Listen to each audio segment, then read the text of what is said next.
Court's now in session. Honorable Stephen W. Boyd, Judge presiding. Thank you. Please be seated.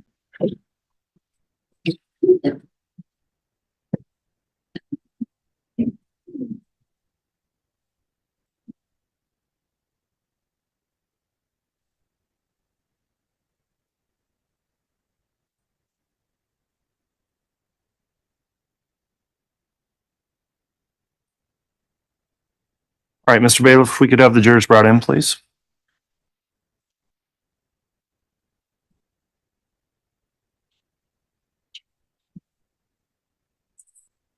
Okay, thanks.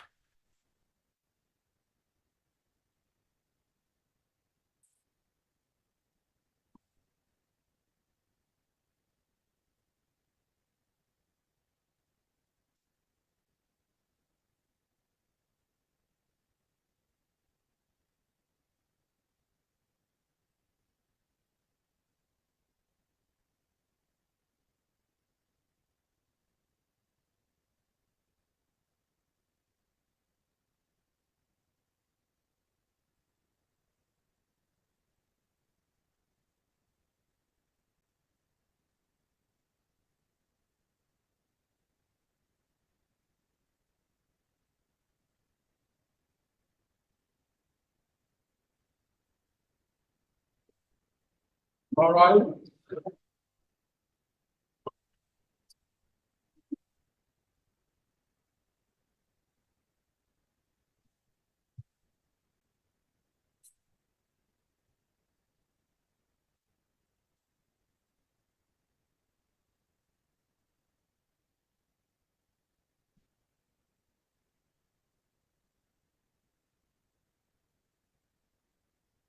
Here's our President County for your honor. Thank you. Please be seated. All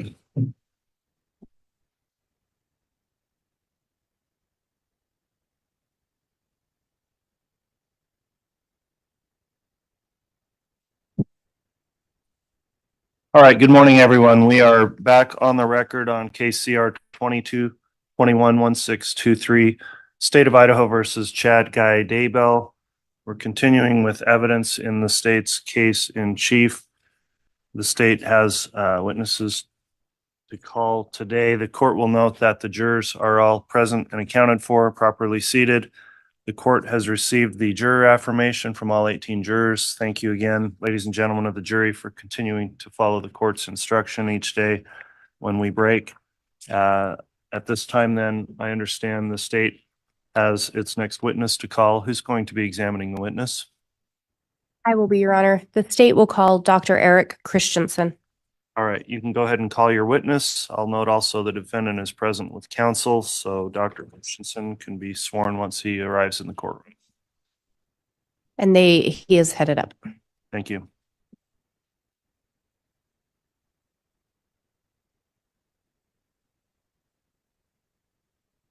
I'll just note one other quick thing on the record too. I did have a sidebar with counsel this morning, just in terms of scheduling and planning. That was discussed off the record in terms of proposals for timing of witnesses and wrapping up the state's case in chief as well, and when that may occur. So thank you for the information, counsel.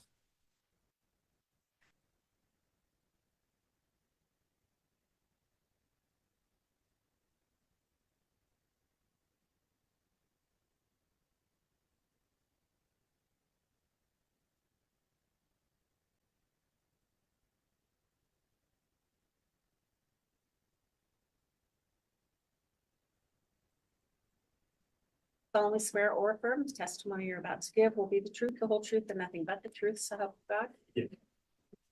All right, thank you. You can be seated here.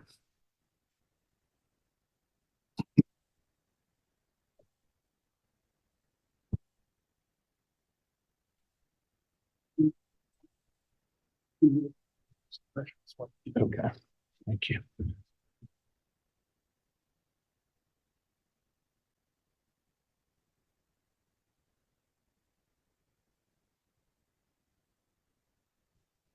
Okay, now that the witness has been sworn, before we commence with testimony, I just want to inquire, because this case has been live streamed on the court's official channel as well as other news media outlets. and open to the public. So Dr. Christensen, there's an exclusionary order preventing witnesses from observing other trial testimony. Have you at all watched or observed any of the trial testimony since the case began? No. Okay. Have you discussed with anyone else the testimony they've given at trial? No. Okay. Thank you for affirming that. With that, Ms. Blake, you can inquire, and I will note with this particular witness, if we are getting into any kind of medical terms and testimony, please bear in mind that our court reporter is taking a record of everything said. So please speak slow enough that she can keep up, and she can go very fast, but sometimes it's tough with medical terminology. So Ms. Blake, if you'd like to inquire, you may. Thank you, Your Honor. Would you please state your name and spell it for the record? Yes, Erik Christensen, E-R-I-K, last name C-H-R-I-S-T-E-N-S-E-N.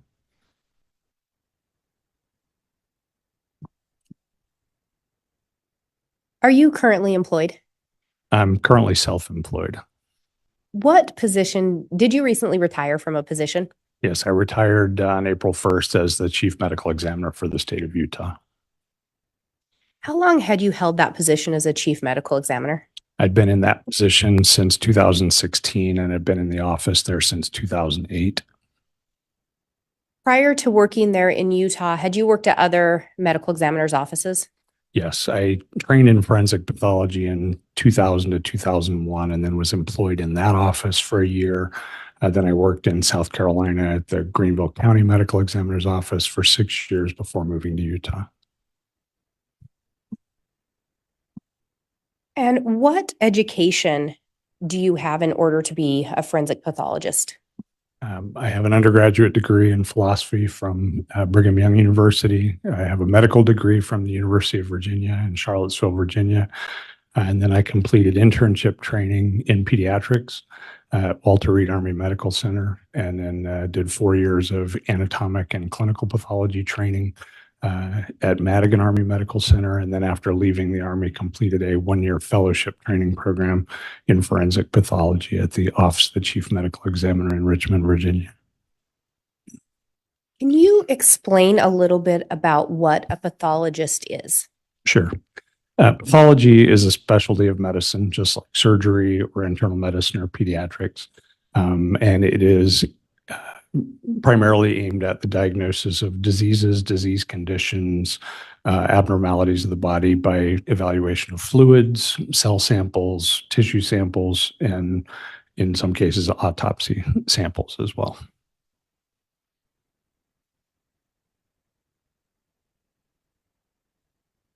When you reference autopsies, is that a special branch of forensic pathology? Autopsies, training in autopsy performance is part of general training for all pathology residents in anatomic pathology. And then training in forensic autopsies is a separate part of the 1-year fellowship in forensic pathology. In Utah, because you've worked in some other jurisdictions or some other areas, correct? Yes. In Utah, with regard to a death certificate, who is it that would determine the cause and manner of death?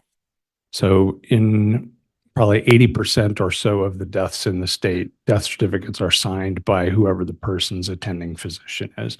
If they have a doctor who knows their health conditions and understands why they might have died, then that person will sign the death certificate.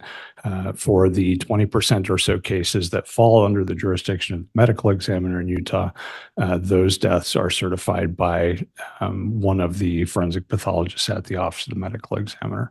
And those deaths are things that you would expect would fall to the jurisdiction of the medical examiner, deaths that are sudden, unexpected, violent, or otherwise non-natural. And you referenced the medical examiner system. Are you familiar with another type of system used? Yes, nationally, there is not a lot of uniformity to death investigation systems.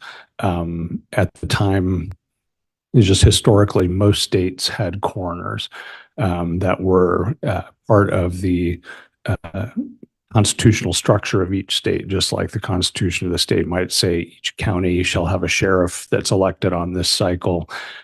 Most of them also had a provision that said each county will have a coroner that will be elected on such and such a cycle with these required qualifications.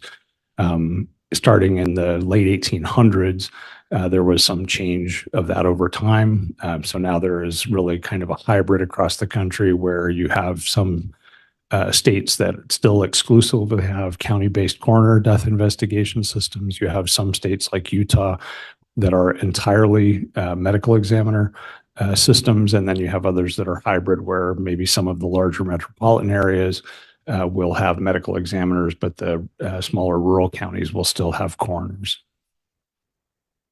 And to be clear, you are not a coroner. Is that correct? I am not. And so your actual title would be medical examiner? Yes.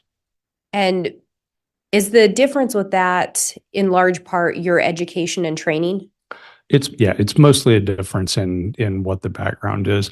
To be a forensic pathologist, you essentially go through the things that I outlined in my education. You're required to have a medical degree. You're required to have training in forensic pathology.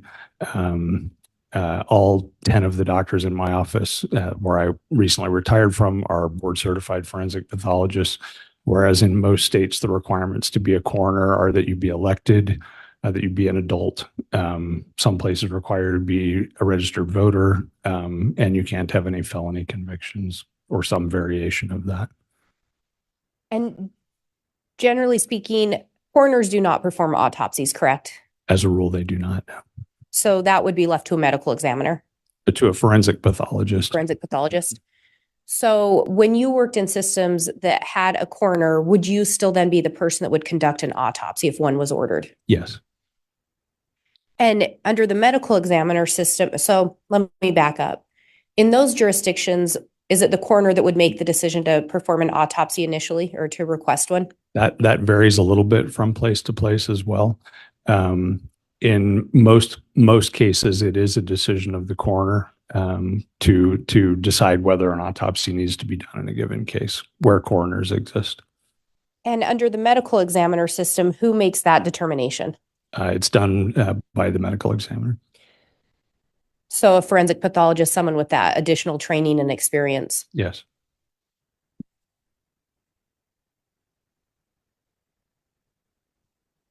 Do you know approximately how many autopsies you have conducted at this point in your career? I haven't done a final tally since I retired. I will likely keep doing some more, but somewhere around 7,300 at this point. Did you end up conducting an autopsy on an individual named Tammy Daybell? Yes, I did. Do you recall approximately when you became involved in the process of starting that autopsy? We were first, our office in Salt Lake City was first contacted by someone in Fremont County in November, I believe, of 2019. Do you know if ultimately an order was received from the Utah courts for the exhumation of Tammy's body? Yes, and under Utah law, for an exhumation to take place, it either requires consent of the family or a court order directing that it be done. And in this case, I attended a hearing in district court in Provo, Utah, where the request was made. I was not part of that request, but was in attendance, and the order was issued. Were you present when Tammy's body was exhumed? I was. And were you present when her body was loaded for transportation to the office of the Utah Medical Examiner? Yes. Did you see her casket loaded into the transportation vehicle? I did, yes. When a body is exhumed, is it common for you or someone from your office to attend the exhumation? Yes. And are there specific reasons that your office or someone from your office would attend the exhumation process? There are a number of reasons that exhumations are done. And depending on what the reason is that it's done, there may be things that we would make a determination about at the time of the exhumation. For example, we had a case a few years ago where someone was being exhumed for the purpose of recovering DNA evidence that had not been collected and was not really usable at the time of that person's death in the 70s. And as the grave was opened and the vault was opened, it was clear that the whole thing was, very much waterlogged and saturated. And it became clear at that point it would not have been a useful exercise to continue. And so we did not. But as a rule, there are other things. It gives us good information about the condition of the grave itself. Is it dry? Is it wet? Is it, hot? Whatever, different things that we might look at in the context of it, and to make sure that if there would be, for example, any artifacts introduced. I've been involved in some where people had been buried in old wooden coffins that were very substantially degraded, and with the use of shovels, even with hand tools, sometimes you can have potential artifact introduced. And so if you're there to observe what's happening, you can at least make a determination as to whether there would be whether the artifact occurred at the time of the exhumation or it was something that existed before. Anything about the exhumation of Tammy that caused you concerns about being able to perform an autopsy? No.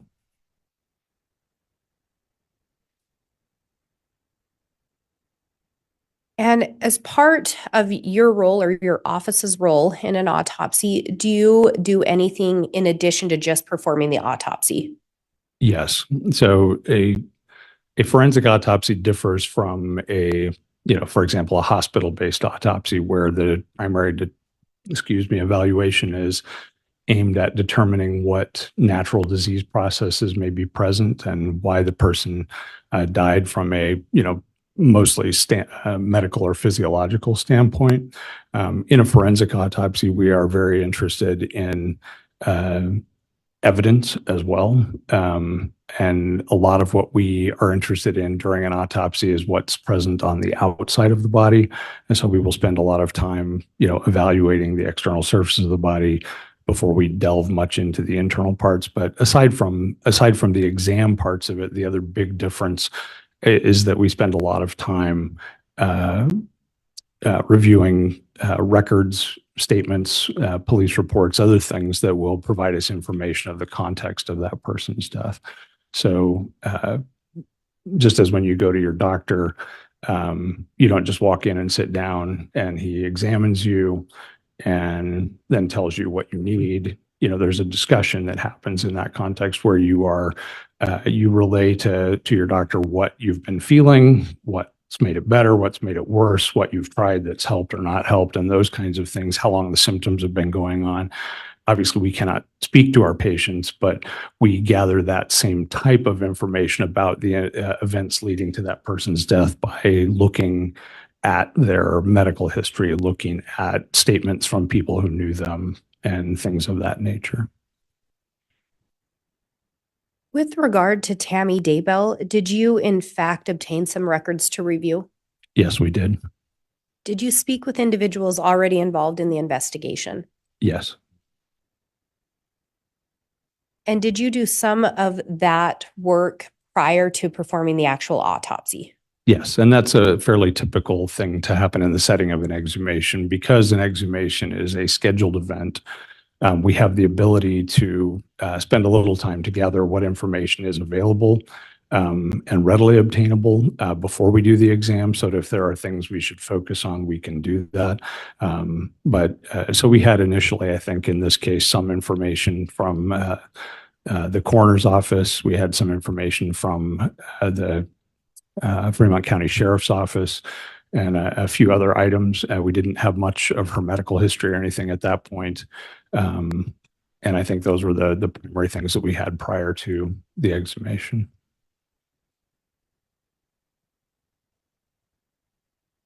In your experience, are exhumations very common? No. Have you been involved in autopsies on someone that's been exhumed before Tammy's? Yes, many times. The first exhumation case I was involved in was 1998.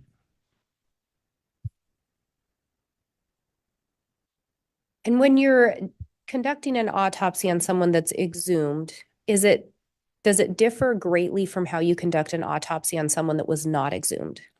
It really depends on their level of preservation. How well the person was embalmed, how long they had been interred, how the condition of the grave, as I'd mentioned, the waterlogged grave would substantially degrade the condition of the body. All of those things play into what kind of condition the body is in. In forensic pathology, we get fairly accustomed to examining embalmed bodies because frequently people are sent to the funeral home before somebody realized they needed to report the death to us. And so they get embalmed right away, and then they find out, oh, we needed to see them. So they come over and we perform an autopsy on that embalmed person. But for someone that's been interred, I've seen people that were both embalmed and not embalmed. I've seen people that had been, deceased for less than 2 months, seen people that had been in the ground for over 25 years. And the conditions really vary widely depending on that variety of factors that I talked about, the condition of the grave, the quality of the embalming, and I guess those are probably the two main things that make a difference there. And when you performed or when you were part of the autopsy, was someone else involved in performing the autopsy with you? Yes. At the time, we had trained people to be forensic pathologists in our office, and at that time, our trainee was Dr. Lily Marsden. She was nearing the end of her training year, and she also had already received training and certification in anatomic and pediatric pathology and was working with us to be a trained forensic pathologist as well. Is it fair to say that you and Dr. Marsden conducted the autopsy in conjunction with each other? Yes. I mean, the way that generally works is the trainee is primarily doing the exam itself with essentially me standing there watching the whole time and guiding and directing, okay, you should probably do this. You should probably do this. Over the course of a year, our fellows become very adept at, knowing what to do. This obviously was the first exhumation she'd been involved with, so I was a lot more hands-on, even though it was the end of her training year. As you were conducting the autopsy, did you and Dr. Marsden discuss some of your findings? Yes, we discussed them both as we went and extensively discussed them subsequent to that. And the findings in the case are things that develop over time. We do the exam on the day we do the exam, but then we then get additional results as time goes by. We get additional records to review. We get toxicology results. We get other things that then require subsequent discussion and evaluation. And can you walk us through how an autopsy is conducted? Sure. In general, an autopsy begins with a detailed external examination. Initially, we photograph and document the condition of the body as it is when they arrive in the office. So that whether they're clothed, unclothed, whatever condition they're in, we take photos initially as soon as they arrive, and then again at the beginning of the examination. We then look over the external surfaces of the body to document any damage to clothing, injuries to clothing, any visible injuries on the outside of the body. And then at that point, we will generally remove the clothing and photograph the clothing separately, and then photograph the body unclothed before we clean it. Then we clean it and take photographs again. If we find injuries, we take detailed photographs of those injuries, and all of that on the external surfaces of the body. If we find other things like fibers, hairs, other things, we will generally collect those as well. Once the external examination is complete, then we open the body and look at all of the organs from the brain and then the tongue all the way down to the rectum and all the organs in between to assess their condition, look for the presence or absence of natural disease, take samples for toxicology testing, and whatever other information we might need. There are some times that we do specialized dissections. Most of those are in the setting of trauma cases, where we will do detailed examinations of the neck or the spine or other things. But those examinations are sort of dictated by what we encounter as we go along. And we also do x-rays, that many cases do x-rays just to evaluate the presence or absence of skeletal trauma, because that's much easier to see with x-rays than it is during an exam.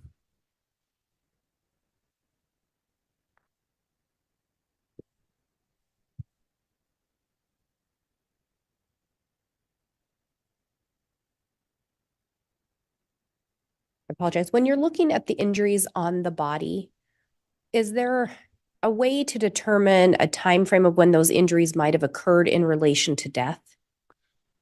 Yes, is the short answer. There are a number of things that we look at that can provide indicators to us as to the age of the injuries, but many injuries, you can't really tell the age by looking, specifically related to a lot of blunt injuries, particularly bruises. It's very difficult sometimes to tell just from the appearance of the bruise whether it's new or old. I think all of us have had the experience of having a bruise that turns, initially maybe blue or Judge, purple. I'm going to object at this point. It's become a bit of a narrative, and I've been patient, but Sustained. Dr. Christensen, when you talk about bruising, can you explain a little bit about what we see with bruises? I think you were talking about different colorations that we might see with those. Yes. The colors basically don't necessarily tell you anything about the age of the bruise until you start seeing colors like yellow and green and brown that are the result of hemoglobin pigment degradation. But to see a bruise, whether it's red or blue or purple, you can't really tell when any of those are of a specific age or not. They might be recent, they might be older. In conducting the autopsy on Tammy Daybell, did you and Dr. Marsden, in fact, reach a conclusion as to the cause and manner of death? Yes. What did you determine the cause of death to be? Judge found objection foundation. Sustained. Your Honor, may I respond? Yes. He performed the autopsy. So I think he's already testified that he performed the autopsy. So I'm asking what his results of that autopsy were. And Judge, if I could respond. Well, on second thought, I will overrule the objection. I'll allow him to make the response, and clearly it's grounds that may be gone into on cross, Mr. Pryor, but you can go ahead, Ms. Blake. What did you determine death to be? We ruled her cause of death to be asphyxia. What did you determine her manner of death to be? We determined her manner of death to be homicide. And when you use the term homicide, can you talk about what that means in relation to your office? Sure. It is different from, for example, how lawyers or police might use that term. For us, homicide is a vital records determination that we make. In this case, we didn't sign the death certificate, but that's the way we use the term. It's a determination of the circumstances surrounding the death, and it means to us that another person was involved in that person's death. It does not imply intent, although it is not excluded either.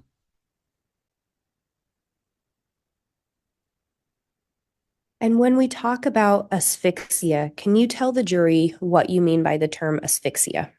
Asphyxia means that the person was unable to get enough oxygen.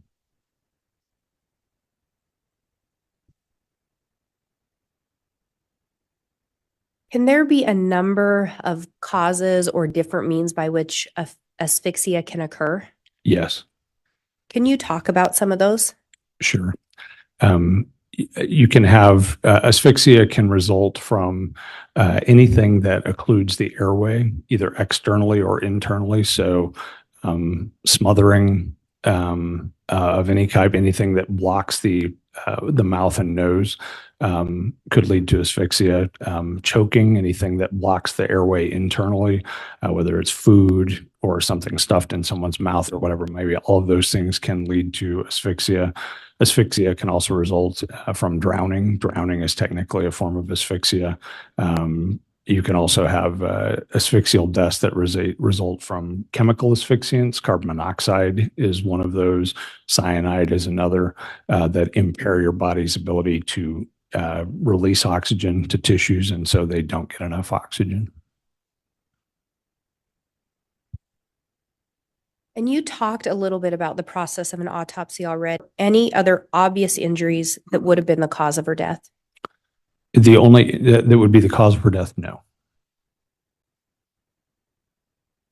Can you walk us through how you ended up reaching your conclusion that this was the cause of death was asphyxiation? Sure.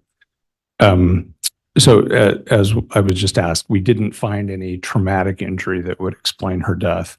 We also didn't find any natural disease that would explain her death. Her heart was completely normal. Her lungs were normal, except for some fluid buildup in them. Her liver, kidneys, all of her organs were normal. And so we did not identify an anatomic or pathologic explanation for her death. She did have the only real finding she had, apart from, no lethal trauma and no significant natural disease, was some bruising on her arms and one bruise on her chest. And then when we get to that point, essentially no findings that will explain the death directly, then there are a limited number of things that can explain a death in that context. One is asphyxia. Obviously, that's what we ruled it to be. And that can be, any number of things that, as I discussed, that can lead to asphyxia. But in this case, we believe primarily was related to some form of suffocation. But other things that can lead to death in that context that leave no findings for us to see would be things like seizures. There are inherited and even acquired forms of heart rhythm disturbances that can lead to a sudden death with nothing for us to see at autopsy.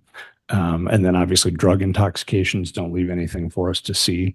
She did have, as I said, some fluid in her lungs. That's a very common finding in the setting of drug deaths. And one of the reasons that we spent a lot of time trying to evaluate for intoxicants that might possibly have led to her death.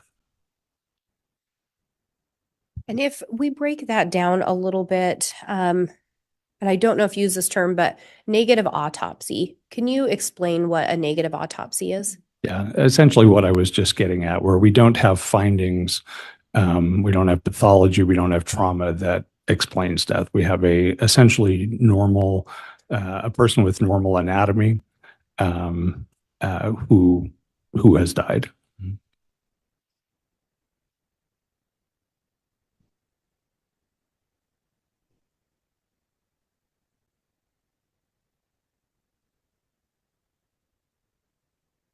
And so in this case, when we talk about it being a negative autopsy, is that because there was not a clear way to determine the cause of death right away? Yes. And you talked about one of the other potentials when you're dealing with a negative autopsy as being seizures. Is that correct? Yes. Can you explain a little bit about what a seizure is? Sure. A seizure is a manifestation externally in some fashion of abnormal electrical discharges in the brain. That can be what you typically think of as a seizure, where someone goes stiff and collapses and then convulses. It can also, people can also have what are called partial seizures, where they may have, movement of one part of their body, or they may have staring spells or other things of that nature as a result of seizure activity. But it's abnormal electrical changes in the brain that result in abnormal behavior, usually associated with loss of consciousness, and also not under the person's control. They just happen. Have you conducted autopsies before where there were signs that a seizure had occurred or there had been seizure activity? Yes. And where would those signs usually show up? So there's a number of ways. Sometimes those signs show up in the body. Sometimes they show up in the medical records. There's a variety of ways that we have to, evaluate the role of seizures in a death. From a historical standpoint, if somebody has a history of epilepsy, then obviously that can contribute. But looking at the person's body, the main things that we might see would be things that you would expect: trauma to the person's tongue, for example, and that can be recent or old. And then evidence of incontinence of either bowel or bladder. Those would be the primary two main physical findings that we might see, but certainly people with seizures are known to die suddenly and unexpectedly in the absence of having had a recent seizure. Having seizures, having a diagnosis of epilepsy puts you at risk for sudden death.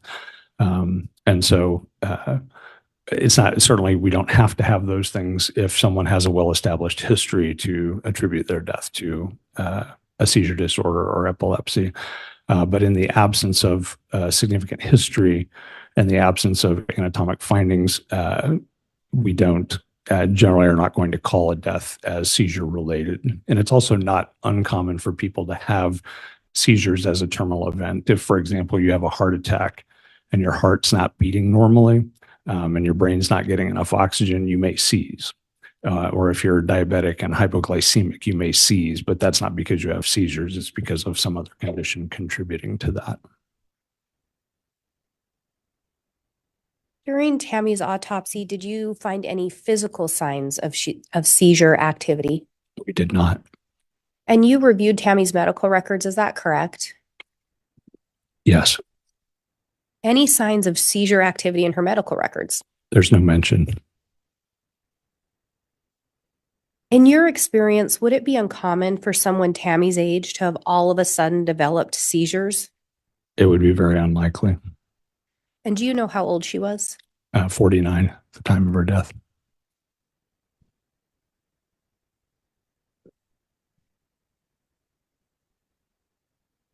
Do you recall reviewing some information provided by Chad Daybell to the coroner or a deputy about Tammy having seizures?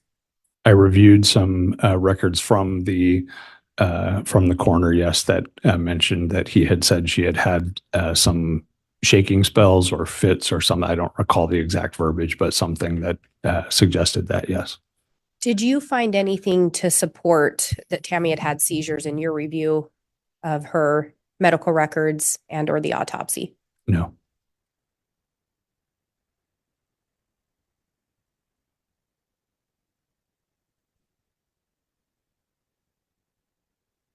And I think you mentioned, I may say this wrong, but arrhythmia. Yes. Mm-hmm. Can you explain a little bit about what arrhythmia would be or arrhythmia irregularities? Sure. Your heart, in addition to being a pump, is also a very electrically dependent organ.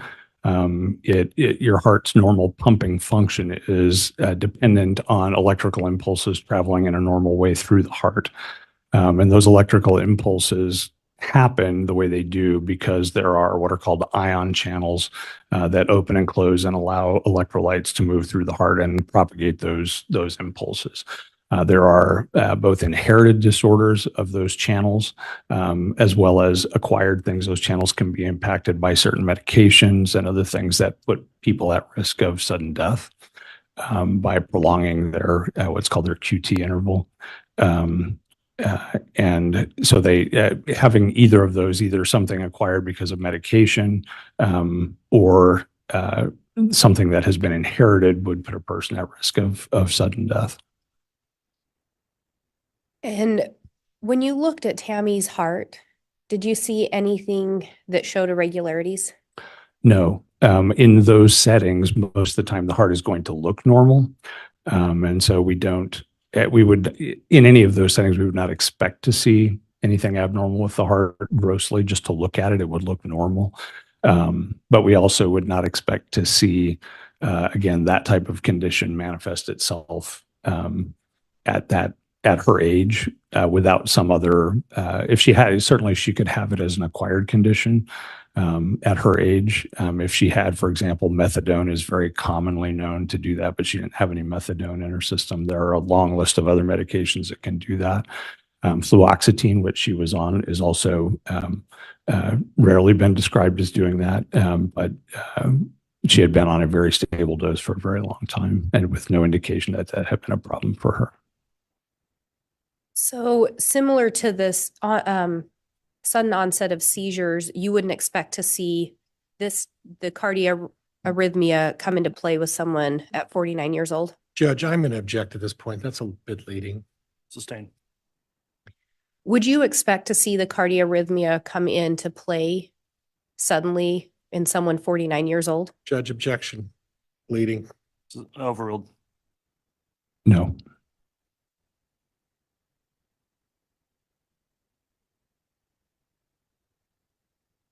And I believe one of the other things you talked about that could result in a negative autopsy would be some kind of an intoxicant. Yes. Are there sometimes signs during the autopsy that you're able to find showing that a death was caused by intoxicants? There are things that suggest that. There are very few things that will allow that to be diagnosed at the time of autopsy. Most intoxication-related deaths at the time of the autopsy are initially certified as pending further investigation or pending toxicology results. Because there's just not anything that we see. One of the findings that is, though, very suggestive that we see not infrequently is what's called pulmonary edema, which is fluid buildup in the lungs. And that it's a non-specific thing that can result from lots of causes. We see it in drowning cases. We see it in people with heart failure. But we certainly very commonly in our patient population see it in people that overdose, especially on opiates. When we talk about intoxicants, does that also include poisons? Yes. You talked about a lot of times it will be pending some additional testing if an intoxicant is suspected. Did you do some additional testing in this case? Yes, we did. And can you talk a little bit about let me back up. Where exactly do you obtain samples on someone that's been embalmed to have that testing done? Yeah. So as a rule, because someone is embalmed, part of that embalming process involves removing or at least diluting their blood with embalming fluid. So we generally don't have great blood samples to use. We will collect fluid from the vessels that generally would be a mixture of blood and embalming fluid to test if we wish. But we do our primary testing usually on a tissue sample in an embalmed person, usually liver, because liver provides the best postmortem reference samples for the most number of substances. And were those samples obtained in Tammy's case? Yes. What is then done with those samples? So we then send them to the lab for analysis. We request testing for a wide variety of analytes. In this case, we tested for hundreds of different prescription, illicit, and over-the-counter medications, as well as a large number of what are called novel psychoactive substances, which are some are illicit, some are not, but they're newer drugs that are being used illicitly. And we also did testing for heavy metals, did some testing for pesticides, did testing for some additional biologic toxins, plant-based toxins, and I think those are the primary things. But looked for all of those things in her samples. Was there anything in the results that would explain her death? No. Was more than one agency involved in the testing? Yes. So we had the The majority of the testing was performed by National Medical Services Laboratory in Pennsylvania, which is a sort of the premier forensic toxicology lab in the country. We use them as a reference lab. They test about a third of our cases at the Utah Medical Examiner's Office. And then we also had some testing. They don't, for example, do testing for any of the plant-based toxins. They don't test for nerve agents and those kind of things. And we had those looked for specifically by the state's chemical and biological threat lab. Would it be fair to say that this was pretty extensive toxicology testing? Yes. Was the reason for all the testing because it was a negative autopsy?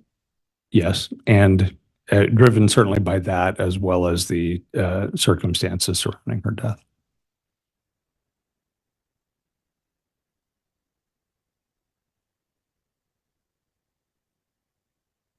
And in your opinion, did the fact that Tammy was already embalmed inhibit the ability to test for those substances? For the most part, it did not inhibit the ability to test. Some of the results we had to look at a different analyte because of potentially interfering substances from the embalming fluid. But for the most part, it did not interfere with that at all. And generally, it doesn't.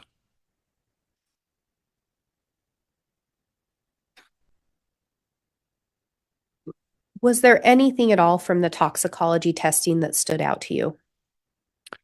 The only significant positive result was the presence of her fluoxetine, which she had been prescribed for a number of years, and it was present at a non-toxic level.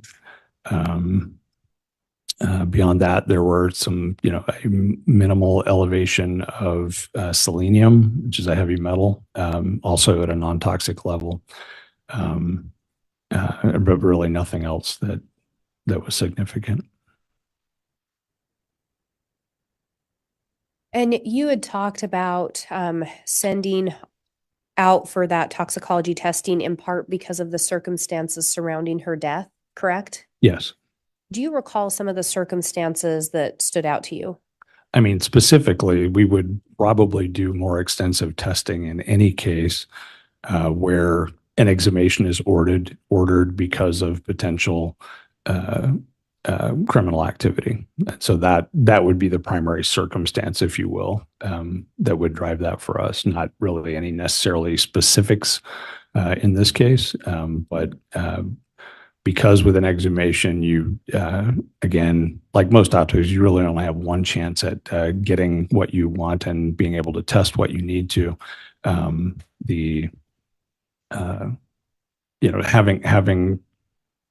that be the reason that this person is coming to you is primarily the reason we would drive that. And in conjunction with, then we get to the end of the autopsy and don't have any specific cause of death identified. And Your Honor, I'm going to ask if I can have State's Exhibit 295. I think there were several subparts with it. Very well.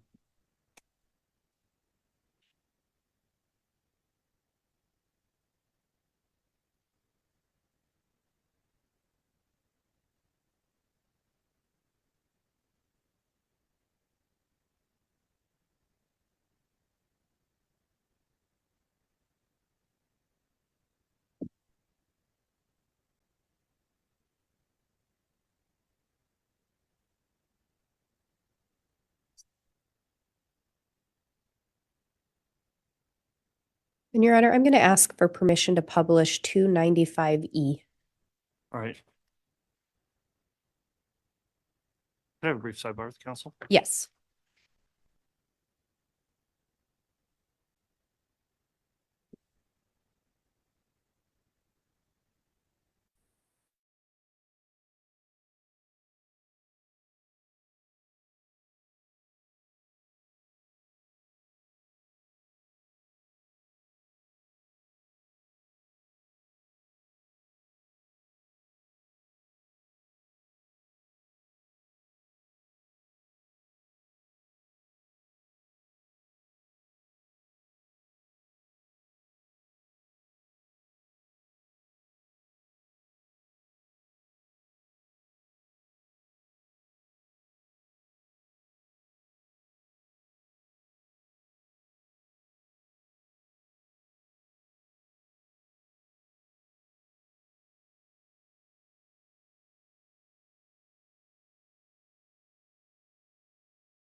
So people want to go on, right?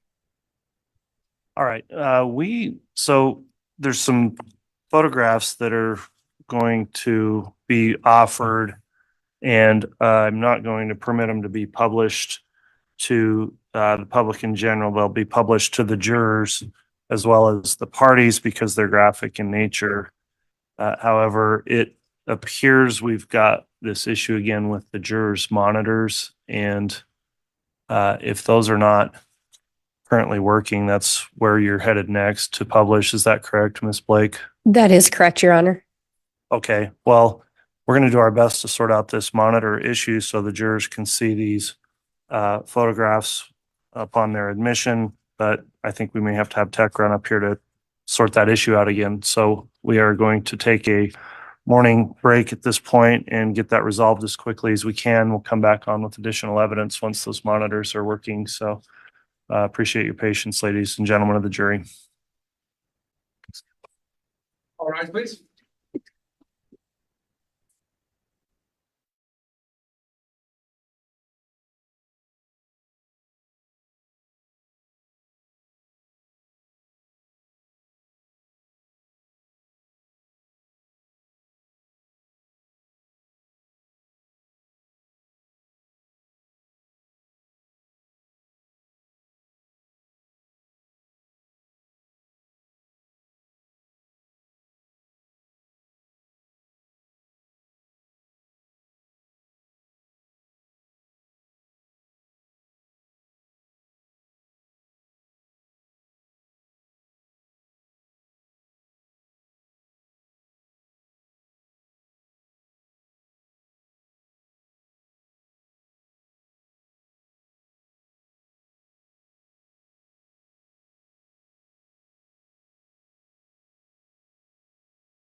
All right.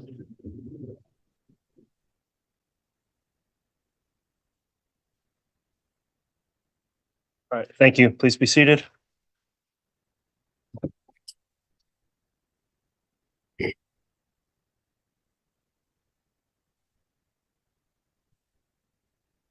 All right, we'll have the jurors return, please. Yes, Your Honor.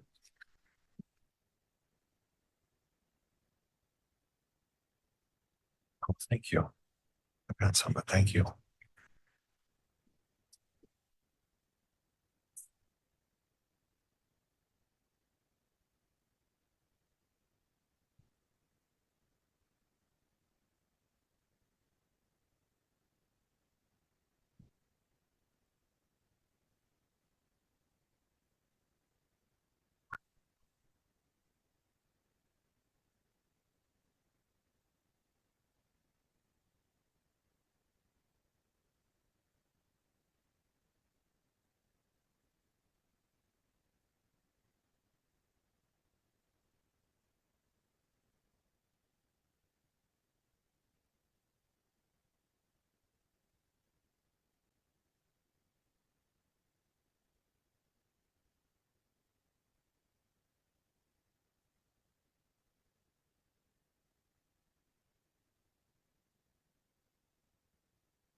All right, please.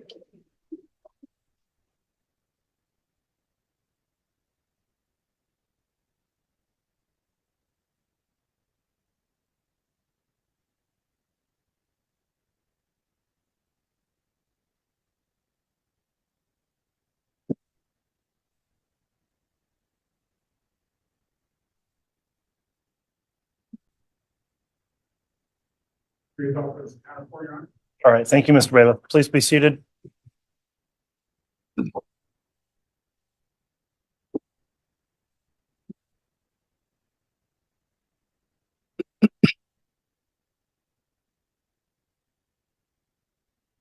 right, we're back from the mid-morning recess. I believe we've got the issue sorted with the jurors' monitors. Thank you, ladies and gentlemen, in attendance here for moving over to the other side of the courtroom so that those monitors aren't visible.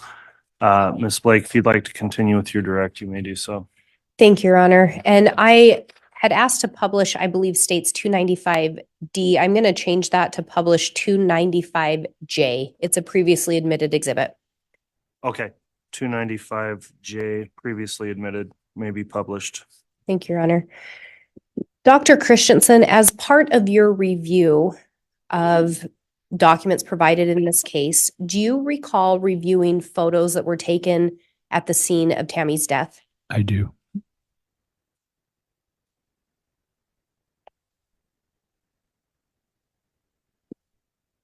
And Judge, I am flying blind here if this is being shown or not. It is. Thank you. Dr. Christensen, on that photo, can you see something coming out of Tammy's mouth? Yes. Can you describe what we're seeing there? Yes. This is foam, essentially. It's what a manifestation of pulmonary edema. You can see running down the left side of her face what looks like blood. Pulmonary edema fluid, as it comes up, is edema fluid is just fluid that leaks into the air spaces when it normally should be contained in blood vessels. And as it leaks into the air spaces, normally there is protein and other things within those air spaces to help keep them open. And as the fluid gets in there, it mixes with that protein and creates this bubbly, frothy fluid, which can then bubble up through the airway and out the nose or the mouth, or both. Can there be several causes of pulmonary edema, or what ultimately causes that, or is it a result from? Yes, pulmonary edema, again, I think I said previously, is a nonspecific finding that can result from any kind of insult to the lungs. We certainly see it in asphyxial cases. We see it in drowning cases. We see it in the setting of heart failure. We see it in the setting of drug intoxications.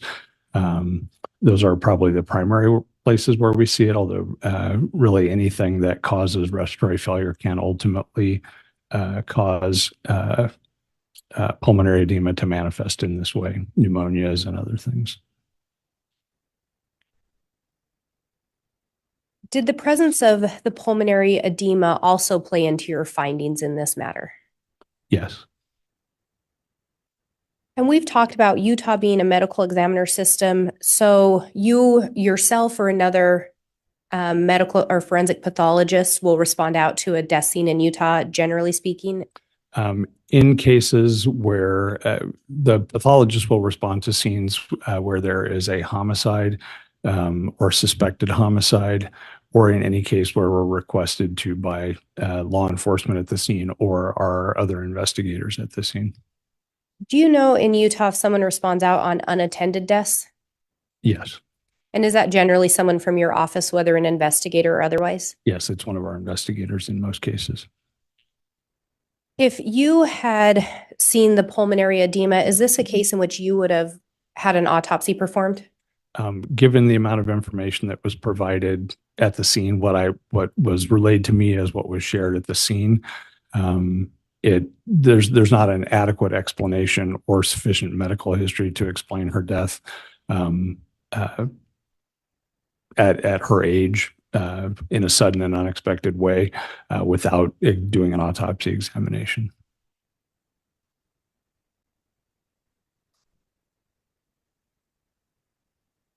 I think we've gone over this a little bit, but when you did the internal part of the autopsy, did you notice, was there anything out of the ordinary in relation to Tammy's organs? No. Was there anything? Except for her lungs, sorry. And can you explain what was out of the ordinary with her lungs? Her lungs were a little bit on the heavy side, heavier than would normally be expected, and had fluid in them. There were also changes related to her prior embalming.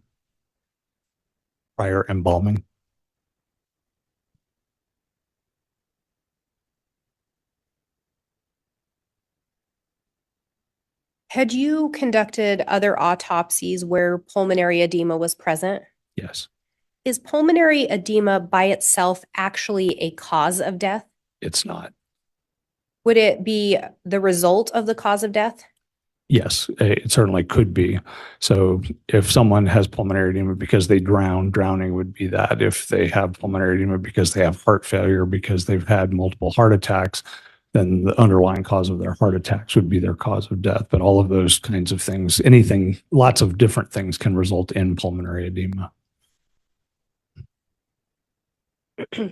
And is pulmonary edema generally a manifestation or finding associated with asphyxiation being the cause of death? It certainly can be, yes.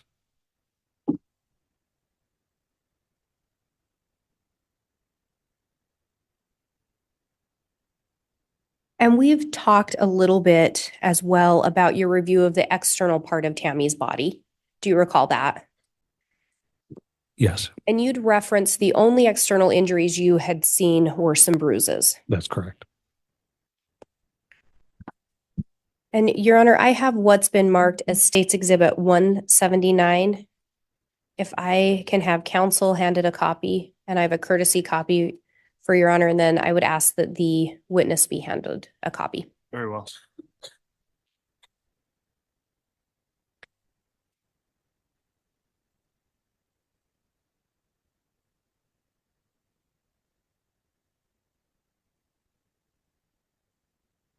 And Your Honor, this exhibit is some blank diagrams. My intent is to have it handed to the witness and have him add some markings to it. Very well. May I have the witness handed a pen? Thank you. The exhibit's not yet admitted, Ms. Blake. And I understand, because if it's going to be altered, just think of when that would take place if you're offering it. Thank you, Your Honor. Dr. Christensen, would you mark on that diagram where the bruising was located on Tammy Daybell's body? Yes.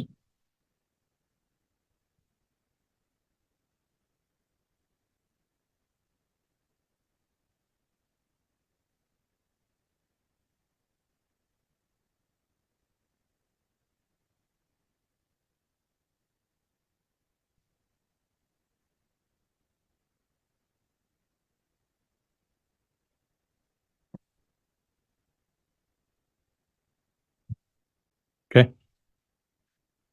Thank you. And have you marked those based on your recollection of where you observed those injuries during the autopsy? Yes. And Your Honor, I would move for the admission of State's Exhibit 179. All right. The exhibit now with the markings, I think it would be appropriate for defense counsel to see what the exhibit now looks like before I ask if there's any objection. All right, Mr. Bailiff, if you'd please submit that exhibit for reference to Mr. Pryor.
Your Honor, now that counsel's been shown a copy, I would move for the admission of State's Exhibit 179.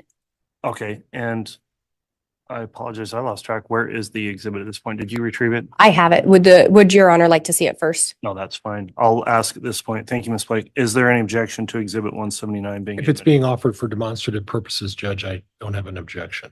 Okay, Exhibit 179 will be admitted as a demonstrative exhibit. Ms. Blake, you may inquire. And Your Honor, I would ask permission to publish. You may publish.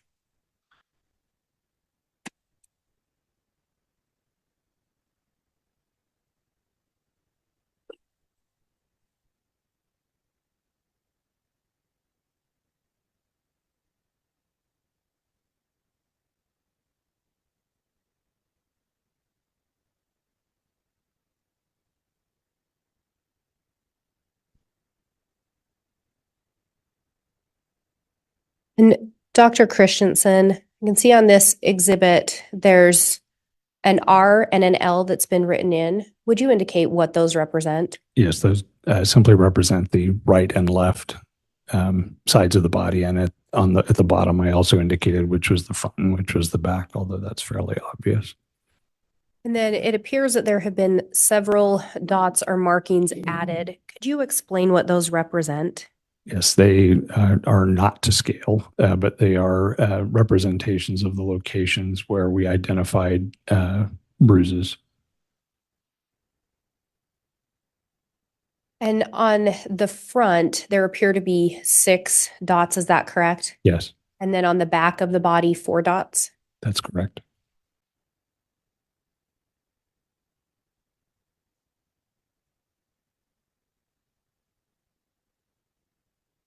And you've already indicated they're not to scale, but can you talk about and put into the record where on the body these bruises were located? Yes. There's one on the left upper chest, 3 over the anterior and lateral right biceps, 1 on the anterior right forearm, one over the anterior portion of the left biceps, 2 over the right triceps area on the back of the upper arm, and 2 on the back of the right forearm. Did you discover any bruising on the lower extremities? We did not. Did you discover any bruising around the head or face area? We did not. And did you in fact take photos of the bruises that were observed during the autopsy? Yes. You talked before about the difficulty in determining the age of a bruise by simply looking at it. Is there something else that you did in this case to try to determine how recent the bruises occurred? Yes. As I mentioned, just the visual appearance doesn't necessarily indicate to us how old a bruise is, but we can at least attempt to narrow that down somewhat by looking at the tissue in the bruise under the microscope. Blunt injuries, the body undergo a relatively orderly progression, although certainly not very time specific in a, to the minute or even to the hour sort of way. But initially, when there is an injury, you see just hemorrhage in the tissue. Then that will be followed some hours later, can be as early as 2, might be as many as 12 or even 24 hours. You will then see inflammation start to enter the area to clean up the hemorrhage. And depending on the severity of it, you may then also see what are called macrophages that come in and start to clean up some of the broken down blood cells. You may see the formation of scar tissue if it's significant, and that goes through a progression from early what are called fibroblastic cells in the area, which are just the cells that make scar tissue, which then eventually become replaced by the scar tissue itself. And that allows us, seeing what kind of changes are present in an injury can give us an indication whether this is recent, meaning minutes to hours old, whether it's hours to days old, or whether it's days to weeks or even longer old. But more specific than those sort of broad swaths of time, we can't narrow it down. We talked about during the autopsy, photos were taken to document the injuries. Yes. Were photos also taken of examination done of the injuries? Yes.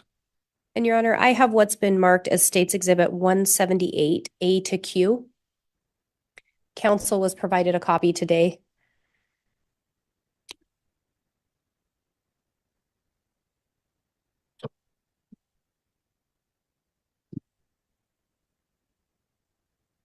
The series of photographs, is that correct? Yes, Your Honor. It's a series of photographs taken during the autopsy. And I believe the witness has been handled that jump drive. I would move for the admission of State's Exhibit 178, A to Q. And there would be no objection by the defense to that exhibit, Judge. Okay, so exhibit 178 A through Q, it's 178 is the exhibit, A through Q are individual photographs within the exhibit, and they're all admitted, Ms. Blake. Thank you, Your Honor. I would ask to be handed that jump drive back. Your Honor, I will indicate these are graphic photos. I am going to be asking to publish them to the jury. Very well. We'll have those published, and as I mentioned, we've had the monitors arranged so the public's not viewing those and they're not being streamed on the live stream.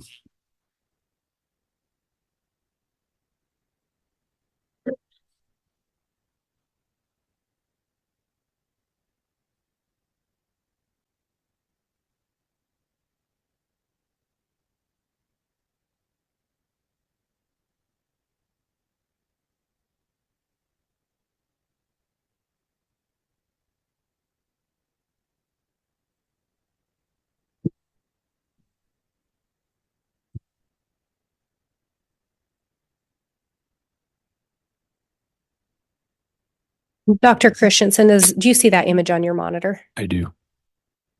Can you tell us what we're observing here? This is the bruise that's on her left chest.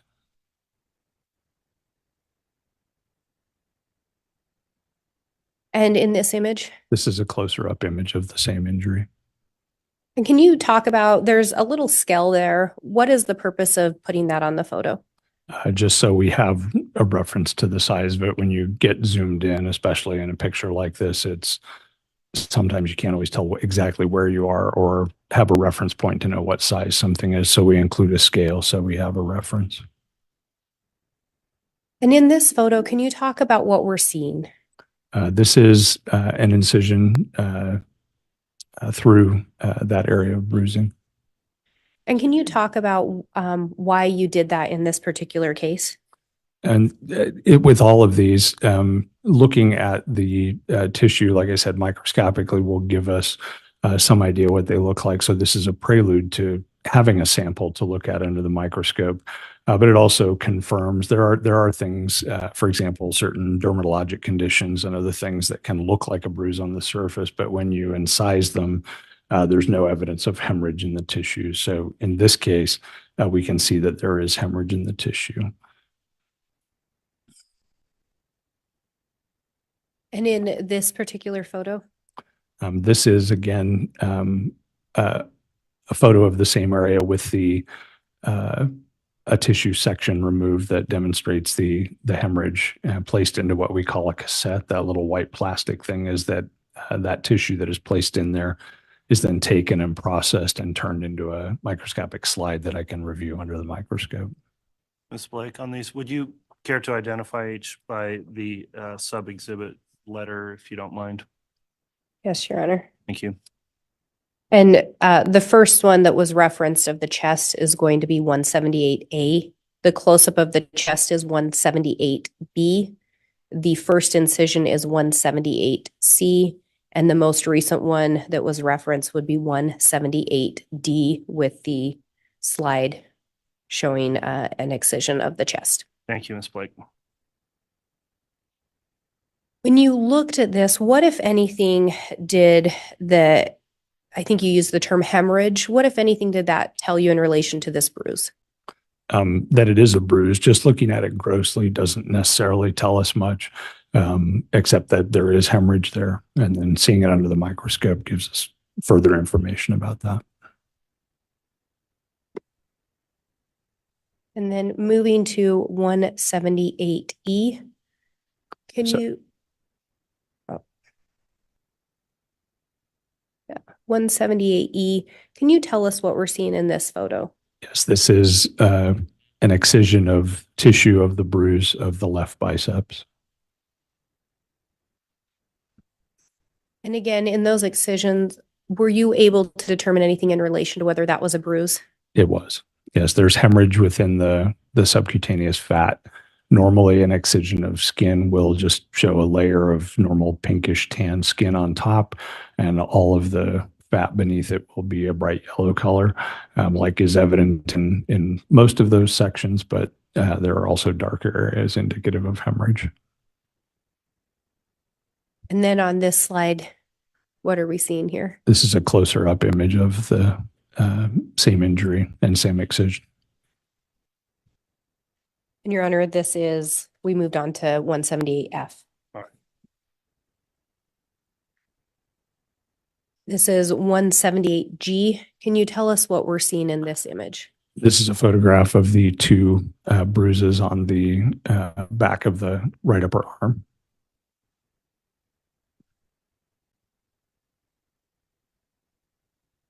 And moving to 178H, can you tell us what we're seeing in this image? Yes, this image depicts the three bruises on the right biceps as well as two on the right forearm. And there are some other markings there, it looks like, on the forearm in addition to those blue marks. Do you know what those marks were? Yes, those are areas where mold had grown and we'd subsequently cleaned that off. So those are not bruises. They are not.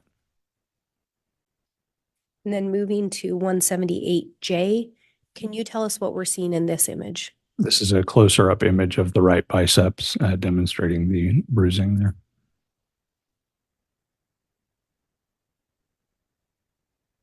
And 178K, can you tell us what we're seeing here? Again, this is an excision of the tissue of the lower of the three injuries to the right biceps with the excised tissue in the cassette. And what did that tell you when you did, when you took that excision? just shows us more hemorrhage in the tissues. And did that indicate to you that those were in fact bruises? Yes. And 178L, can you tell us what we're seeing here? I believe, actually, I'm not positive looking at it, whether that's the same as the last image. And if I back up to the last image, Yes. if that has the letter B at the end on that white slide, does that help in reference?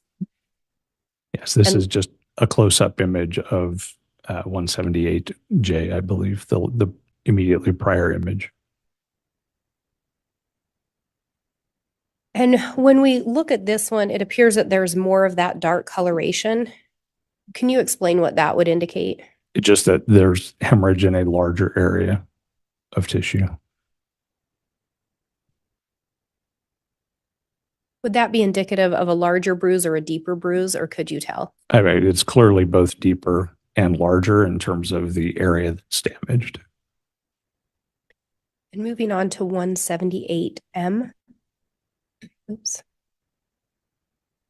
Get back to the right image here. Looking at 178M, what are we seeing here? It's labeled L on my screen. I believe it's the right forearm with 2 bruises.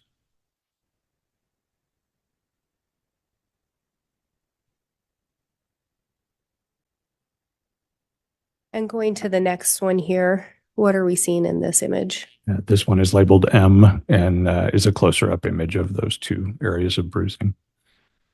And those are again on the right forearm. Yes.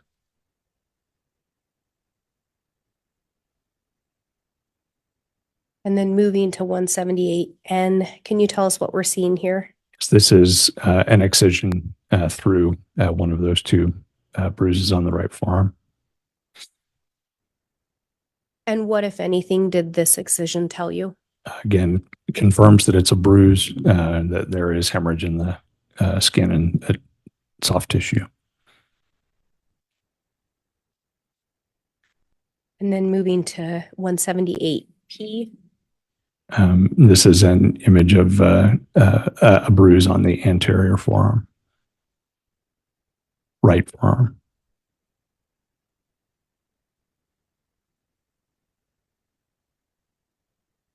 And then moving to 178Q.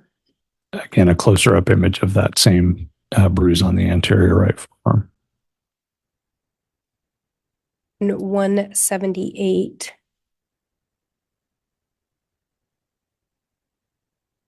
Oh, this is marked as 178. Oh, can you tell what we're looking at here? Yes, this is the right forearm with an excision through that area of bruising. And that was on the front of the forearm. Yes.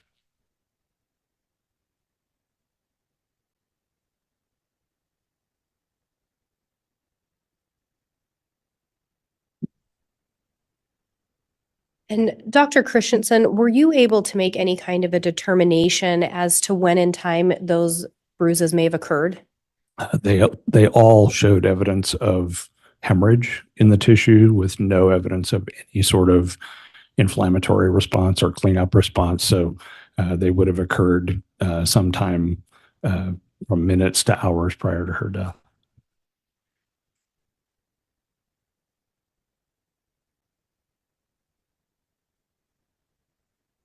And I think you indicated, but these would have occurred prior to her death. Is that correct? Most likely. You certainly can bruise a deceased body, but generally speaking, that's not going to occur for a very protracted period of time once circulation stops. Mostly the types of blunt injuries that we see in people that have already passed are more things like lacerations, where a body might be dropped or something of that nature, but it certainly could have happened right around the time of death.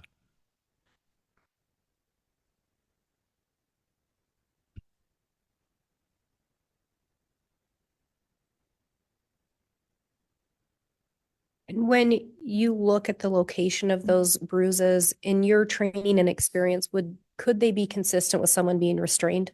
They could be.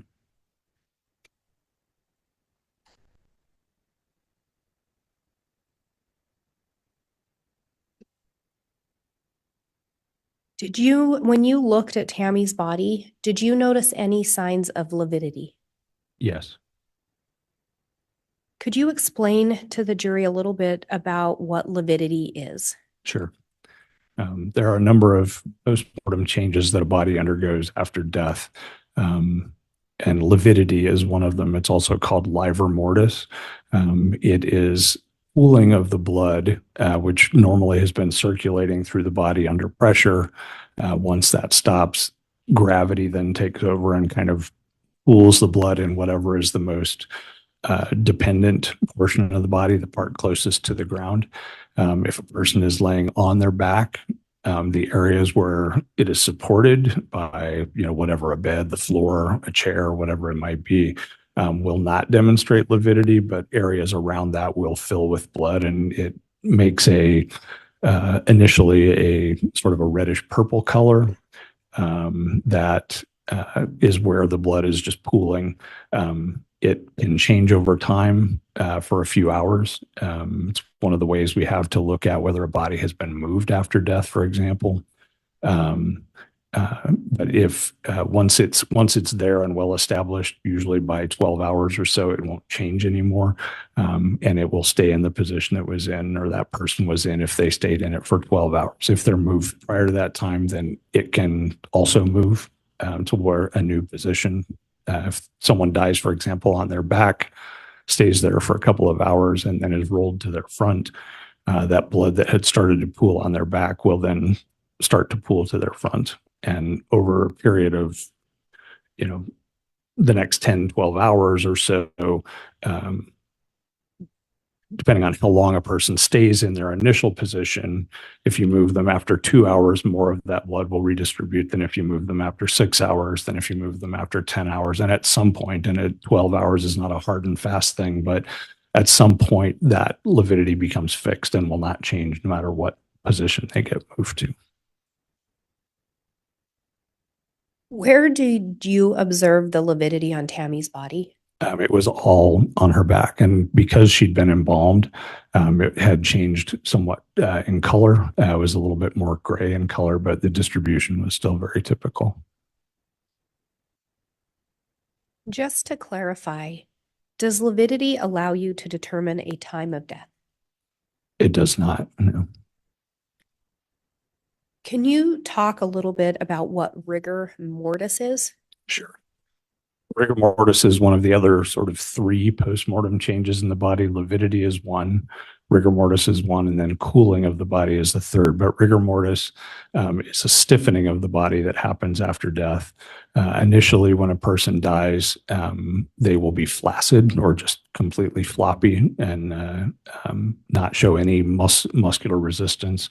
Within an hour or two, they start to become stiff. Initially, we see that in the smaller muscle groups, in the hands and the face and other places, but it will progress to involve all the muscles of the body, and will become, essentially very solid and very difficult to move after a period of hours. And then once it's fully developed, which is somewhere, around 12 hours also, it will stay that way until the body starts to decompose.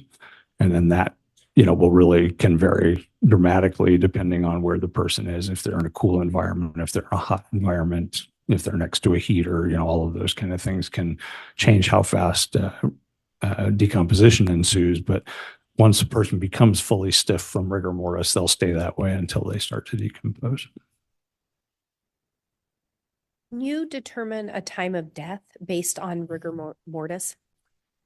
So we are asked pretty much usually only in the context of court testimony to discuss times of death or how long a person might have been dead. Judge, I'm going to object at this point. This is becoming narrative, and I've tried to be patient, but the question called for a yes or no, and we got this narrative. So I am going to object. Dr. Christensen, can you explain how rigor mortis would play in or not play into determining a time of death? It can help us, depending on the degree that it is present or not present, to look at, how long a person has been dead, but it's highly variable and imprecise.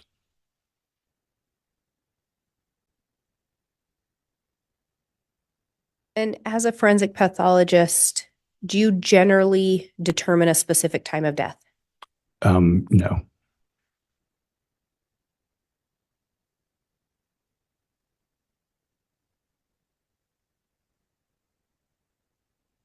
Does the presence of rigor mortis allow you to narrow a time window of when someone may have passed away? To some extent, yes. In this case, did you learn what time Tammy's death was reported? Excuse me. Yes. My recollection that it was sometime just prior to 6 a.m. Had you learned or heard the description with regard to the condition of Tammy's body?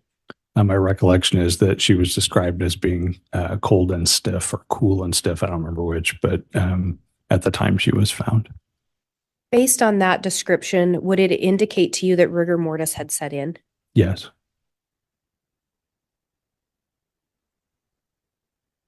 You were not present on the day of Tammy's death, is that correct? I was not.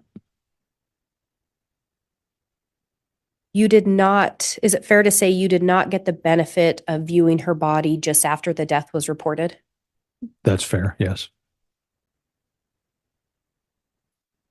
So as a medical examiner and or a forensic pathologist, do you rely on external information that's provided? Yes. Does that external information assist in your forming an expert opinion regarding a reference to when the person may have died? Yes. And in this case, did you in fact gain that external information? Yes. Mm-hmm. And were you able to come up with any kind of an estimate regarding a time of death in relation to Tammy? Judge, I'm going to object at this point. It calls for speculation. His previous testimony confirms that. It would just be purely speculative for him to. And Your Honor, if I may respond. Respond, please. He's an expert providing an expert opinion. He's already said he reviewed documents, he gathered information, he made a determination that rigor mortis would have set in given the description and information provided to him. So he's basing it off the information and forming an expert opinion. And in response, Judge, he wasn't present at the time. He didn't observe those factors himself. He's relying on what the police have told him. And at this point, he can't make that estimation. All right, I've considered the objection. I am going to overrule the objection, finding it's proper in the form of an expert testimony. It will be subject to cross, so you can proceed with the question again, Ms. Blake. Thank you. Based on the information provided to you and your experience, did you form any opinion in relation to a time of death or a time window in relation to Tammy's death? Yes. And what did you determine? That she had likely been dead for at least an hour or two for her body to be described as stiff, but certainly could be much more than that, many hours. But it's unlikely to have been more recent than an hour.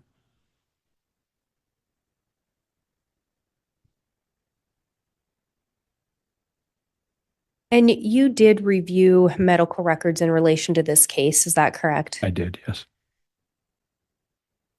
Would someone having anemia or a past history explain a sudden death? It would depend on the degree and the severity of anemia, but if it's not a current problem, no. Would someone using essential oils or treating themselves with items bought at a health food store generally explain a sudden death? No. And we talked about those bruises and saw images of them. Did those bruises and their location play into your findings in this case? Yes.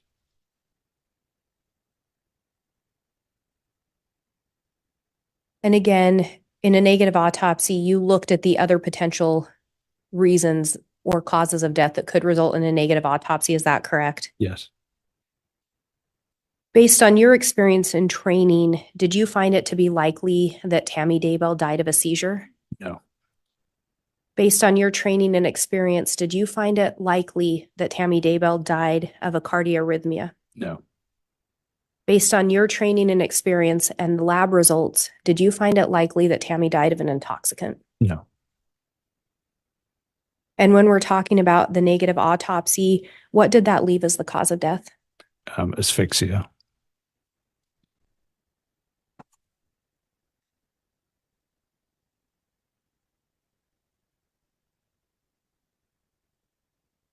Your Honor, if I may have just a moment. Yes.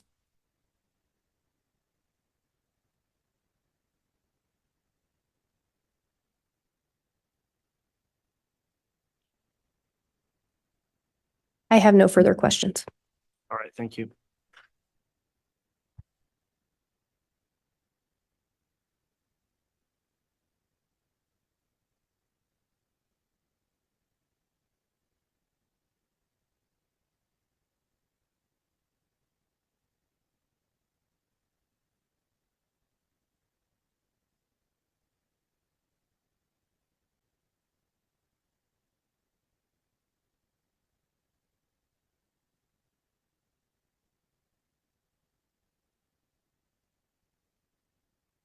All right, Mr. Pryor, you can cross.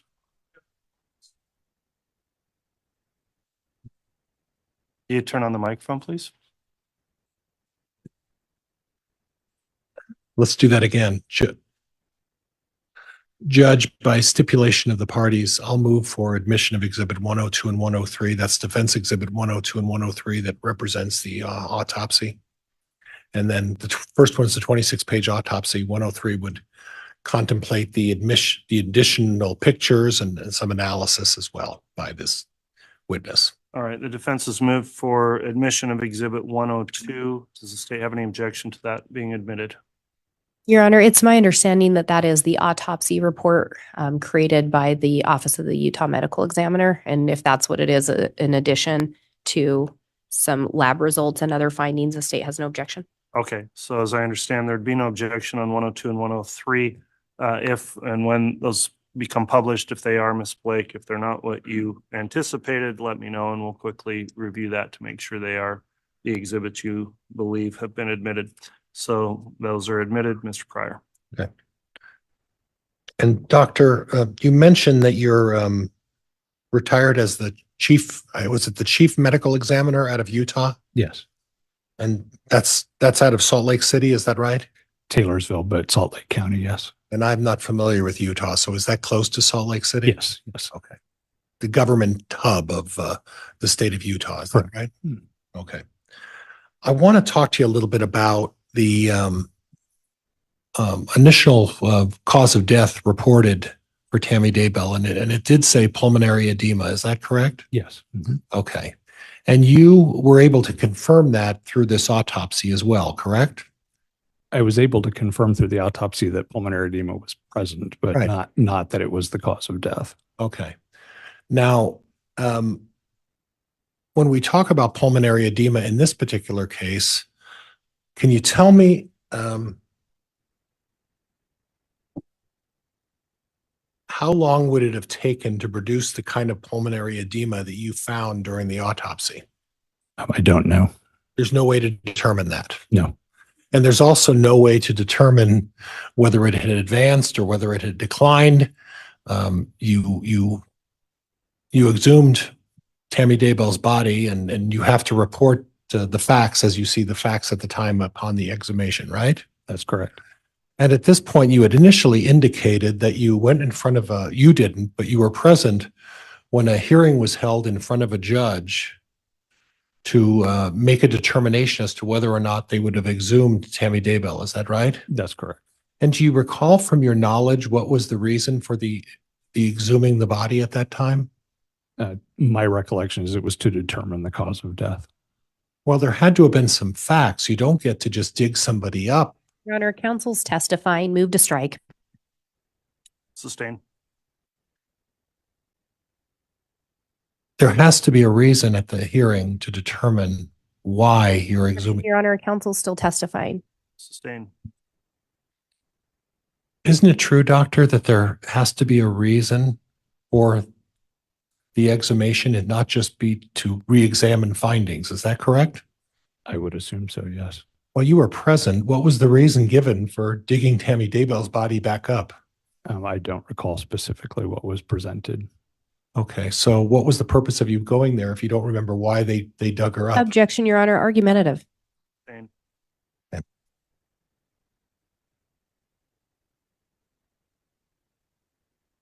Do you recall whether or not there were discussions about surrounding circumstances that could have influenced a decision to exhume?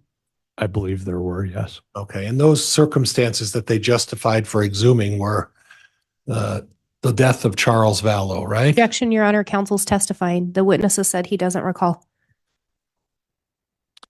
The fact is those additional circumstances that you based the reason to dig Tammy Daybell up out of the ground was because of the death of Charles Vallow. Objection, Your Honor, counsel's misstating. This witness was not the one that requested the exhumation. Sustained. Do you recall whether or not there was a discussion about the death of Charles Vallow at the exhumation hearing? I do not. Do you recall whether there was discussion of Brandon Boudreaux as a basis for the exhumation of Tammy Daybell's body? I also do not know. Okay, so you don't remember any reason, is that right, for why they decided to dig a body up out of the ground? Objection, Your Honor, argumentative, and it's asked and answered. Sustained. You don't have any explanation that you recall as to why they dug Tammy Daybell's body up out of the ground, do you? Objection, Your Honor, argumentative, and asked and answered. Overruled on that. You don't have any, He gets to answer though. I think I said previously, my understanding was to determine the cause of death. but you don't specifically remember the factors as to why they dug her up, right? That were offered to a judge? I don't remember the specifics of the discussion. Okay. And you don't, now, you talked a little bit about Utah, and from what I understand, you can do it by request of the family, is that right? Or you can do it by request of going in front of a judge and giving justifiable reasons as to why you would dig a body up out of the ground, right? I believe that is the way the statute reads. Right. And in this particular case, the family was never notified, right? Objection, Your Honor, calls for speculation and irrelevant. Overruled. If the witness has information he can answer. And I want to hear the answer. To my knowledge, the family was not notified. So in other words, then the other side of the statute is that you went in front of a judge, not you, but someone went in front of a judge and got an order to exhume her body. Is that right? Yes. And to your knowledge, even though you were present, you don't remember the facts that were presented as. Objection, Your Honor, asked and answered. Sustained.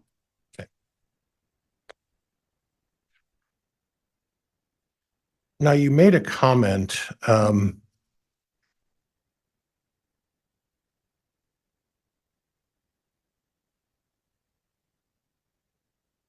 in your autopsy that you performed, and you noted that the bruises were what are called very non-specific bruises. You remember that? I don't recall the specifics of how I described them in the report. I'd be happy to look at it and refresh my memory, but I don't. So bruises by nature are non-specific. Okay.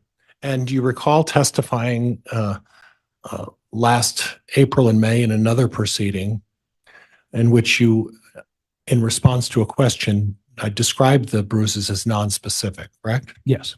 Okay.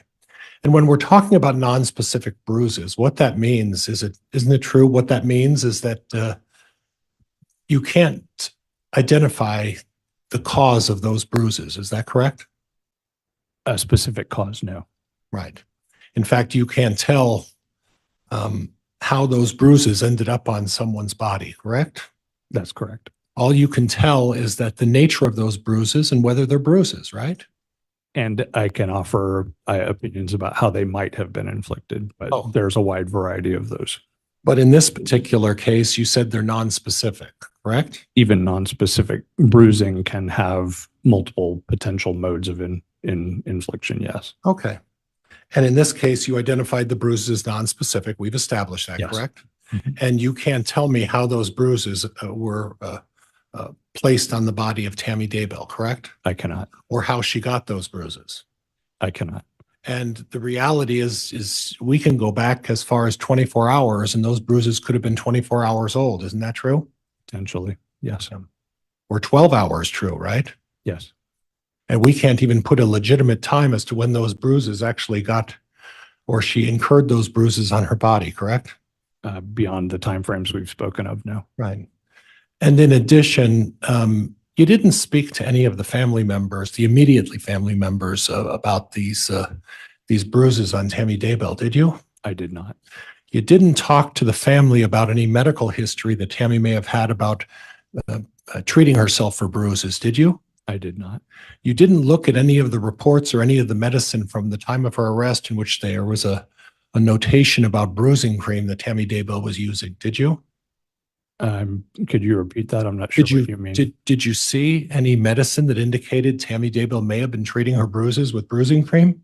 She had a number of ointments, creams, oils, and other things at the residence, which those that were documented in photographs by the coroner, we did look up and go through. Okay. And based on history, in speaking with the family, you weren't able to get any information about whether or not Tammy Daybell was prone to bruising, correct? I did not speak to the family. Okay.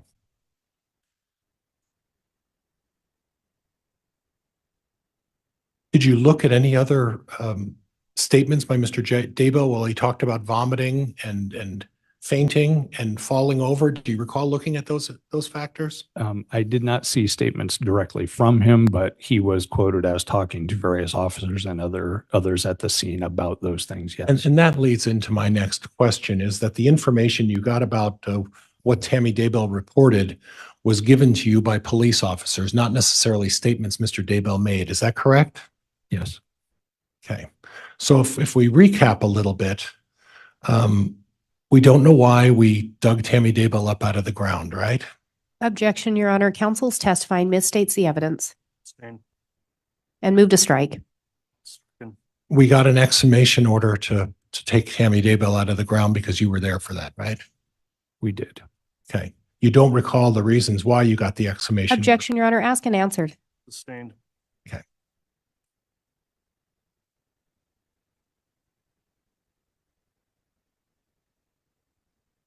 So you talked a little bit about Utah, and then you talked a little bit about Idaho and how in Idaho, it's up to a coroner to determine whether or not there's an autopsy that needs to be performed. Is that right? Yes, Okay. And in Utah, it may be a little different, right? it is. You talked a little bit about how it's not ideal to conduct an autopsy after embalming and burial. Would you agree with that? It's certainly not ideal. Yes. I Right. would agree with that.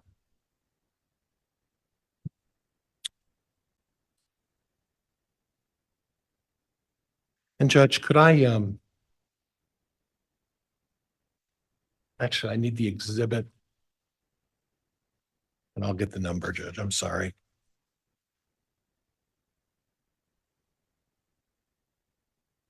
I think it's 179. 179. Judge, I'd like to republish Exhibit 1. Judge, I'd like to republish Exhibit 179. You may.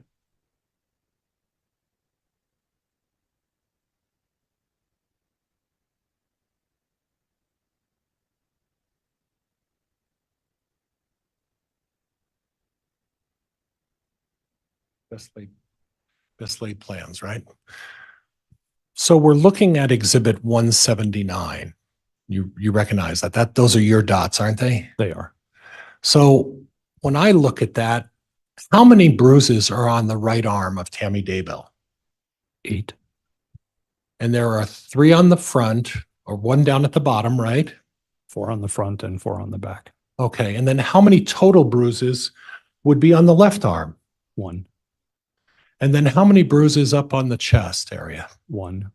So you talked about asphyxiation and you made a determination that there's asphyxiation here, right? Yes. Okay. And what you're suggesting is that Tammy Daybell was, someone stopped her from breathing, right? Correct. Okay. So I guess what I'm confused about is how is someone asphyxiating Tammy Daybell if there's one person holding her arms? Objection, Actually withdrawn. You can answer. I wasn't there, so I can't tell you the specifics. Right. And the other question is that if someone was holding her arms down, how did bruises get on the front of the arm and on the back of the right arm? You can have bruising on front and back from a grab. Okay. And then that person would also at the same time be grabbing the lower part of the right arm too at the same time? Not necessarily at the same time, no. Okay. And then while they're asphyxiating her, they grab the left arm, and there's only one little bruise on the left arm, right? There is one bruise on the left biceps, yes. And then at the same time, somebody puts something over her mouth while they're holding her arms to suffocate her, right? It could have happened that way. It could have, right? It's possible. It could also have happened that this wasn't asphyxiation, right? I don't believe so, no. Okay. You're firm on this idea that you think it's asphyxiation, right? I do. And that determination you made is as a result of just talking to the police and after you did this investigation, correct? Objection, Your Honor, misstates the evidence. Sustained.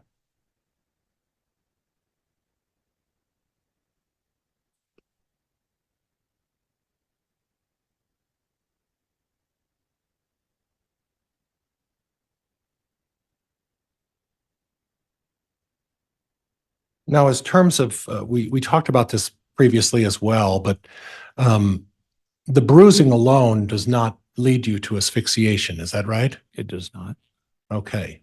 And the facts about other activities that may have been occurring, particularly Brandon Boudreaux and Charles Vallow, don't lead to asphyxiation either, right? No. Now, previously last year, you testified and there was some discussion about the 5 different levels of determination. Do you recall that? I don't specifically, no.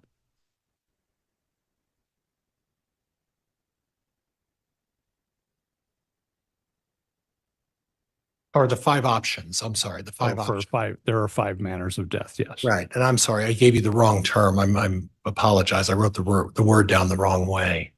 The 5 determinations. And can you go over those with me again? Sure. Go ahead. On a death certificate, there are essentially in every state except New York and I think New Jersey, maybe Connecticut, there are 5 options for what the certifier of the death can list as the manner of death. Those are Okay. natural, accident, suicide, homicide, or undetermined, or could not be determined. Okay. And I guess I'd like to talk to you a little bit about the undetermined one. Okay. And when you come up with an undetermined diagnosis, that means you don't have any reason that leads you to say this is absolutely the way this person passed away, correct? Undetermined manner is used when you don't have enough circumstantial or investigative or autopsy findings, whatever. You don't have enough information to decide between 2 different manners. And that can be, for example, in an overdose, it could either be a suicide or it can be an accident. In this specific case, it could be, there's allegations of that her death is natural. If I believed it could be natural or it could be homicidal, then it could be undetermined because I can't really decide between those 2, but I did decide between those 2. So that is a situation where if you don't have enough evidence to determine exactly why someone died, you make the determination of undetermined. Is that correct? If you don't have enough, certainly if the cause of death is undetermined, then the manner of death will usually also be undetermined. And that doesn't mean there was foul play. You just don't have the information to make that assessment. Would that be fair? Yes. So in other words, if in this situation there was insufficient evidence to determine a cause of death, it would be listed as undetermined, right? The cause of death could be listed as undetermined, yes. And at that point, that's a situation, like I said before, where it doesn't mean that it's homicide. It doesn't mean that there was foul play. You just don't have enough information to make that decision. Would that be fair? It would be, Yes, to an extent. It's possible that it doesn't mean that there's not foul play necessarily. Like if, for example, you call it undetermined because you think it might be a homicide or a suicide and you can't decide between the two. If you call it undetermined because you can't necessarily decide between those two, means you think it's just as likely that it was as it wasn't. I can't tell. It could So it also still be, could be, but it might not be. it could also be a situation where there's no medical information that leads you to any conclusion as to why someone passed away, right? It could be. Right. And there are situations where people pass away and there's no discernible reason why that happened. Would you agree with that? Yes. Okay. Now, you made mention of all the medical reports that you reviewed. Which medical reports did you review? Reviewed records from Seasons Medical Clinic, from another clinic, whatever Seasons was before it was Seasons. I forget, it had a different name. She'd also been seen at a clinic in Utah before moving back to Idaho, and we'd looked at those as well. And those were just, and they were just quite frankly, those were just a matter of a couple of pages, right? Not a lot of records, no. Right. Well, a couple of pages, right? Objection, Your Honor. Argumentative, asked and answered. Counsel's testifying, move to strike. Well, it was late. It's already answered, so overruled. Okay. And you looked at the Seasons Medical and you looked at the other medical records and you were aware that 5 years prior to Tammy Daybell's death, she was diagnosed with anemia, right? I believe so, yes. And you didn't talk to the family about how that anemia had been progressing on Tammy Daybell. Is that right? I did not. Okay. And you were also aware that Tammy Daybell was taking a form of, and I don't want to, fluoxetine. Fluoxetine. Fluoxetine. Mhm. There's a reason I'm not a doctor. Fluoxetine, and that's a form of Prozac, right? Yes, it's And a if- generic. And if fluoxetine is mixed with the wrong kind of other medicine, whether it's herbs or supplements or anything else, those can have significant consequences, correct? There can be certainly drug interactions with herbal stuff. I'm not aware of any specific ones of fluoxetine with And as herbal part- remedies. I'm sorry, Mr. Ramsey. And as part of your analysis and the testing for poisons and all of the other testing that you did, you're not really able to test for the herbals and the supplements and everything else and its interaction with fluoxetine to see if that had any impact, could you? I think that's a two-part question. There's not really any way to test for drug interactions. You can test whether a drug is present or not, but certainly we don't have the ability to test for most herbal supplements. Okay. And the fact that those herbal supplements, whether or not they could have an adverse impact with the fluoxetine that Tammy Daybell was taking, correct? Don't have a way to determine that, Right. whether they were even present. The heavy lungs. I'm sorry, the heavy what? Heavy lungs. Oh, The heavy yes. lungs. That's an unusual medical malady. Would you agree? It's a non-specific finding. But it could have an impact on the cause of death here, correct? It could, yes. Right. And you didn't take that into consideration before you made your asphyxia determination, right? No, absolutely, we did. No, you did? Mhm. Okay.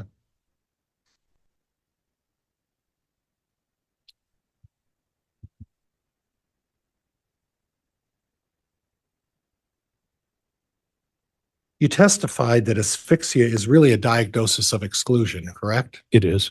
So in other words, you look at all other possibilities, and if you can't find anything else, you go to asphyxia. Would that be fair? If you can't find anything else, more likely, yes. Okay. Or what is if you can't find anything else? Why wouldn't you just go undetermined? You might in some circumstances. Okay.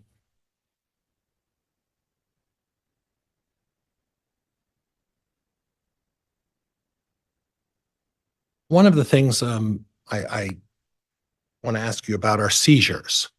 Okay. And when a person has a seizure, it's not always a result of there being some sort of physical evidence to support that, is there? I'm not sure what you mean. Well, there's a seizure can occur at any time. Any one of us could have a seizure at any time. Would you agree with that? Mm, could and is likely are very different things. Okay. Okay. So are you at this point saying and excluding the fact that Tammy Daybell could have had a seizure as a possible cause of this death? No, I can't 100% exclude it. I just think it's Okay. very unlikely. You think it's unlikely? Okay. Yes, very unlikely. In spite of the fact that Chad Daybell talked about fainting and those types of issues, you're saying that because of that, it's very unlikely there could be a seizure, correct? That's what I believe, yes. Okay. And you're also saying,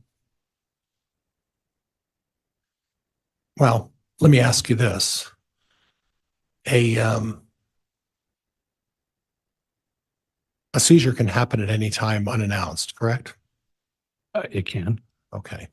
Or there could be some instances where there's some medical proof to support a seizure, correct? You can have a seizure, yes, because you have a tumor or an infection or other things, or you have a condition that leads to a seizure, yes. Okay. And then we talk a little bit about arrhythmia. And with arrhythmia, there isn't always an indication with arrhythmia that there's there isn't always a damaged heart or a faulty valve as a result of arrhythmia. Would you agree with that? Yes. In fact, arrhythmia could happen at any time. Any one of us with healthy hearts could suddenly have an arrhythmia and die, correct? Very unlikely. Very unlikely? Yes, very Okay. unlikely. Well, does that very unlikely change when you look at the fact that Tammy Daybell's family history had a history of heart issues? Does that change the very unlikely to likely? Not in the context of what her heart looked like at autopsy. Okay. And again, because her heart didn't look healthy or unhealthy, that isn't always the point, is it? Arrhythmia can occur even in the healthiest of hearts, correct? Yes and no. Not in there is a reason that people have arrhythmias. Okay. It's not always apparent by looking at the heart. The heart certainly, as I discussed previously, can look normal, and you can have arrhythmias, but there will be something wrong with it, either microscopically evident or molecularly evident. Okay. And molecularly evident means that there's some sort of syntax that hit the heart and it suddenly just stopped working properly, right? It would just, yeah. An arrhythmia just means no rhythm. And if your heart stops beating, you have no rhythm. Right. And if the heart for some reason stops beating and there's some sort of arrhythmia, suddenly we get the pink foam that starts developing in these heavy lungs, right?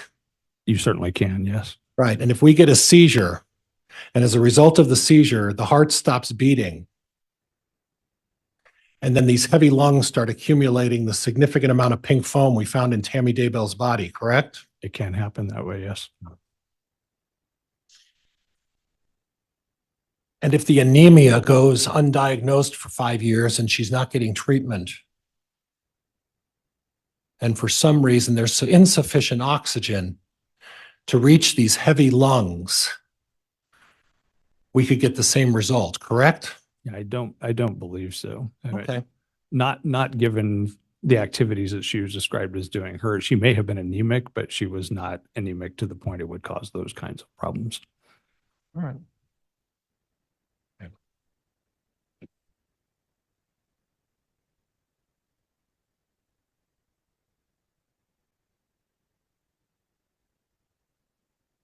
In regards to a time of death, what I understood you were testifying to is there's really no definitive way to determine an accurate time of death. Would that be fair? No way to determine a very specific time of death. A range, yes. A specific time, no. Okay. Judge, I have nothing else. Thank you. All right.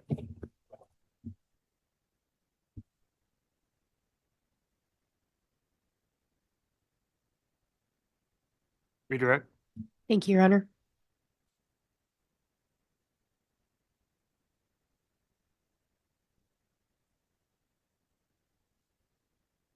Dr. Christensen, you were asked a lot about the exhumation order. Do you recall that? I do. You were not the one requesting that, is that correct? That's correct.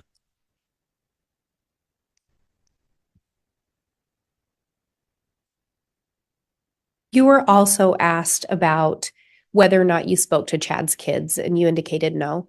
That's correct.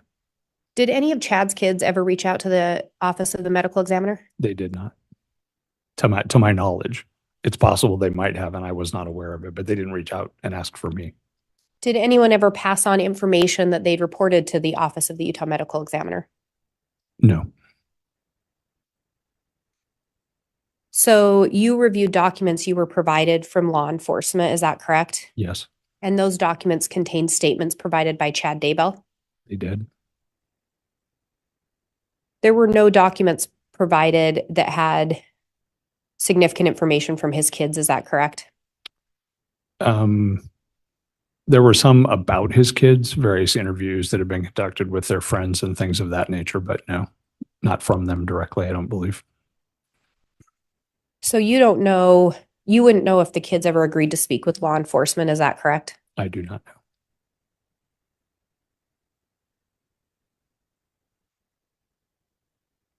And if Chad's kids had made statements about Tammy's health, would those have been documents that you would have requested or wanted to review? Absolutely.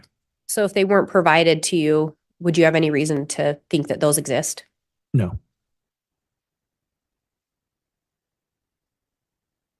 And you were asked about Utah being a little different than Idaho's system. Do you recall that question? Yes. Would you describe them as a little different? I guess Utah's and Idaho's death investigation systems are kind of on the opposite poles of the spectrum in the U.S.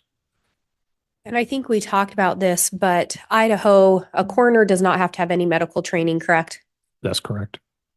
Whereas a forensic pathologist or medical examiner goes through years of schooling. They're a doctor. Leading, sustained. Your Honor, it's sustained on leading. Is that correct? It's Because sustained. I think it's within the scope. It's not outside the scope, correct? Think I just for my next question, I wanted to clarify that. Yeah, I only sustained as it being leading. I think we talked before, but you have worked in systems where a coroner is used, correct? Yes. And in your experience, do coroners have to have any medical training? No. And to be a forensic pathologist, again, what training do you go through? Have to have a college degree, a medical degree, and residency training in pathology, and then forensic fellowship training. And in Utah, again, who is it that would determine if an autopsy is to be completed? It would be done by the Office of the Medical Examiner. So one of the individuals that has all that medical training? Either by them or one of our investigators. And if there are questions, then they ask us.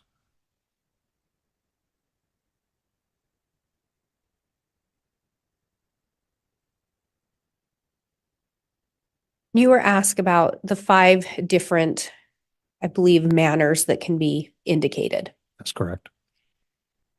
Is it common practice for the Office of the Utah Medical Examiner to look at the surrounding facts in addition to what's concluded from the autopsy? Yes. And I think you talked about an example of a drug overdose, that there could be several manners, even if that's the cause. Yes.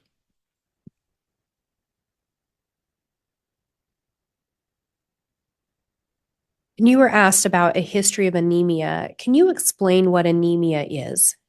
Anemia is when your blood count, the percentage of your blood that's made up of red blood cells, drops below normal levels.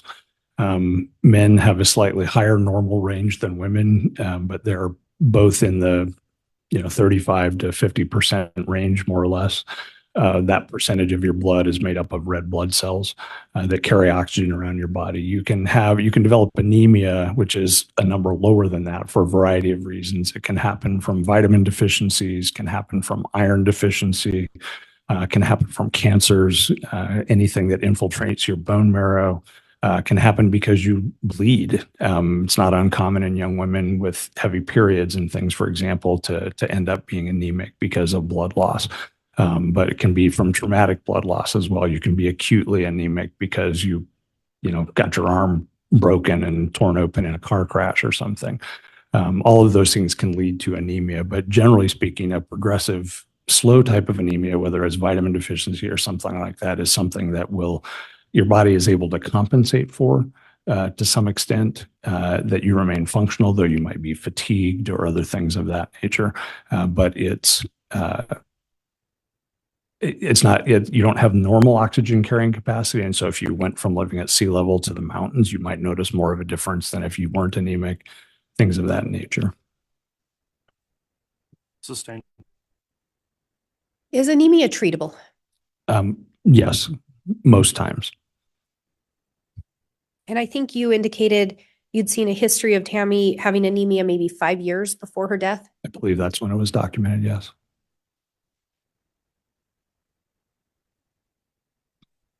And if there were no other indications of anemia in her medical records, could that indicate that it was treated?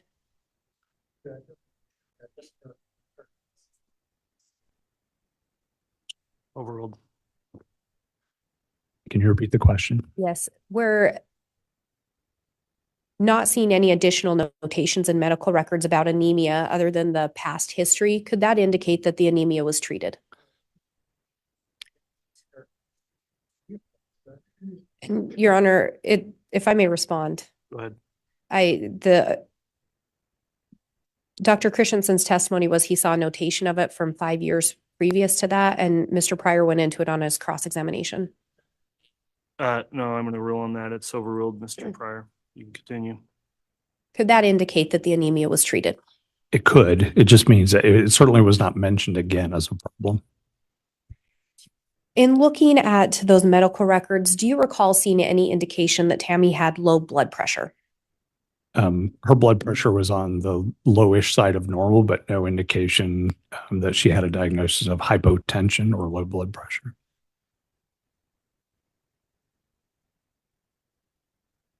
Could you use the microphone, please, Mr. Pryor? Foundation judge, I'd like to know what report he's referencing where he saw that information. And Your Honor, my question was just about the medical records that he reviewed in general. All right, then he should be able to specify which medical record she's All right, talking Mr. about, Judge. Pryor, this is not an objection. It's just an argument now. Is there an objection? There is, foundation. All right. The objection is overruled. In the medical reports you reviewed, you didn't see any sign of low blood pressure. I did not. In the medical records you reviewed, did you see any signs of seizures? No. In the medical reports you reviewed, did you see any indication that Tammy had had a prior history of any negative drug interactions between her prescription medication and herbal remedies? No.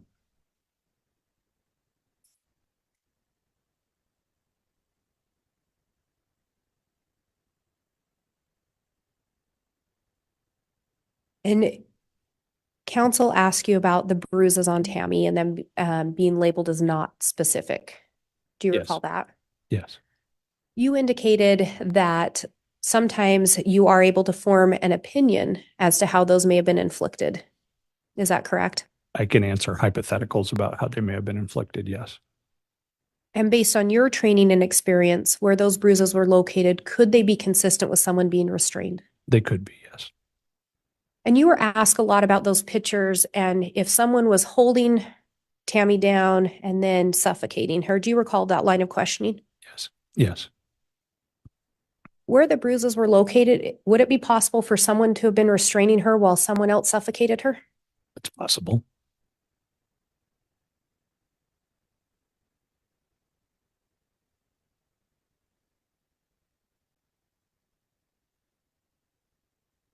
Based on your experience and the autopsy and your review of documents, in your opinion, is it likely that Tammy died of a seizure? No.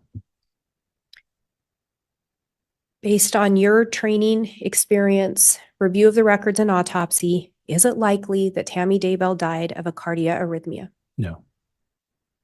Based on your experience, review of the documents and autopsy, is it likely Tammy Daybell died of a drug overdose or drug interaction? No.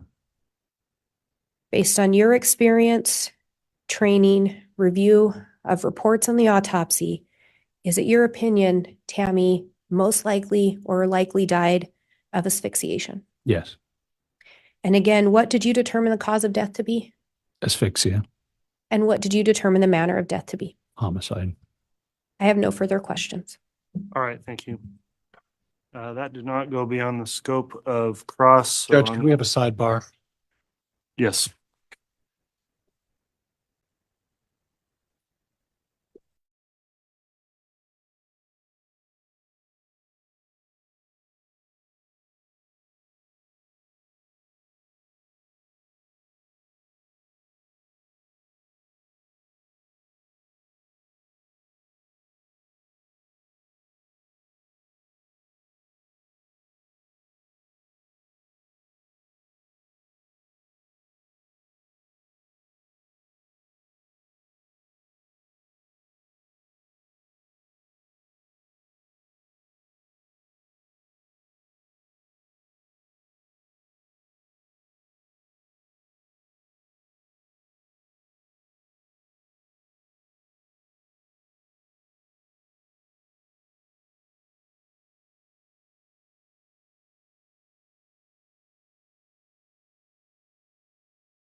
All right, counsel, after sidebar, the court's determined I'll allow a recross on that one narrow scope of the issue you want to discuss, Mr. Pryor, with the witness.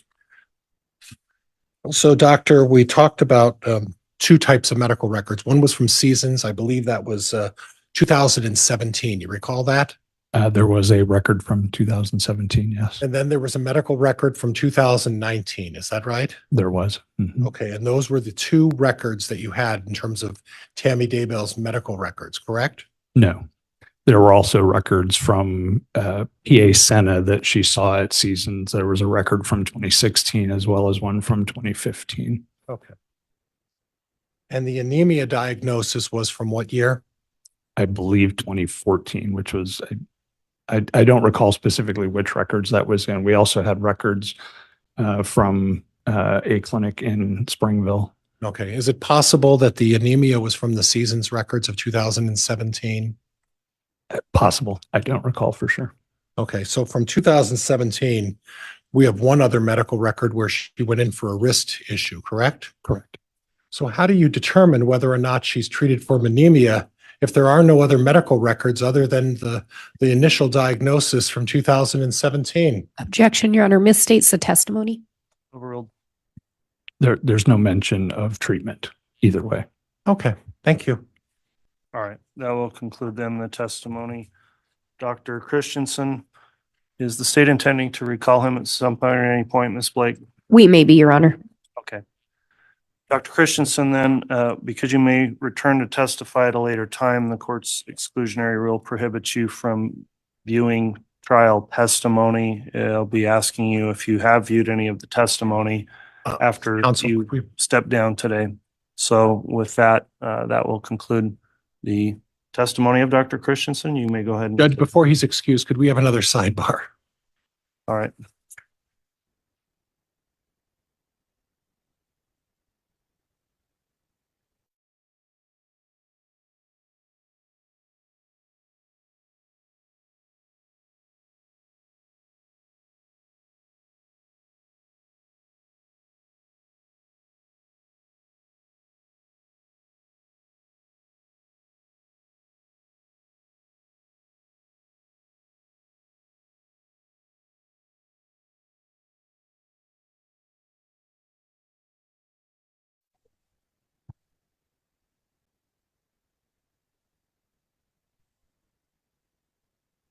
All right, after the sidebar, counsel for the defense has correctly pointed out, and I agree that expert witnesses are not subject to the same exclusionary rules that normal lay witnesses are.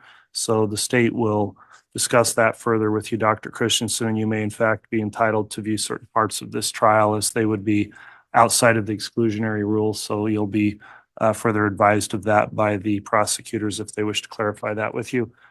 Thank you again for appearing to testify, and we'll go ahead and let you step down at this time.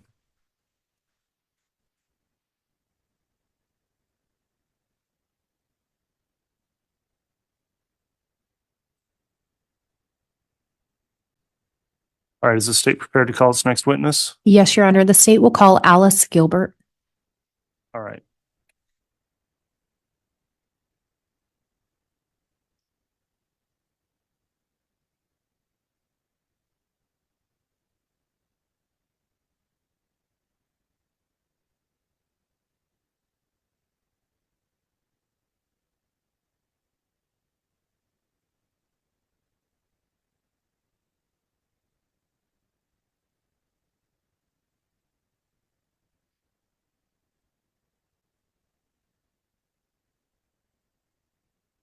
Swear or affirm the testimony you're about to give will be the truth, the whole truth, and nothing but the truth, so help you God?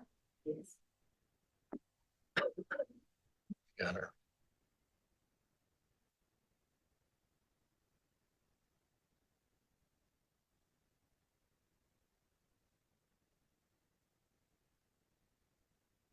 See, try to speak directly into them.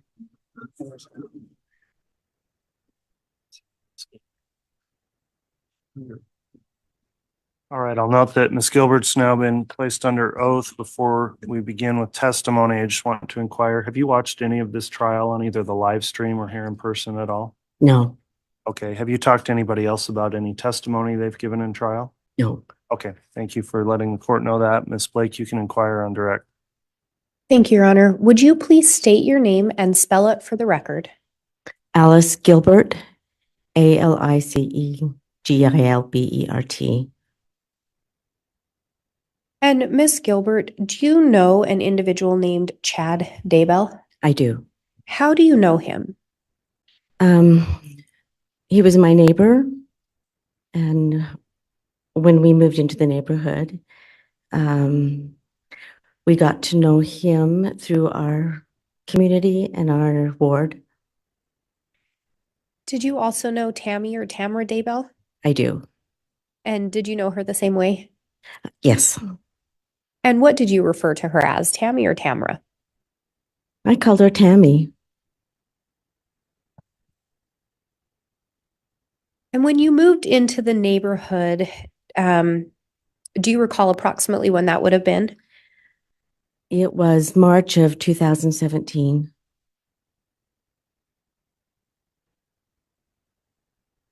And were the Daybells already living there? Yes.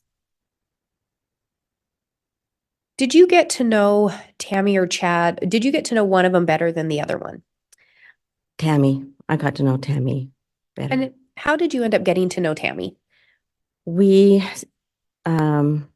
worked in the same church calling together. And so I got to know her through that church calling. And when you say church calling, what church is that associated with? The LDS church. And what callings did the two of you hold where you worked closely? I was the Relief Society president, and she was my first counselor. How often do you think you saw Tammy? We met once a week and on Sundays.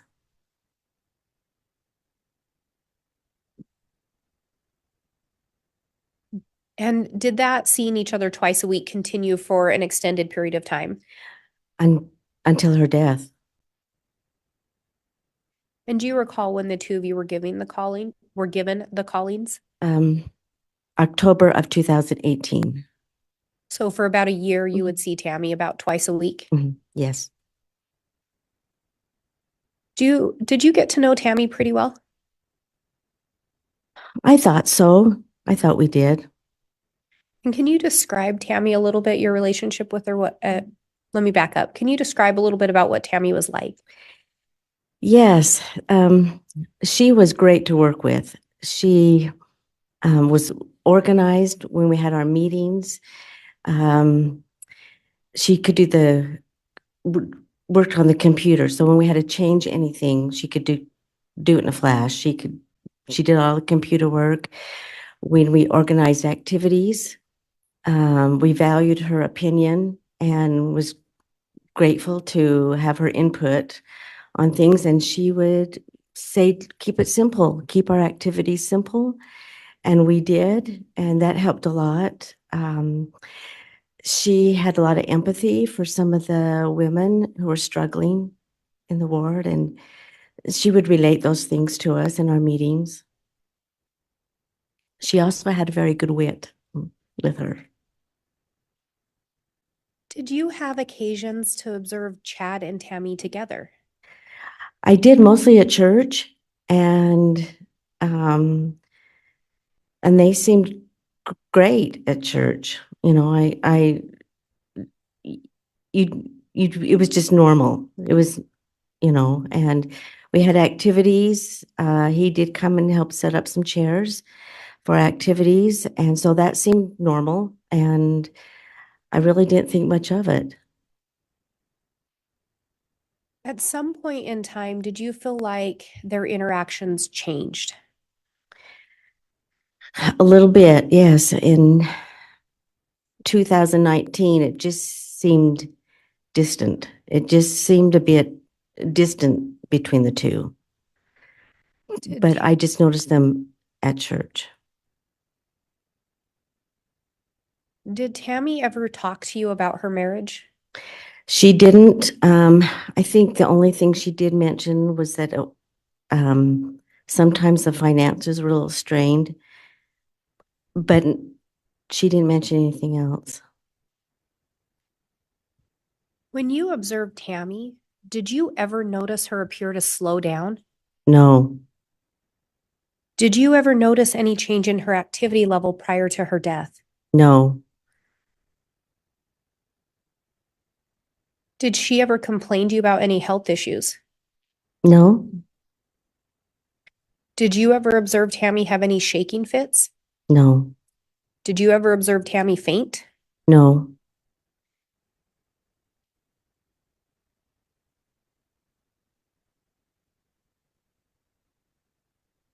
How did you learn about Tammy's death?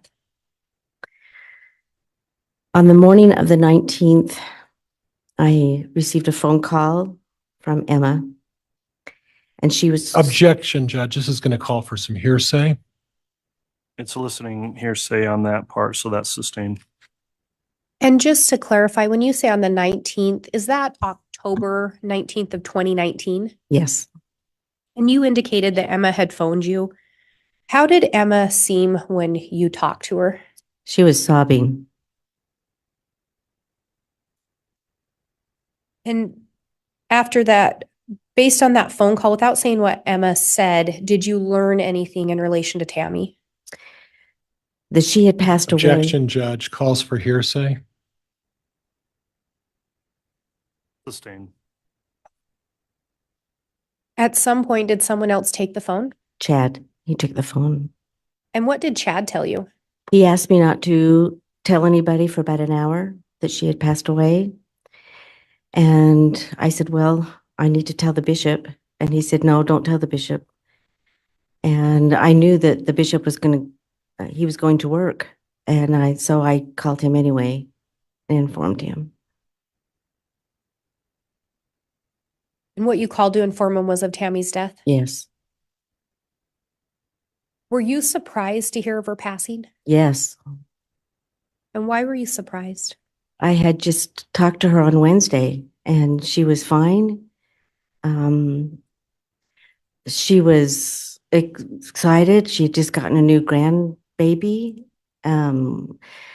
We had talked about Mark and his mission, and she had told us experiences of his mission, and she was excited with things.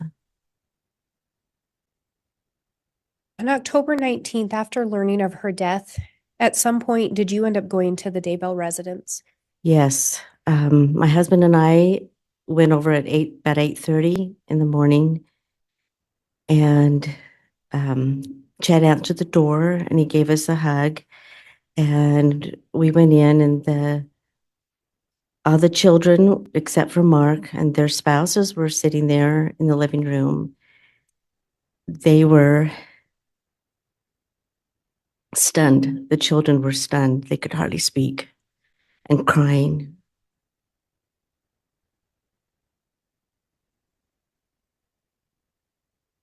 Did you end up making any observations of Chad when you arrived? Yes. When I asked him what happened, and he said that Tammy vomited at midnight, and they think she passed away at 2 a.m. and that her legs were hanging over the bed and that she'd fallen out of bed. He also said they think, did I say this? That they think she died of an embolism. And Chad provided all this information the morning of her death. Yes. How did Chad appear to you? He wasn't as upset as the children. He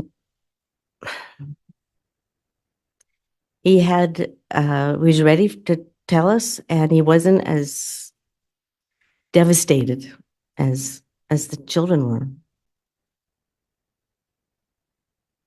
And you indicated you'd just seen her the Wednesday before her death. Yeah. Did she complain to you at all that day of any health issues? No. And I knew she was taking clogging lessons when we would have activity nights. Judge, I'm going to object at this point, just going into a narrative. You can answer. I can answer. We had activity nights, which started at like, I think 6:30. She would leave early, maybe 8 o'clock, because she was going to a clogging class. And so in my mind, I'm thinking I'm going home to bed at 8 o'clock. She was going to a clogging class. So I admired her for doing that. On Wednesday, when you saw her, did Tammy have a cough that you noticed? No, Did she have any kind of a coughing fit around that time? I didn't notice any. After arriving at the Daybell residence, did you do something else that morning? Yes, we had asked if they had breakfast and they hadn't. So my husband and I said, well, we'll go get you breakfast. And as we stood up to go, Chad told us that her funeral was going to be on Tuesday and a memorial on Wednesday. And I was surprised. And I said, well, did you plan this? And he said, no, but I was surprised that fast that he could tell me that. And when you ask if he planned it, why did you ask that? Because I know what it takes to plan a funeral with a ward and to organize the church and have the ladies in the ward provide the meal. And you need to ask the sisters to volunteer to provide meals. And it takes time. All of it takes time. So I was really surprised. But then he said her funeral was in Springville. That also surprised me because we were there in Idaho. And do you recall what day of the week October 19th was? Saturday, And the funeral was going to be on the Tuesday.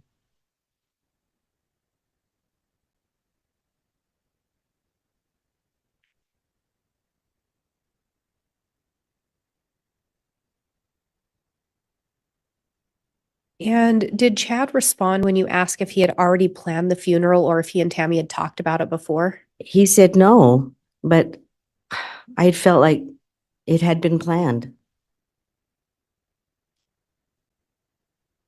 Did you end up attending the funeral? Yes. I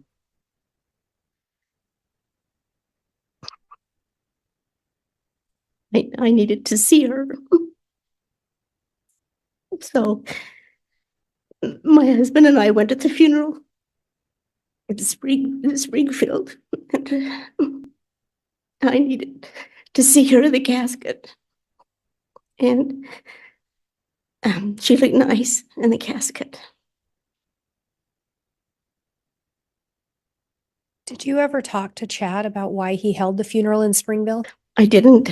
I just assumed it was because they lived there before.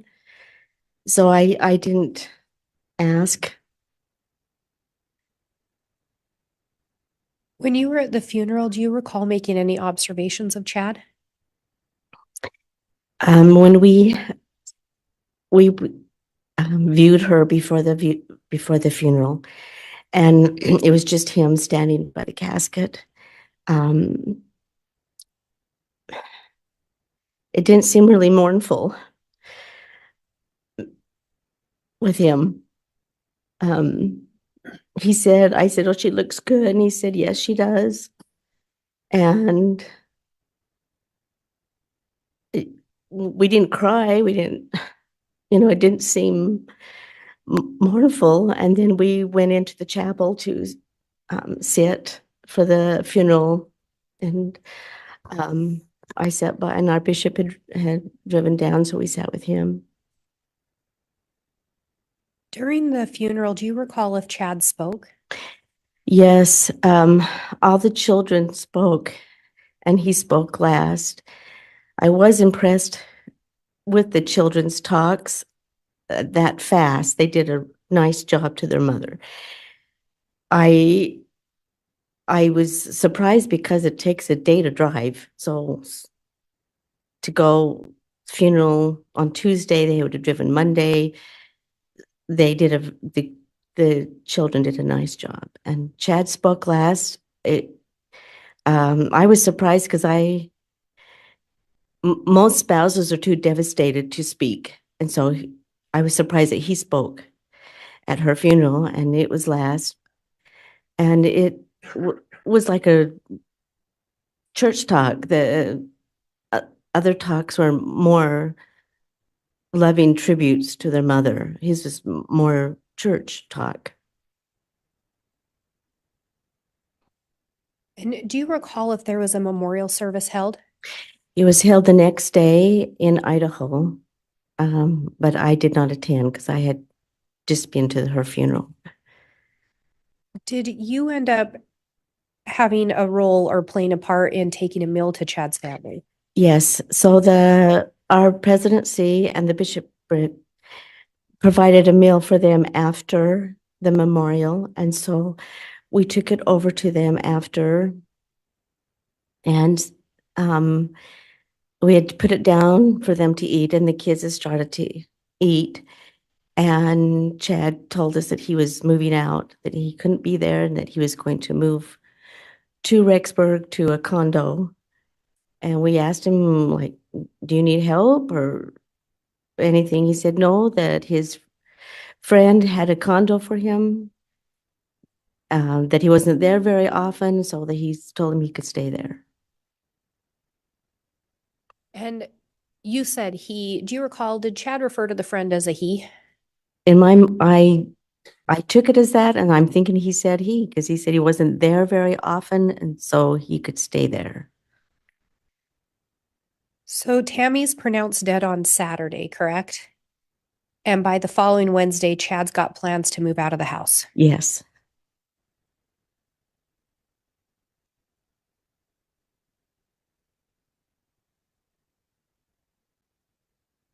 Do you recall anything else that morning standing out to you as far as what Chad told his kids? He had told his kids to go through Tammy's things as after he told us he was moving out, and that surprised me too. That's maybe I'm more sentimental, but it just seemed fast. And they kind of took it in stride, and I think they did do that. In the time just after Tammy's death, did you have an opportunity to observe any of the Daybell children, so Chad and Tammy's children? I went and saw Emma on Friday, and she was sobbing. She's really struggling, and she was getting really sick. She lost a lot of weight. We had organized meals for her. I know the school district was taking meals into her and Garth. She was struggling. She told me she missed Judge, her mother. objection, Grounds? hearsay. Sustained.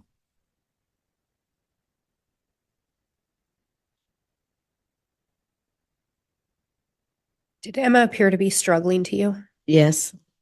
Did Garth appear to be struggling as Yeah. well? Yes. And on Friday, to the best of your knowledge, had Chad moved out of the residence? Yes. I think he moved after the memorial. So you visited with Garth and Emma just less than a week after their On mother's Friday. Yeah. Was Chad there when you went to visit him? No.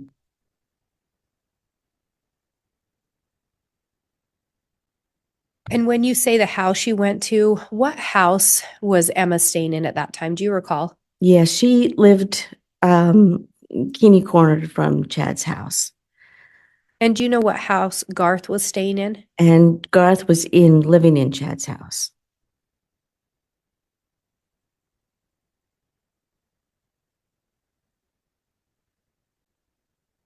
At some point, did you end up reaching out to Chad?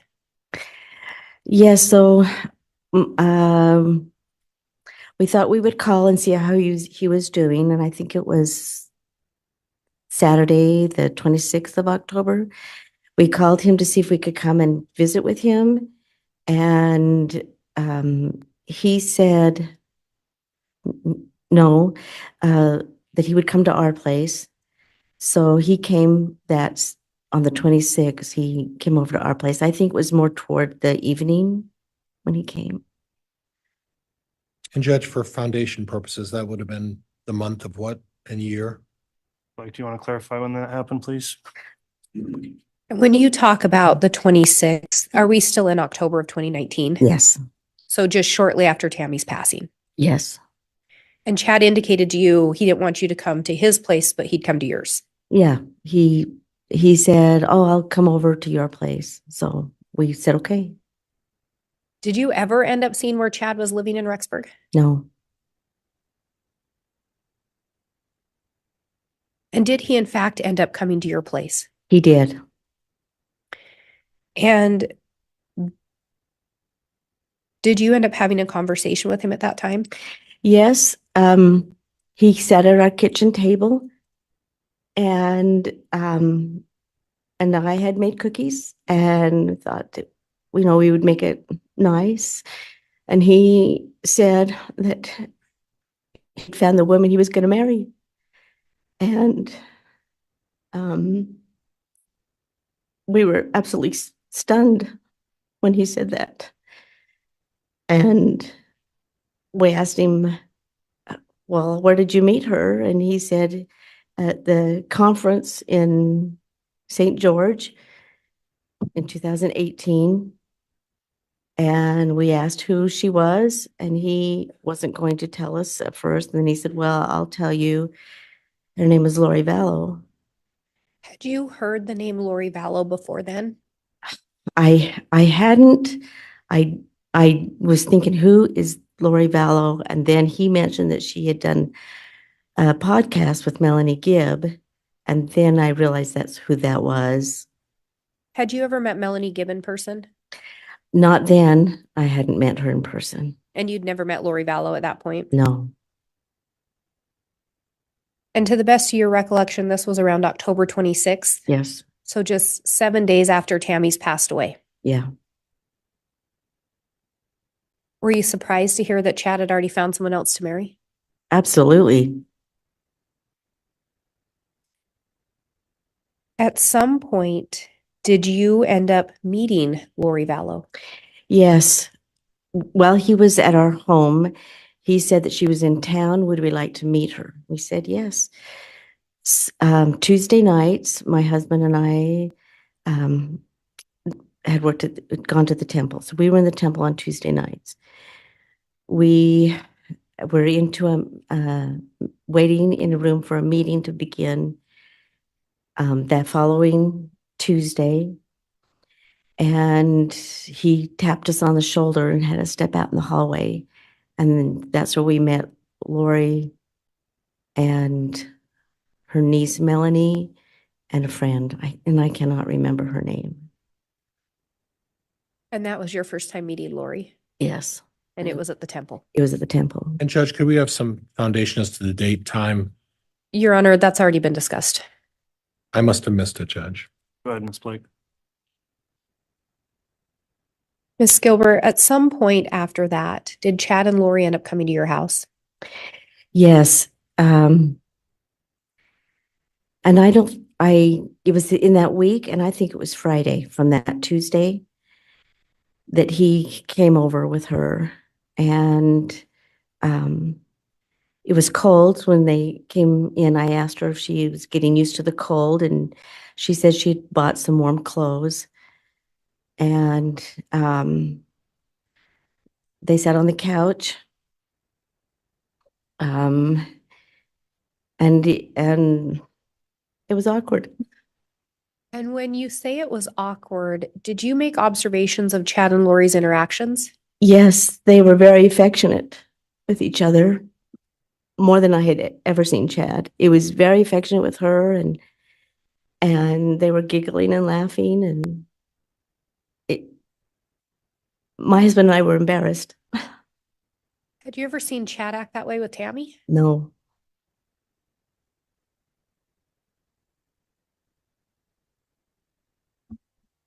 Did you end up talking at that time to Lori about her family? I did. I asked her if she'd been married, and she said yes, that her husband had died in December of a heart attack. I asked her if she had children, and then Chad said that she had recently had a daughter that had passed.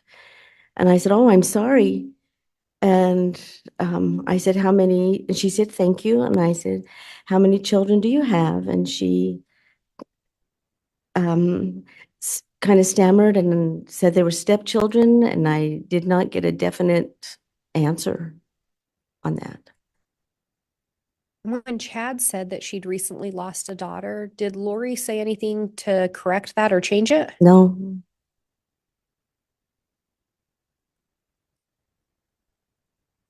And this would have occurred end of October, beginning of November of 2019. Is that correct? Yes.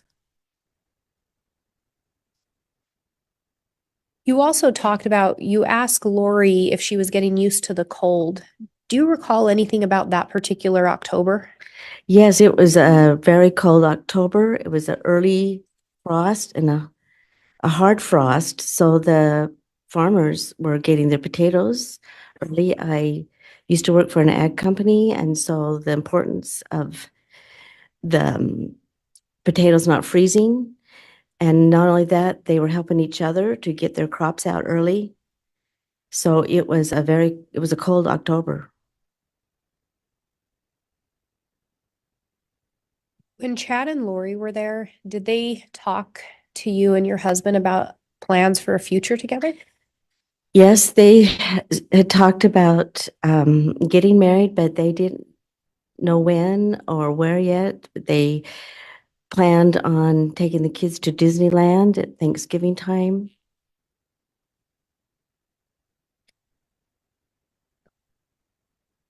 And did Chad tell you anything about his plans to write a book?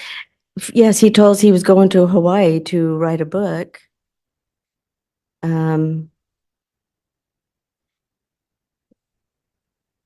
But I didn't know they were going to live there. He just said he was planning on writing a book and going to Hawaii.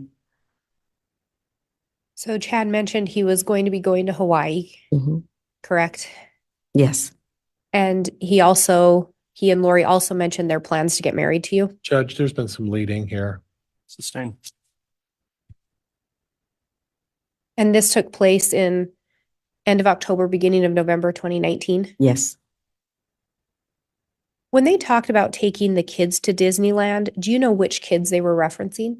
It was Chad's children. Did they ever mention taking any of Lori's children with them?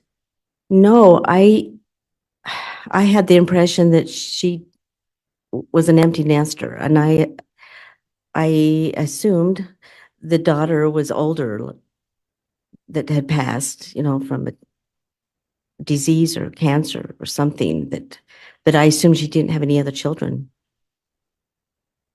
Did Chad or Lori provide you any details as to how Lori's daughter died? No, and I did not ask.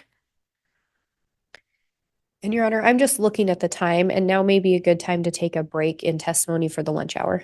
Okay, I appreciate that, Ms. Blake. We will go ahead and take the noon lunch hour. We'll take the hour and be back on for additional testimony at 1 o'clock. All right, please.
District Court's again in session.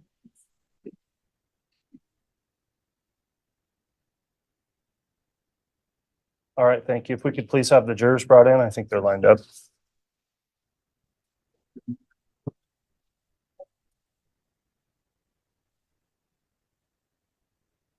All right.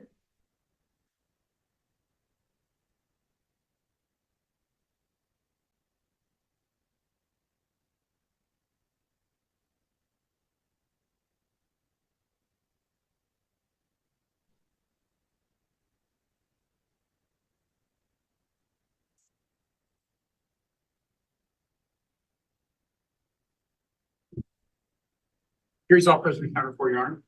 All right, thank you. Please be seated.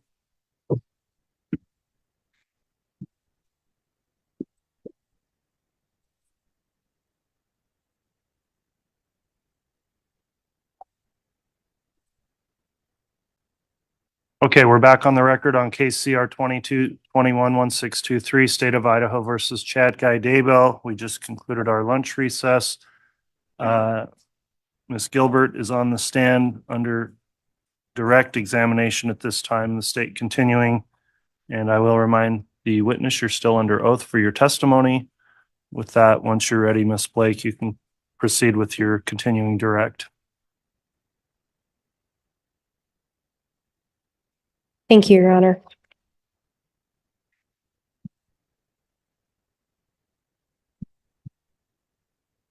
And Ms. Gilbert, I think we left off, I'd ask you if Chad or Lori provided you any details regarding how Lori's daughter died. No,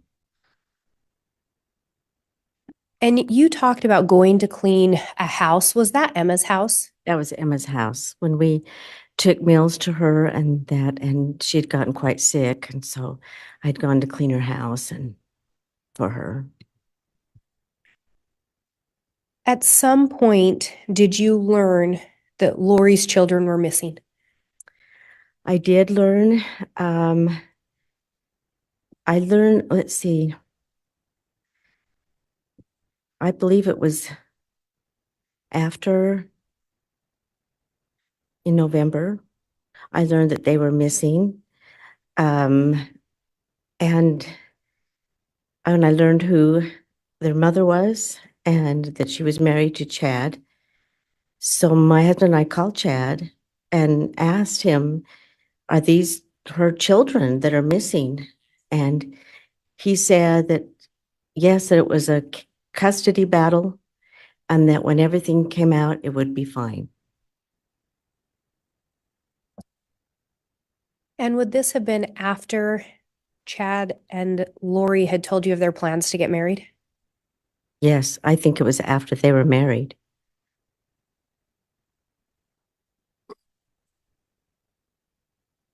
And after that visit in late October, early November, where both Chad and Lori were present, did you learn whether or not Chad was still in Idaho?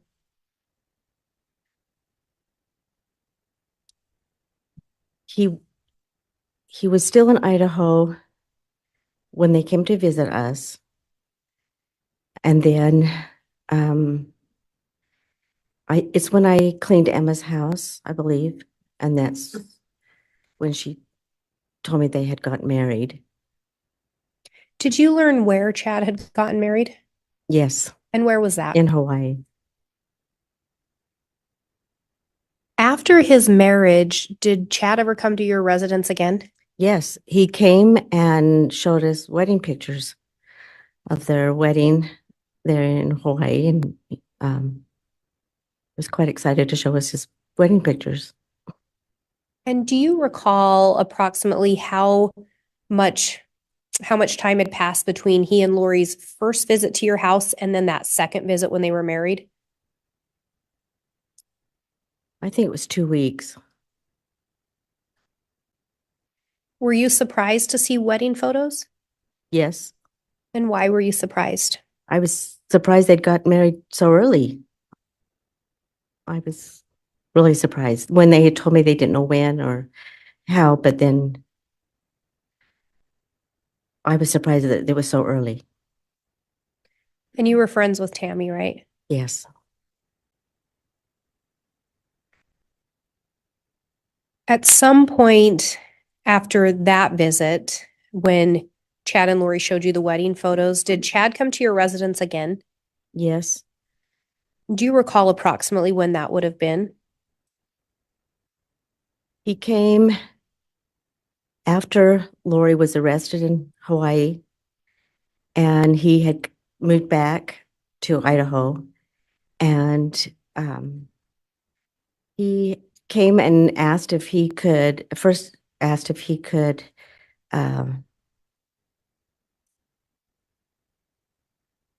I think it was when her first bond was gonna come up. And that's when he asked us if we would put our house up for her bond. And prior to asking you for you to put up the bond, do you recall if he ever asked if he could live with you? Yes, he did. And what did you tell him? Well, first y- it was like an overnight, if he could be overnight. And I was okay with an overnight, but I could not let him live with us. So we told him that our daughter was going to move in and there wouldn't be any room. And then he'd ask you to consider putting up some bond money or putting up your property. Is that correct? Judge, I'm going to object at this point. We're getting a little leading. Sustain. And I think you had previously indicated that he asked you about bond. Do you Yes. recall what he asked you in relation to that? When he came in, he was quite upset, and he said he had to get her out of jail, and that he cried and said he said it was just killing her to be in jail, and could we put our house up for bond? And we asked him if he had family that could help him. He said no. And he mentioned another friend, I think. He said he couldn't help him. And we said we would think about it, and I think that was a Saturday. Sunday, we got a text from him, and he wanted to bring the bondswoman to our home and to meet her at our house that Sunday. And did you in fact have another conversation with Chad about posting bond or putting your property up? Yes, there was 2 conversations. This was the first one. And what did you ultimately end up deciding? No. During your conversation with Chad regarding the bond, do you recall anything about the comment previously made about Lori's daughter dying coming up? Yes, because I asked him, how many daughters does Lori have? And he said 1. And I said, well, when we met you, you told me she had a daughter that passed away. And he said, no, I didn't. And I said, yes, you did. And then when I asked him about the missing children, and he said it was a custody battle. So that's why I asked, how many daughters does she have? And then he denied telling me that.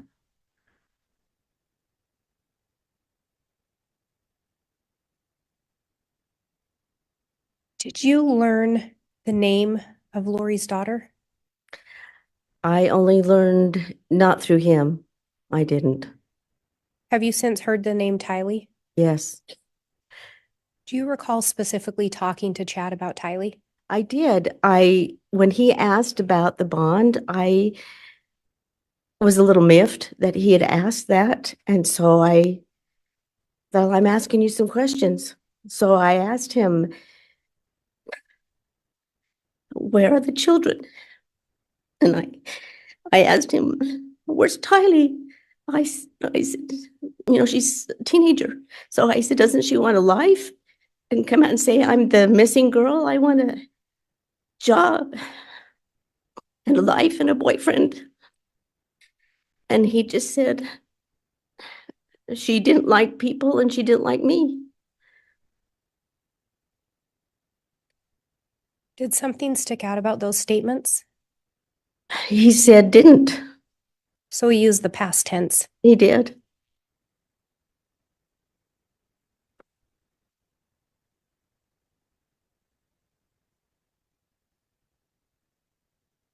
And backing up a little bit, do you recall a time in February of 2019 when Chad was at your residence? Yes, he had come over.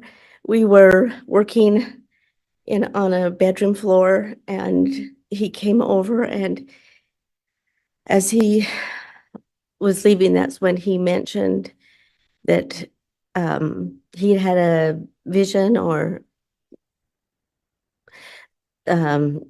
such that Tammy was going to pass away. He didn't know how or when, but before her 50th birthday. And do you recall around that same time Chad saying anything about Tammy and games on a computer? Yes, he had told my husband and I that Tammy liked to play some games on the computer, and that he had told her that her grandmother, I think, but she was dead, had come to him and told him to tell her that she was not happy with Tammy on the computer, that she was wasting her time on the computer.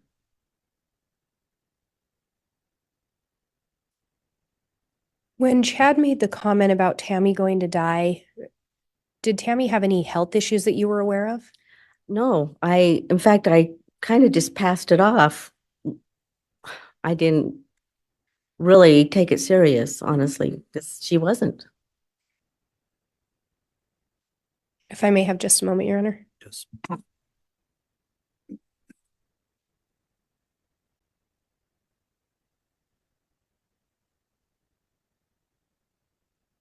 I have no further questions, Your Honor.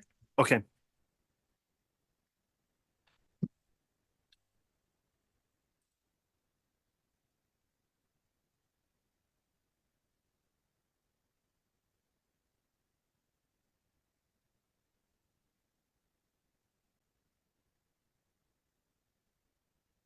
All right, cross-examination. Thank you, Judge.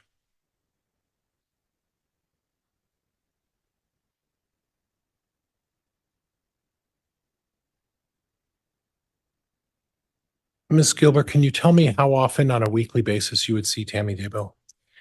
We had our meetings on Wednesday mornings, and then I would see her on Sunday. At church? Yeah. So, and how long were the meetings on Wednesday morning? Oh, an hour to 2 hours. Okay, and how many people were present at that meeting when you would see her for those Wednesday meetings? There were 4 of us. Okay, and that was about for 2 hours? That was the longest. Okay, that was a long meeting? That was the longest we went. Oh, the longest you go. Okay, and then as far as church is concerned, did you sit next to each other at church? No, sometimes in our second meeting, we sat by each other because it was our presidency, but not in the first meeting. Okay, so church would last about how long on a Sunday? 2 hours. Okay. So you would see her for about 3 to 4 hours a week? Yeah. Would that be fair? Okay. And then after the birth of Emma's child, the Daybell family would sit at the back of the church. Is that right? You recall that? Objection, Your Honor. Facts not in evidence. Counsel's testifying. Move to strike. World. So the location of where they would sit, generally, do you recall that they would sit in the front of the church in the beginning? Not quite in the front, maybe the middle. Okay. And then after Emma's child was born, they would, out of respect, they'd Sometime, move yeah. to the back. Yeah. Mhm. Okay. Now, do you have any recollection of Chad spending mornings at the Salem church every morning with his truck parked up there? Objection, Your Honor. Facts not in evidence. Overruled. Do you have any information about Chad parking his truck up at the Salem church every morning On Sunday morning? every morning? during Oh, the no, I have week? no idea every Okay. morning.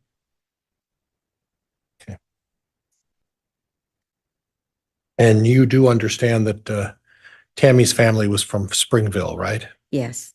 And so it wouldn't have been particularly unusual for Tammy to have a service in Springville out of respect to her family over there, correct? No, and I didn't. Okay. You made mention of something about our presidency and my notes say Bishop provided a meal. Talk to me about that a little bit. So the four of us in our Relief Society presidency, and I had contacted the bishop, and he wanted to be part of that. So us three sisters now in the Relief Society provided the meal, and the bishop included in on that.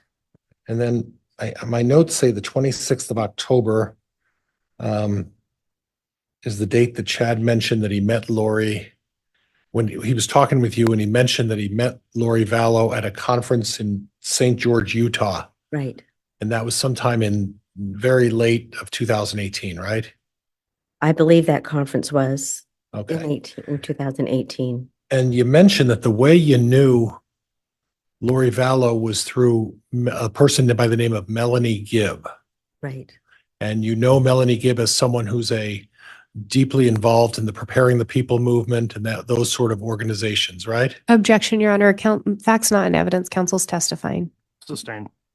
How do you know Melanie Gibb? I think, I don't know how we came upon her podcast, and I was trying to remember how we knew of her podcast, but I didn't know Lori, and so we just wanted to listen to Melanie's. Okay. And then that's where I heard of Lori, is through on her podcast. So did you know of Melanie through the fact that she had a podcast, or did you know her through her participation in the Preparing the People movement? I just knew her through the podcast. Okay. All right. Thank you. Now, you mentioned that Chad talked to you about taking all of the kids to Disneyland. Is it possible they said Knott's Berry Farm? I heard Disneyland. Okay. Okay. Have you been to Chad's house? Yes. Okay. And is it fair to say that it's a one-story house? There's an addition to the house. Right. You walk through a breezeway, and then there's stairs that goes up. Right. And when you say an addition, it's more of a building that's. Objection, Your Honor. Counsel's testifying. Witness has already said. Sustained. Okay. Are you aware that attachment to the back of the house doesn't have any electric? No, I wasn't aware of that. Are you aware that the attachment to the house that build on doesn't have any heat? Objection, Your Honor. Counsel's testifying. Facts not in evidence. Move to strike. Sustained. Mr. Pryor, it's got to be questioning, not just testimony through your question. Well, Judge, I'm asking her if she's aware. Well, I know, but there's a proper way to do that with facts from the witness, not from you. Do you have you been in that addition that's attached to the house? I have. Okay. Do you have any information about what utilities are available in that building? I don't. I didn't look Okay. at that Okay. part. And are you aware that nobody uses that? Objection, Your Honor. Counsel's testifying or attempting to testify. Move to strike. Sustained. Do you have any knowledge about any of the family members utilizing any of that portion of the addition? I knew that Garth had a ham radio set up, and I think a drum set. Okay. there. I don't know on their living conditions. Okay. Were you aware of their living conditions in the primary residence? I just knew of where Tammy's room was at. Okay. And that's Chad's room as well? I assume so. Okay. And then in the other bedroom would be whose room? I don't know which rooms the kids, whose room was what. Okay. At the time of Tammy's passing, do you know who was living in the residence at the time? I believe Garth was. Okay. Anybody else? I'm not sure if Seth was or not. Okay. He could have been. Okay. And then obviously you previously mentioned something about Emma living kitty corner from the house, right? Right. And then Mark was coming home from his mission, so he would have lived there, but Okay. not yet. And the other daughter lives somewhere in Utah, right? Yeah. Okay. Now, you indicated that Chad openly spoke to you about the Disneyland, discussed it with you openly, right? Yeah, just that they were going to take the kids to Disneyland. Okay, so at around the time of October, when I believe these discussions were in October, right? Right. He wasn't trying to hide his whereabouts in any way, was he? He didn't with us. And he wasn't trying to conceal where he was going on trips and vacations, correct? No, not with us. He didn't.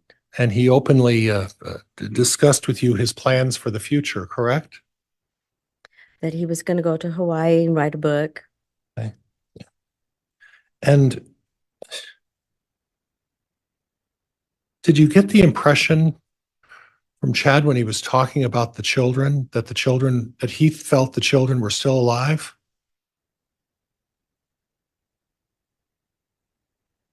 I didn't know of missing children then. Okay, well, that wasn't really my question. My question was, at the time he was talking to you about the children, did she? I'm Go sorry. ahead. I'm sorry, ma'am. It's okay. I mean, I know this is nerve-wracking. I'm not sure which time. Okay, it's okay. But at the time you've had discussions with Chad about the children, based on his demeanor, did you get the impression that he felt the children were still alive? Objection, Your Honor, calls for speculation.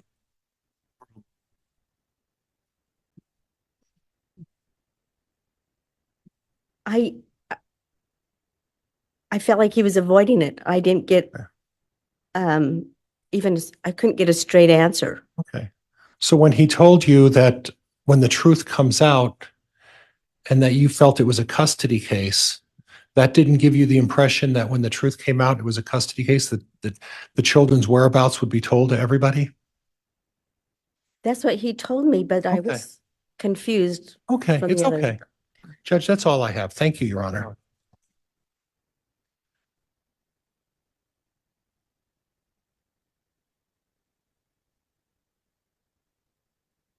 Redirect.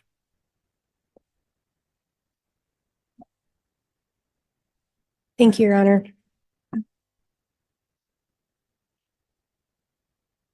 Do you have any idea where Chad went every morning? I have no idea. And you didn't talk about that, right? No, I do know that because we didn't leave our home every morning, so I asked, sometimes we saw his vehicle wasn't there, so I think I asked him where he did go. He said he went to the college, So not the church, but the college. to the library. And you've been in the Daybell residence, correct? Right. And you talked about there are stairs in that residence? There is to get a Judge, I'm going to object. Mischaracterization. Overruled. So at least all of the residence is not one story. Is that fair? Right.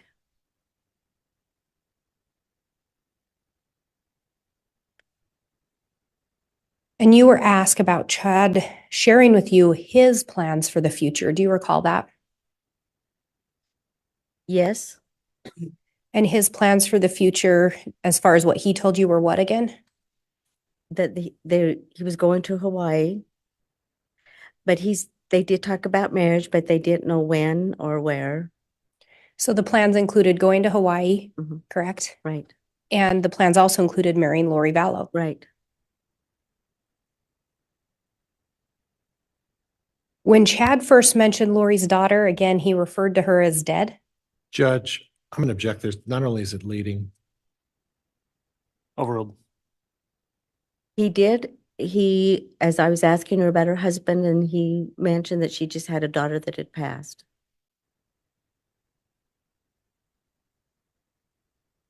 So from that conversation, Chad knew or believed one of Lori's children was dead. Yeah. Are you aware that Lori's children were found on Chad Daybell's property? Judge, Yes. objection. Grounds. No, I'll withdraw, Judge, at this point. That's fine. Are you aware Lori's children's remains were found on Chad Daybell's property? Yes. I have no further questions. All right, that will conclude the testimony then of this witness. Does the state have any intention of a recall of this witness? No, Your Honor. Will the defense intend to recall her or have her brought in your case in chief, Mr. Pryor? No, Judge, I don't think so. Okay, then you are released from any subpoena. Court appreciates your testimony and appearing for trial. You may go ahead and step down. Thank you.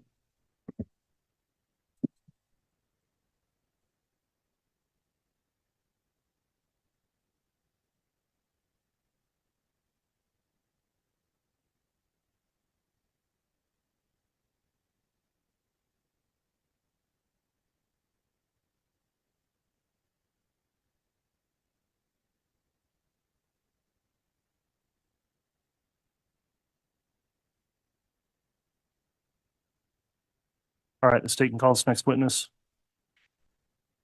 Your Honor, the state will call Todd Gilbert. Very well.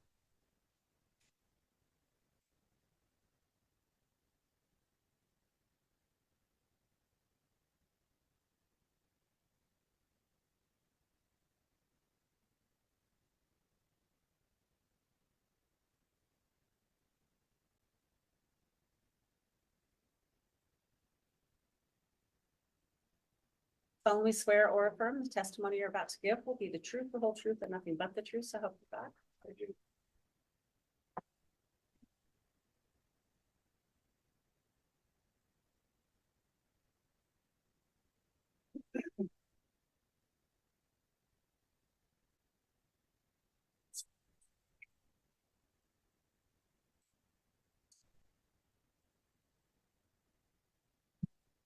All right, at this time, then the witness has been sworn. Mr. Gilbert, before we proceed with testimony, I want to inquire as to whether or not you have watched any of the trial, either online or through any news media outlet or here in person in court. I have not. Okay. Have you discussed with anyone else their trial testimony? No. Okay. Thank you for your responses. You can inquire on direct, Ms. Blake. Thank you, Your Honor. Would you please state your name and spell it for the record? Todd Gilbert, Toddgilbert. Do you know an individual named Chad Daybell? Yes, I do. And did you know an individual named Tammy or Tamara Daybell? Yes.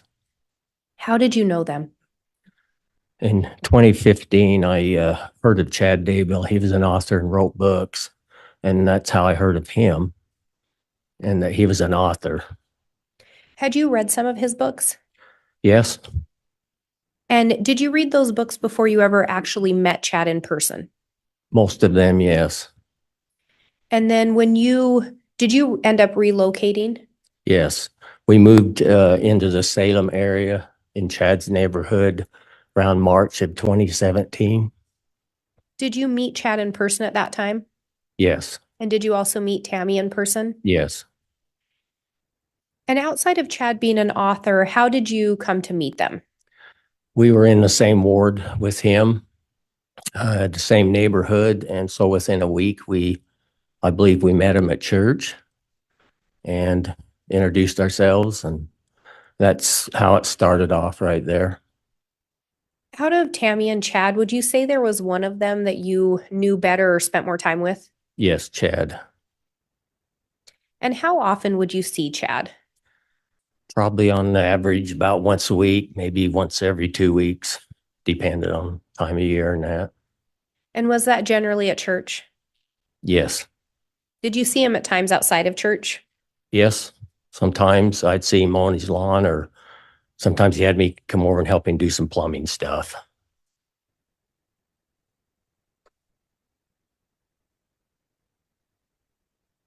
And we talked about that you'd read some of Chad's books. Did Chad ever discuss his religious beliefs or his purported beliefs with you? Yes, a little bit sometimes. They didn't ring true with me on everything. I thought, well, I had no reason to doubt him, but maybe they happened to him and things that he was going to see in the area and that. So. And when you talk about things he was going to see, are those oftentimes referred to as visions? Yes. And did you talk to Chad about some of the books he had written? Yes. And did he share with you whether those were fictional or non-fictional? Yes. He also wrote children's books earlier. I didn't read any of them, but he wrote a couple of different series. And I'd read the first series and the second series, and he was in the process of finishing the second series in 2019. And so we did discuss a lot of the different events that he had in them books, both series. And was it your understanding that all those events were fictional? Yes, they were fictional based on his dreams, visions, near-death experience. So part of the books were based on his visions, at least. Yes. And then part of them was fictional? Right. Was your understanding? Yes, that's what I understood. When Chad would talk with you about his beliefs, did it feel like he was trying to teach you or just share them with you? a lot of times we would just kind of talk about the events that he'd seen. At that point, he wasn't necessarily really trying to teach me anything. He was just talking about things in the future that was coming up. And when we talked about church, what church is it? The Church of Jesus Christ of Latter-day Saints. And did the things Chad tell you always comport with standard LDS doctrine? No. And it sounds like you would be willing to listen to him when he would share these things with you. Is that fair?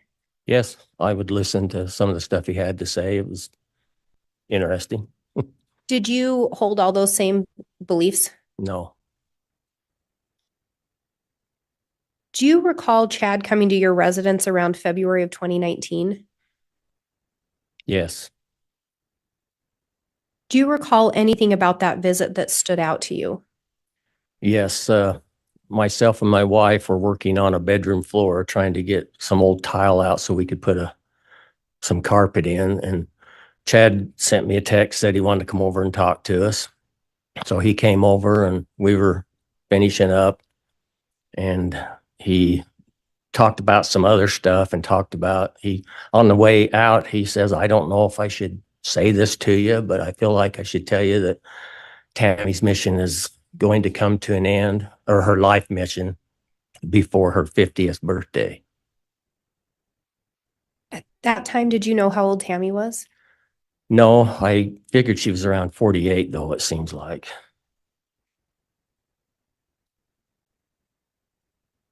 At some point, did you learn of Tammy's passing? Yes.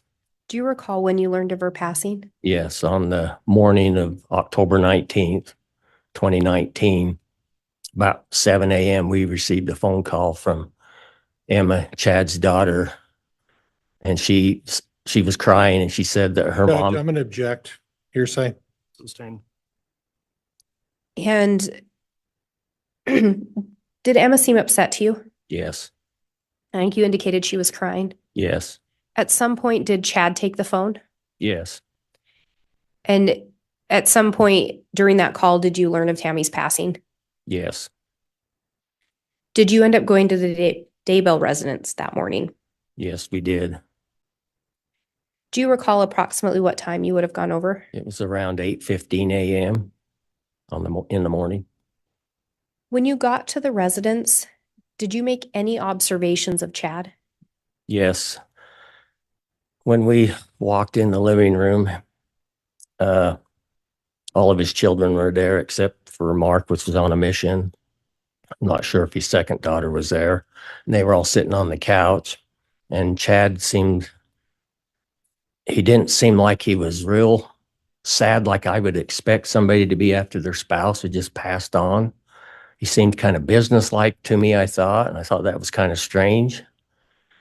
And I know Chad's demeanor was a little hard to figure out because he was soft-spoken. So sometimes it was hard to tell if he was crying. So that's how it looked to me that morning. And you said you arrived there around 8:15, you believe? Yes. So, Tammy had just been pronounced dead shortly before that. Was that your understanding? That's what we understand, yes. Do you recall Chad making any statements to you that day or having a conversation with him? Yes, I was talking to him about it a little bit, and I said to him, I'd forgot that what he had told me in February about Tammy passing. I said to him, well, it looks like it must have happened. And he said, yes, it did. And he kind of turned his back away from the children, which were sitting on the couch. And he says that they didn't really know about it. They hadn't heard of it before. He hadn't told them. And when you say they hadn't heard of it and he hadn't told them, is that referring to his vision that Tammy was going to pass away? Yes.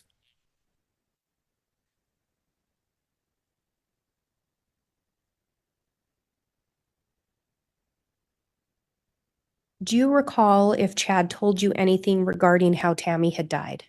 Yes, I asked him if he had any idea of what happened to her, and He says that she got up around midnight. She had a big coughing spell, and she also threw up, and that she went back to bed. And then he told me that he figures she died around 2 a.m. and from an embolism or something like that. I don't know how he knew that, and that about 5:30, she rolled her weight of her body. I guess she rolled out of bed onto the floor partially, and he hollered for Gar to come and help her come and help lift her back on the bed. So he told you it was believed the time of death was around 2 a.m. Yes. And then he indicated to you that 3 to 4 hours later, she rolled out of bed. Yes.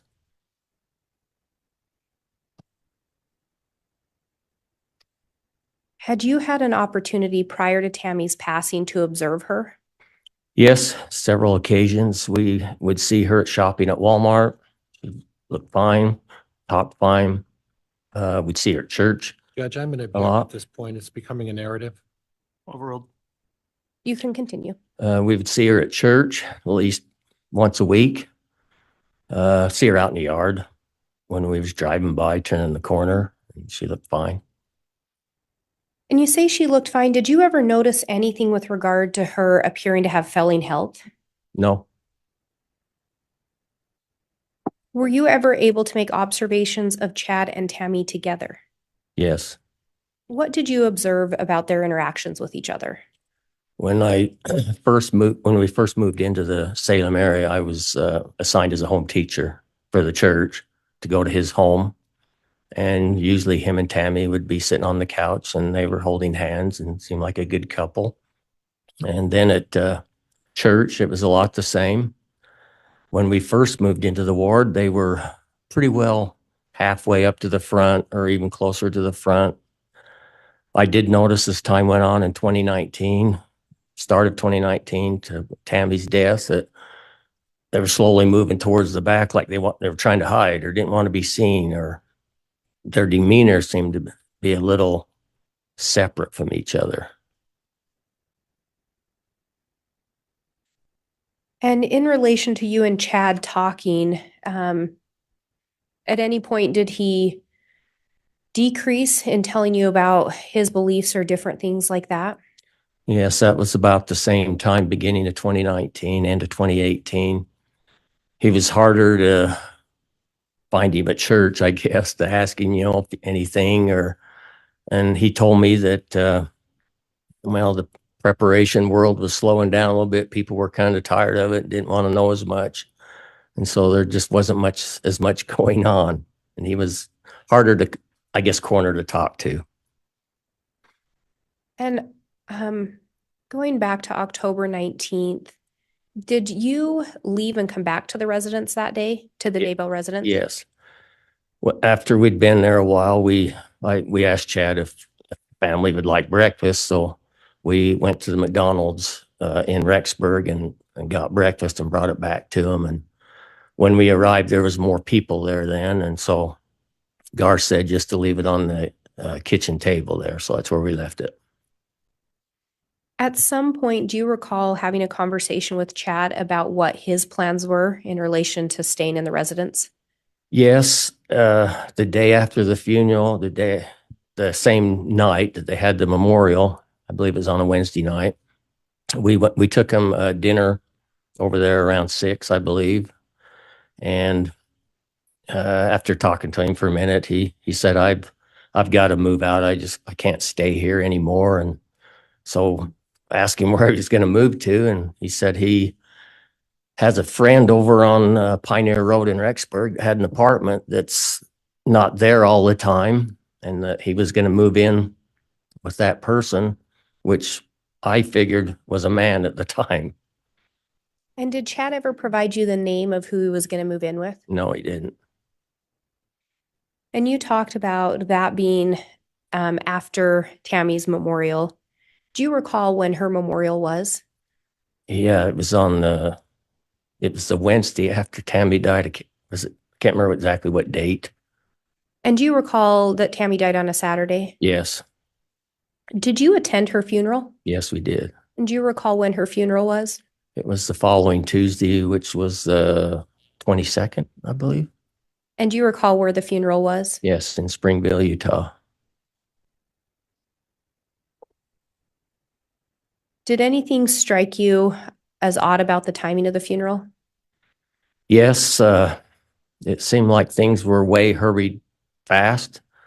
Going back to when Tammy died, when we were there, we asked him about, about the funeral, and we figured it was going to be a few more days than the following Tuesday. That seemed real odd, that like somebody had been thinking ahead of time. Judge, I'm going to Had that. object. Grounds Speculation. overruled. You can continue. That seemed real fast to have a funeral for your spouse that you were in love with. And so it just seemed real fast to us and odd. And in attending the funeral, did you make any observations of Chad? Yes, when we arrived there, we went in, and it was before it started, so we went in the viewing area, and Chad and his children are in there along with relatives on both sides of the family, and he was standing by the casket, and he seemed okay, looked okay. We talked to him for a minute or two, and looked at Tammy in the casket, and we felt like we needed a closure with Tammy because we'd known her, and that he just seemed like he was in a hurry to get it over with, kind of like, I guess you might say.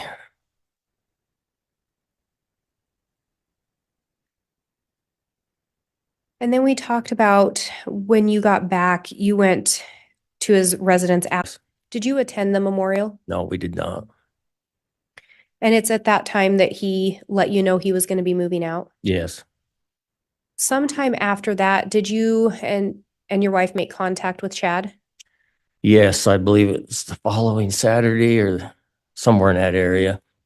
We thought, well, maybe it'd be a good idea to run over and see how he's doing and take a pizza to him. So we gave him a call about 5:30 p.m. and he said, well, maybe I'll just hurry and come over and see you guys at your house. So like he didn't want us to come over to his place. So that's how we lined it up. And did he in fact end up coming to your residence? Yes, he got there about 6 o'clock. And when he arrived at the residence, did you end up having a conversation with him? Yes, he come in, and my wife had just got done making some cookies. So he sit down at the table, and we were kind of standing there just chatting, how he was doing. He wanted to know how we were doing. And then he seemed a little hesitant. He says, I need to tell you something. And he says, I have a girlfriend. And of course, we about fell on the floor, but, and he, I kind of felt like he was a little hesitant to tell us, and like we was going to have to prod him to say who it was. But then he said her name was Lori Vallow, and I thought to myself, I've heard that name before. And then I thought of a podcast that I'd heard her on. Had you ever met Lori Vallow in person? Not at that time. And this occurred approximately a week or a little less than a week after Tammy was pronounced dead? Yes, it's probably about a week and a half.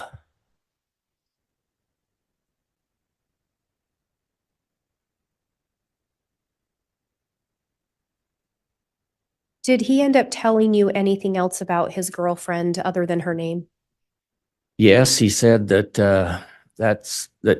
that Tammy's mission was basically over with this earth life, and so his second half of his life was supposed to be with Lori, and that she was going to help him do his mission, and that she was beautiful and stuff like that. And was Lori was not with him on that occasion, is that right? No. At some point, did you end up meeting Lori? Yes, why Chad was still there. He says that Lori and her friends were going to be in the area, and that would we like to meet her? And we said, yes, we would. And so we worked in the Rexburg temple on Tuesdays. We had the night shift, and Chad said that him and her, or Lori, and a couple of her friends were going to be in the temple doing some work that afternoon, and that they'd try to meet us. And did you in fact end up meeting them at the temple? Yes. So the first time you met Lori in person, she was at the temple with Chad? Yes.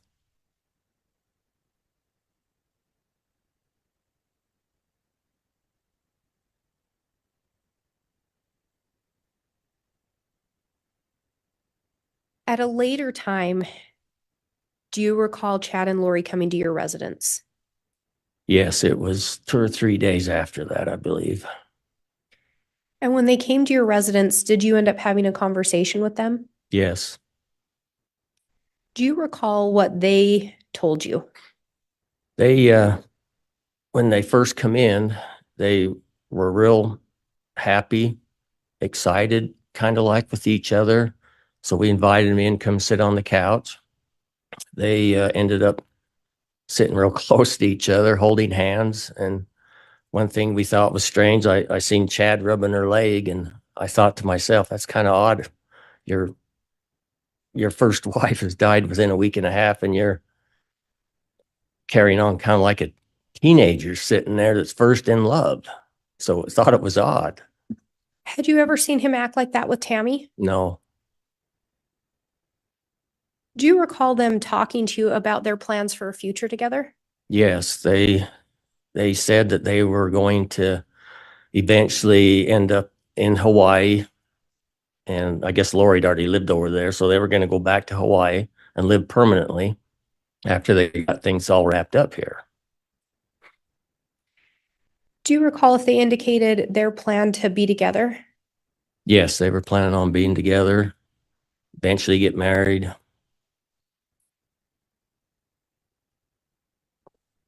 And do you recall if there was any conversation regarding Lori's former spouse? Yes, while they were there, we asked them, the normal stuff you'd ask people when they come visit you the first time. Have you been married before? She said, yes, she had. That her husband had died of a heart attack in December 2018 is what she told us. Do you recall any conversations or statements made regarding Lori's daughter? Yes, we asked her if she had any children. She said that she had had several. And Chad kind of popped up and said that she had a daughter that had just died. And so we didn't know what to think of that. When Chad mentioned that Lori had a daughter that had just died, did Lori say anything different? No, she didn't say anything. Do you recall if either of them ever mentioned Lori having a minor son? No, I can't recall anything of that. And after that visit, do you recall them coming to your residence on another occasion? Yes, they came back. What was it? Probably about the second week in November, I believe, 2019, after they had got married. Why? And they kind of stopped in just to see us, and they wanted to show us all of their wedding pictures, which we thought was quite a few. And so then they talked about how they had planned a family trip with Chad's children, the ones that were here, and all of his children, to Disneyland and Knott's Berry Farm around Thanksgiving time. Did they ever mention taking Lori's children with them on No. that trip? No. And they shared with you their wedding photos? Yes. Did you learn when they had gotten married? We was informed probably a week before that they had got married on the 5th of November. In those wedding photos they shared with you, did you ever see a teenage girl? No. Ever see a minor boy? Nope. Did you see Alex Cox in those pictures? No.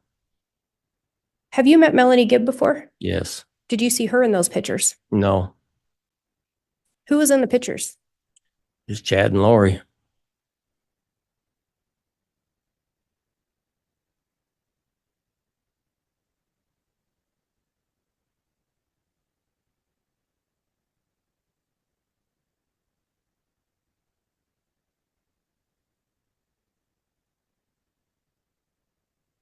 Did you ever have occasion to talk with Chad about how his kids felt about Lori?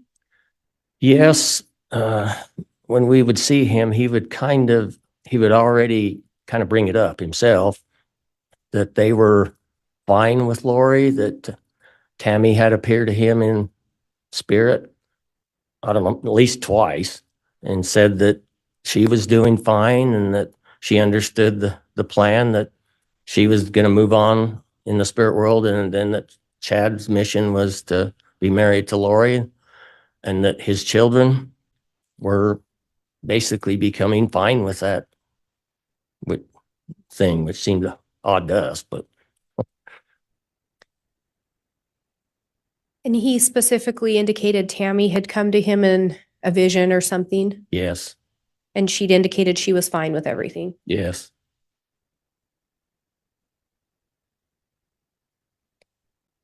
After that visit around Thanksgiving, did Chad ever, or I think it was a little before Thanksgiving, did Chad ever return to your residence at a later time?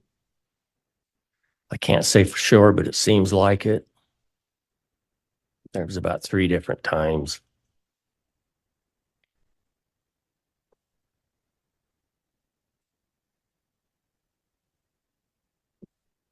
And I think you said that your understanding was Chad and Lori's plan was to eventually move to Hawaii permanently. Yes.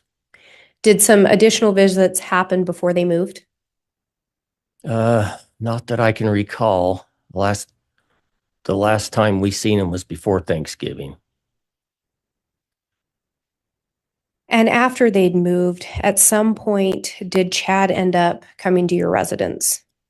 Yes, he came to our residence after Lori was brought back to Rexburg and after he got back into the area.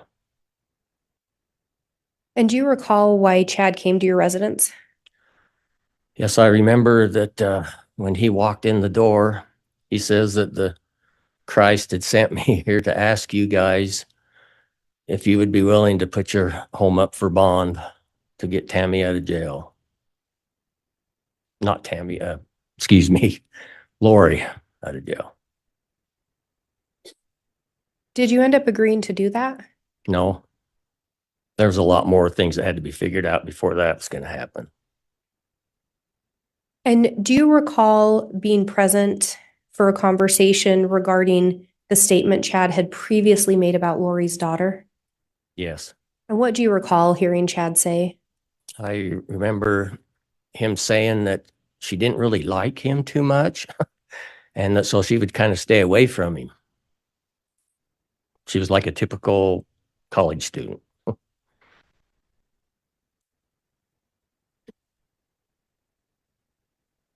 And have you been to the Daybell residence before? Yes. Are there stairs somewhere in the residence? There is one set that lead up to a room in the back part of the home. I have no further questions. All right. That'll conclude the direct. We can go ahead. Let's go ahead and begin with cross. I think, Mr. Pryor, where we're at. Yeah.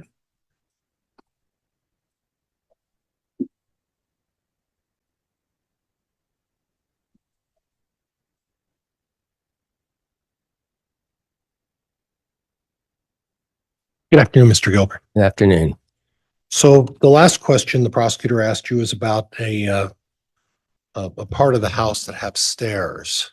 Yes. You're familiar with the Daybell house, correct? Yes. The brick part of the house is a 1-story building. Is that fair? Correct. And then on the back is an attached building that has some stairs, it's almost like an attached garage. Would that be fair? Objection, Your Honor. Misstates the evidence. Counsel's testifying. Move to strike. How would you describe that attached building?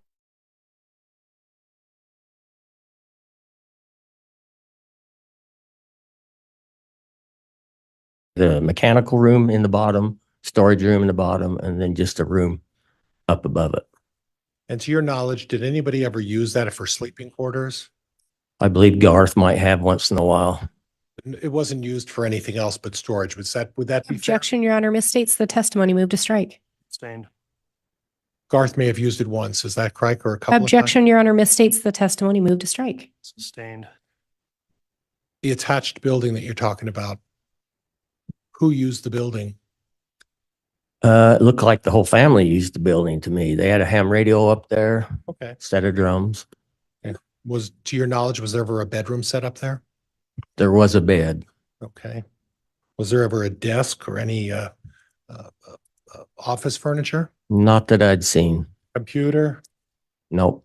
No kind of organized office up there? No. Okay. And do you know whether or not there was utilities available to that room up there? I do not believe there was heat up there, so I don't think so other than power. Okay. All right. Now, you mentioned the name Melanie Gibb a couple of times.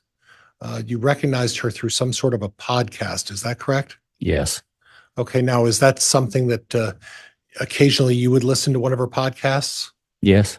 And is she someone who is involved in anything, any organization attached to the LDS faith? No, not that I'm aware of. She does something. Are you familiar with the term preparing the people? Yes. And then she's involved in that organization. To my knowledge, not really. How do you, other than the podcast, how do you know Melanie Gibb? When they had the Preparing the People conference up here in Caldwell, Idaho, over here, that in February 2019, we went over there and Chad introduced me to her. Okay. Did you know Melanie Gibb from any other occasion? I'd never met her. I just heard her. And she spoke at that conference? Yes, I believe so. And on the subject of speaking at conferences, were you aware of Chad ever making statements at any of his conferences about Tammy's health or whether he has any predictions about her demise? No, I never did hear him publicly say that in any of the conferences. Okay. And did you have an occasion to attend these conferences somewhat regularly? We attended 3 of them. Okay.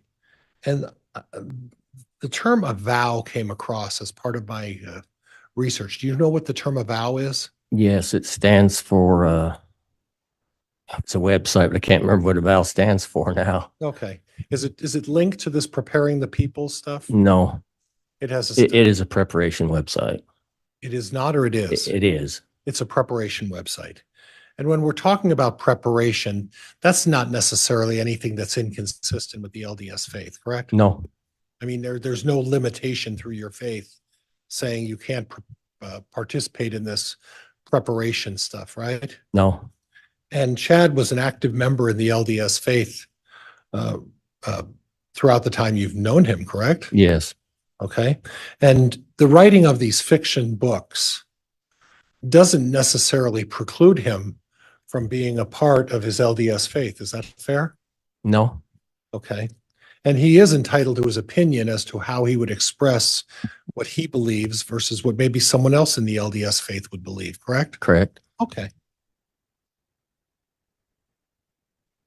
You made mention of meeting at the temple and meeting Lori Vallow. Yes. I don't know the limitations of your faith, so that's why I'm asking this question. When you go to the temple, is there a limitation as to who's allowed to go to this temple? Well, yes, you have to be basically an active member and have a temple recommend to get in the temple. Okay, so what's a temple recommend? That's where you go see your bishop, which is over the ward, and he asks you a set of questions to see if you're basically living the gospel. Okay, so when you went to the temple, you saw Lori Vallow there. Who else was there? There was Melanie Boudreau, and I can't recall the other lady. Okay.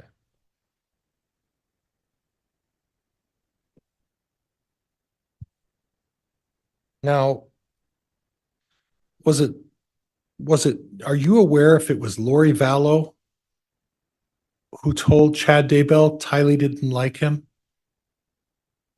No, it seemed like that's just what Chad said. Okay. And you mentioned that Chad is a soft-spoken person. Yes. He's not a dynamic personality, is he? No. Somewhat shy? It looks that way, yeah. reserved? Yeah. Okay.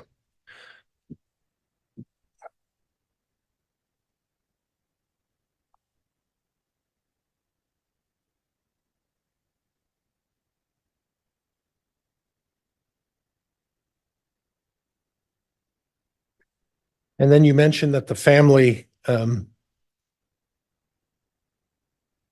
was planning a trip to Knott's Berry Farm I'm sorry, first you said Disneyland and Knott's Berry. Heard both.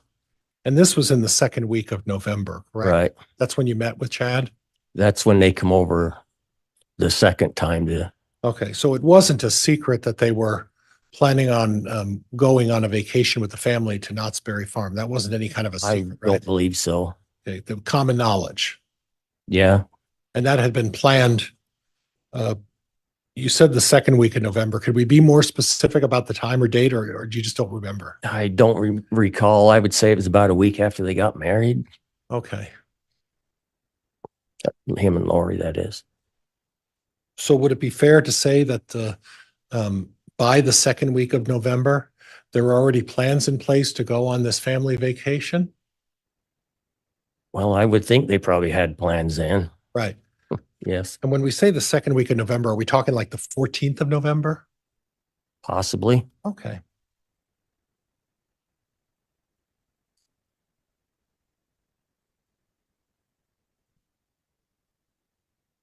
And Judge, if I could just have a minute. You may. Thank you, Your Honor.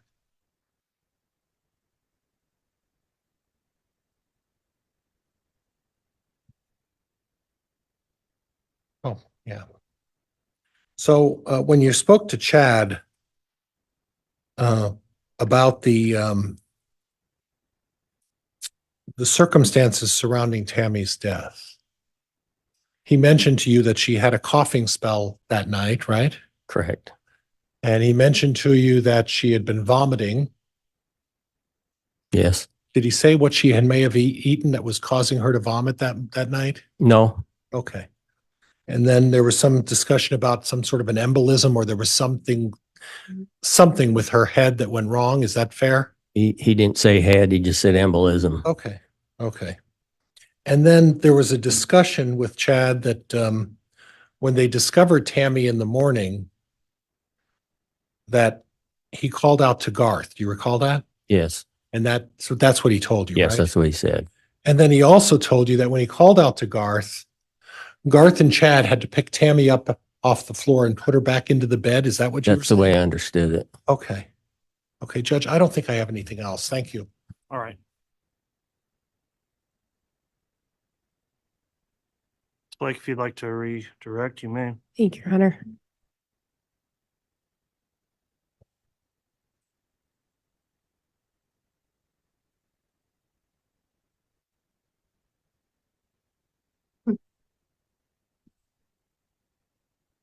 Mr. Gilbert, you were asked if preparing a people is attached to the LDS faith. Is that specifically attached to the LDS faith? No. And were some of the things Chad discussed beyond the standard LDS teachings? You mean when he was speaking in them? No, sorry, just- let me back up. When he would talk with you, were some of the things that he shared beyond the standard LDS beliefs? Yes. You were asked about getting a temple recommend. If someone disclosed they were having an affair, would they qualify for a temple recommend? No. And you were asked about Garth and Chad picking Tammy back up and putting her in bed, and you recall them telling you that? Yes. You were also told that Tammy died around 2 a.m., correct? Mhm. Yes. And you were told she rolled out of bed several Yeah. hours later? Yes. I have nothing further. All right. Then that will conclude the testimony of Mr. Gilbert. Is the state intending to recall him at any point? No, Your Honor, Mr. Gilbert can be excused. Will he be called in the defense? I won't be calling him, Judge. Thank you, sir. All right. You're released from any subpoena. Thank you for appearing to testify.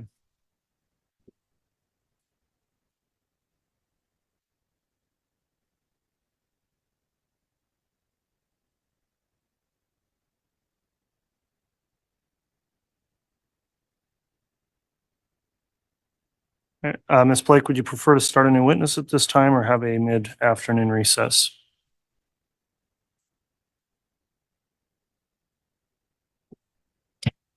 Your Honor, we'll leave it to the court's discretion. We have a couple of additional witnesses. If the court wants to take an afternoon break now, that's fine. I think we do have one witness that would be a little shorter as well if the court wants us to continue.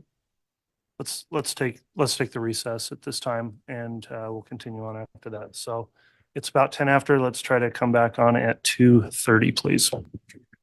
All right, please.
All rise.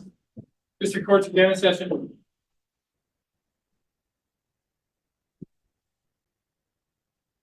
All right, thank you. We do have the jurors lined up, I believe, so we'll go ahead and just have them brought in if we're ready. Sure.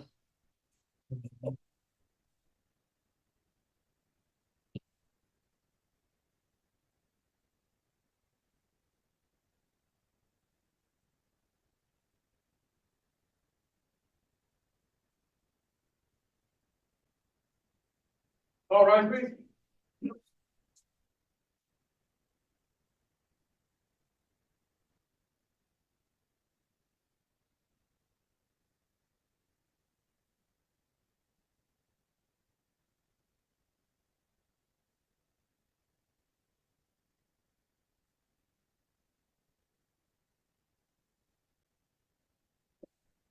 Jury's all present, accounted for, Your Honor. All right, thank you. Please be seated.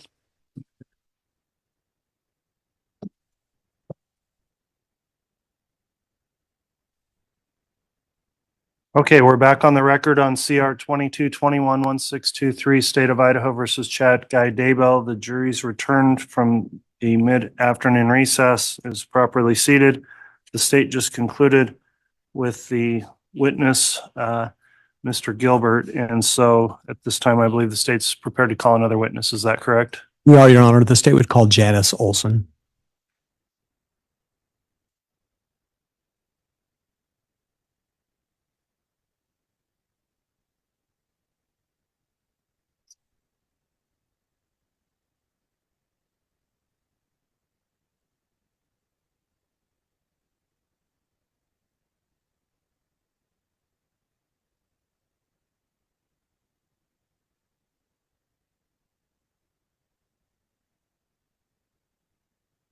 You solemnly swear or affirm the testimony you're about to give will be the truth, the whole truth, and nothing but the truth, so help you God?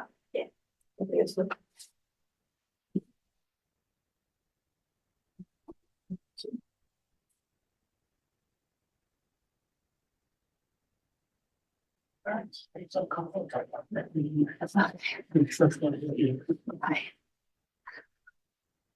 All right, thank you. Now that the witness has been sworn, I just need to inquire because of an exclusionary order in the case that doesn't allow for witnesses to view testimony. This trial's been live streamed and open to the public. Ms. Olson, have you observed any of the trial since it started? No, Okay, have you discussed with anyone else testimony they've given in the trial? no. Okay, thank you for your responses, Mr. Wixom. You may go ahead and inquire on direct. Thank you, Your Honor. Ma'am, will you please state your full name and spell it for the record, please?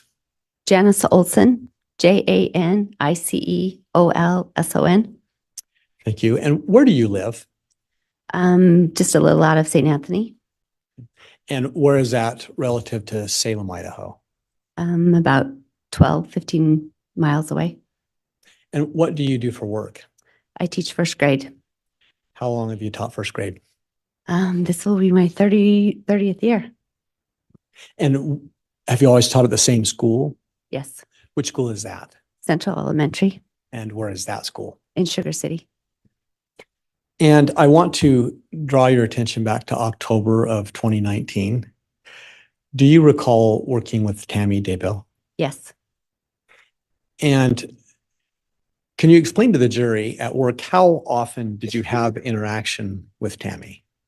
All day.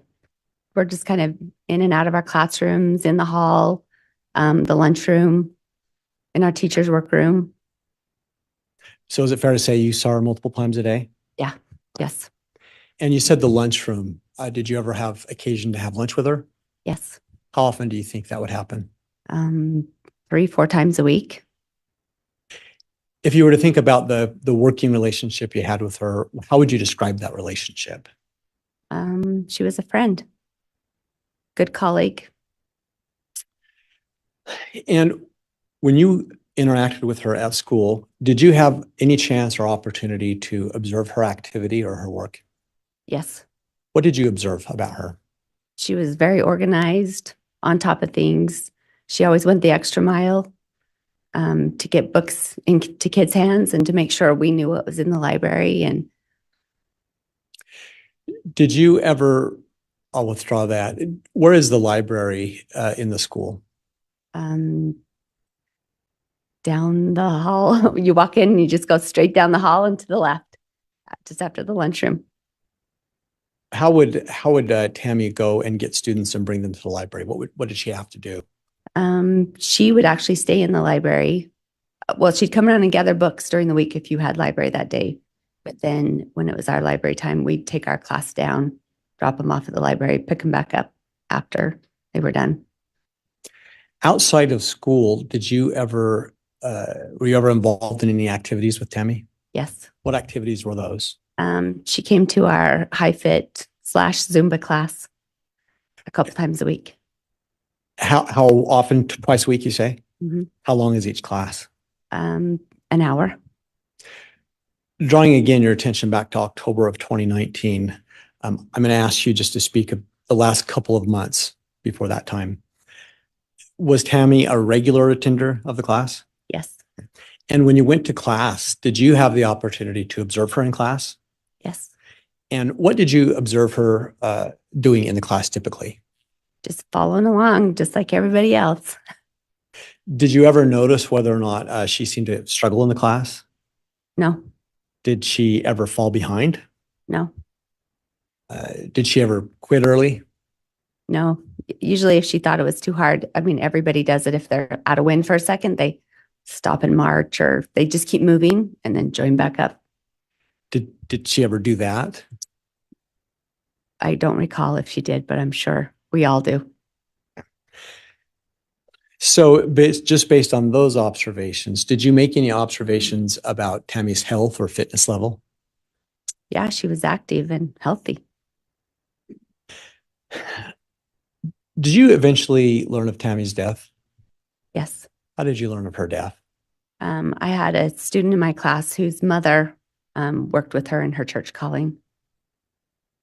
And how did you learn? Oh, sorry. She called me that morning to tell me. What was your reaction when you had learned of her death? Shock. Why shock? Because I'd just seen her on Friday and she was fine and she was at exercise class that week. When you say you had just seen her on Friday, which Friday are you talking about? Well, the Friday at school, the day before, it was just Friday at school, and then it got called Saturday morning. So are we talking about the Friday before she passed away on Saturday? Yes. And you said you had seen her there? Yes. Had you interacted with her that much that day? I'm sure I did. Did she ever mention anything that day to you about not feeling well? No. Did she ever mention anything about her health at all there? No. Did you notice her to have any kind of symptoms or appear to not be feeling well? No. Generally speaking, was Tammy the type of personality, did she ever complain about things? No.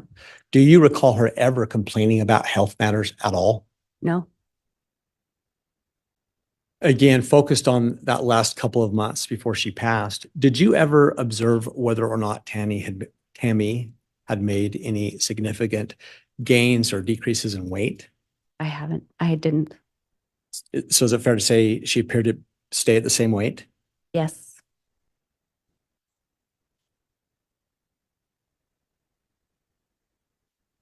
Your Honor, I have no further questions for this witness. All right. Mr. Pryor, cross-examination. Just briefly, Judge, thank you.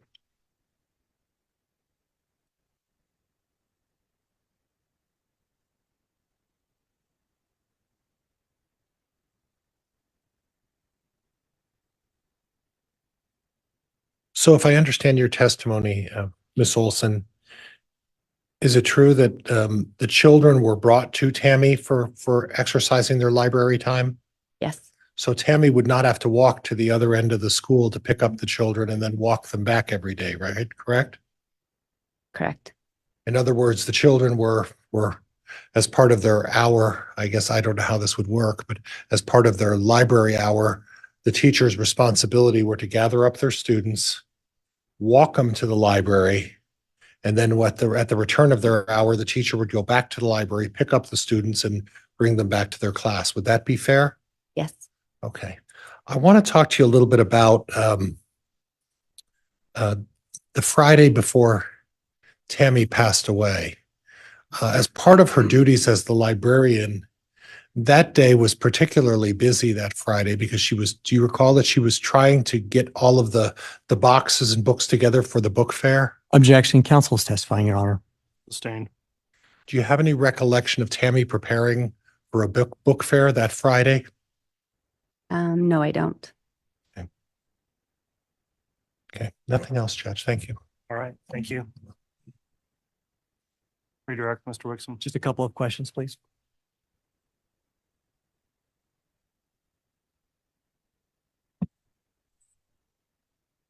Ma'am, can you please explain for the jury, where was your classroom relative to the library in the school? I'm right by the front doors, just as you come inside to the left. So related to the library, where is that? Well, I'm here, and you would go down the hall around the lunchroom, and she'd be just the first doors on the left. Would it be fair to say that it'd be possible that Tammy could be walking around in the school and you wouldn't? Goes beyond school. Well, on those grounds, it's just for speculation, Mr. Wixom, so I'll sustain an objection there. Did you ever see Tammy walking around in school at all? All day, every day. When would you see her walking? What would she be doing? She'd be coming to gather up the books before we made it to library. For each class, she would be passing out books. If I had said I'm teaching about insects or something, she would gather up some really good insect books that she had in the library and bring them to our classes. No further questions, Your Honor. All right, thank you, Mr. Wixom.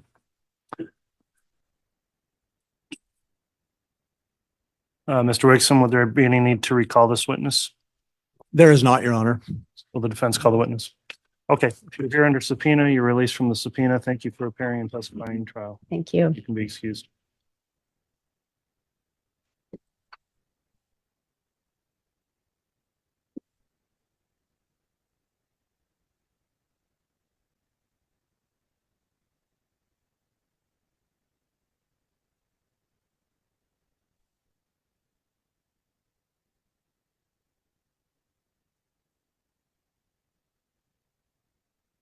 You can call its next witness.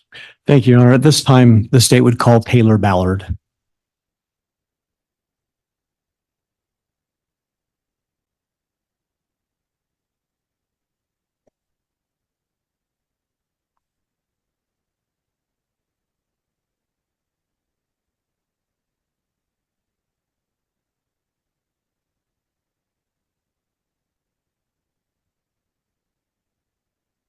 Swear or affirm the testimony you're about to give will be the truth, the whole truth, and nothing but the truth, so help you God.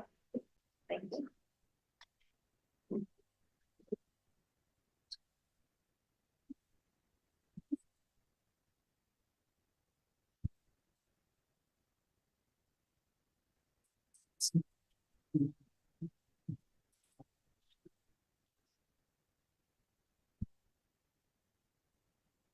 All right, Ms. Ballard, you've been placed under oath. I just want to inquire before you testify. This case has been live streamed on the court's channel as well as open to the public to view the trial proceedings. Have you observed any of the trial testimony that's taken place since the trial started? No, sir. All right. And have you talked to anyone else about testimony they have given at trial? No, sir.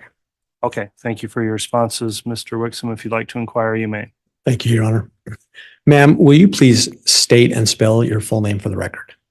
Taylor Ballard, TaylorBallard. And where do you live? Rexburg, Idaho. What do you do for work? I'm a health insurance broker at Ballard Insurance Group. How long have you been an insurance broker? 14 years. Is that something that requires a license from the state? It is. Can you just briefly explain to the jury the difference between an insurance broker and an agent? An insurance agent represents one carrier, one health carrier or company, and an insurance broker represents several. In your work, do you help people get medical insurance? I do. Is that something you've done for the entire 14 years? Yes. I now want to ask you, do you know Chad Daybell? On a professional level. When did you first become acquainted with him? October 31st, 2019. And how did you become acquainted with him? He came into my office to inquire about an individual health policy for him and his children. And were you able to help him with that? Yes. Did he explain why he needed the insurance? I was already aware he had been referred to us. He was losing coverage that day from his deceased wife's policy through her employer plan, who we also administer. So is it fair to say you weren't surprised by his inquiry? Right. And when you said he was inquiring about coverage for his children, did he tell you which children he was trying to cover? Yes, it was Seth, Leah, and Mark. At that point in time, did he make any inquiries about the possibilities of adding a spouse? No. And just very briefly, what, under most medical plans, what qualifications does a dependent have to meet to be able to be put on a parent or step parent's policy? On the individual market, which is what we were talking about, they need to be under 26, unmarried, and claimed as a tax dependent on the joint return. So can a step parent add a stepchild to their policy? Yes. And during that initial contact and that request about insurance information, what information did you need to gather from him to look at what policies you might be able to help with? These particular policies that he was interested in are based on income to see if you can qualify for assistance. So we discussed income as well as demographic information for him and the children. What information did he give you about income? He stated that without his wife's income, now that she had passed away, his self-employment of a book publishing company would operate at a loss. Did you do anything to verify that status of income? At that time, it was just verbal. Did you later request that he verify his income? Yes. And how did you request that verification come? I went to Health and Welfare to apply him for the benefits, and their interface was showing that his self-employment was reporting at about 30,000 profit annually. So they stated we would need a copy of his tax return. Did you eventually request a copy of the tax return? Yes. And we'll come back to that. So it sounds like he initially told you he was operating at a loss, but you found out he was making $30,000 a year? According to Health and Welfare's interface, yes. Okay. And a moment ago, you also said in that conversation that you were gathering demographic information about the children. Mm-hmm. Can you, and when you do answer for the record, a yes or no, so the record will capture that. What demographic information were you gathering? What were you asking of him? Children's names, birthdays, socials. And so did he provide all that information with respect to the children he was trying to cover? Yes.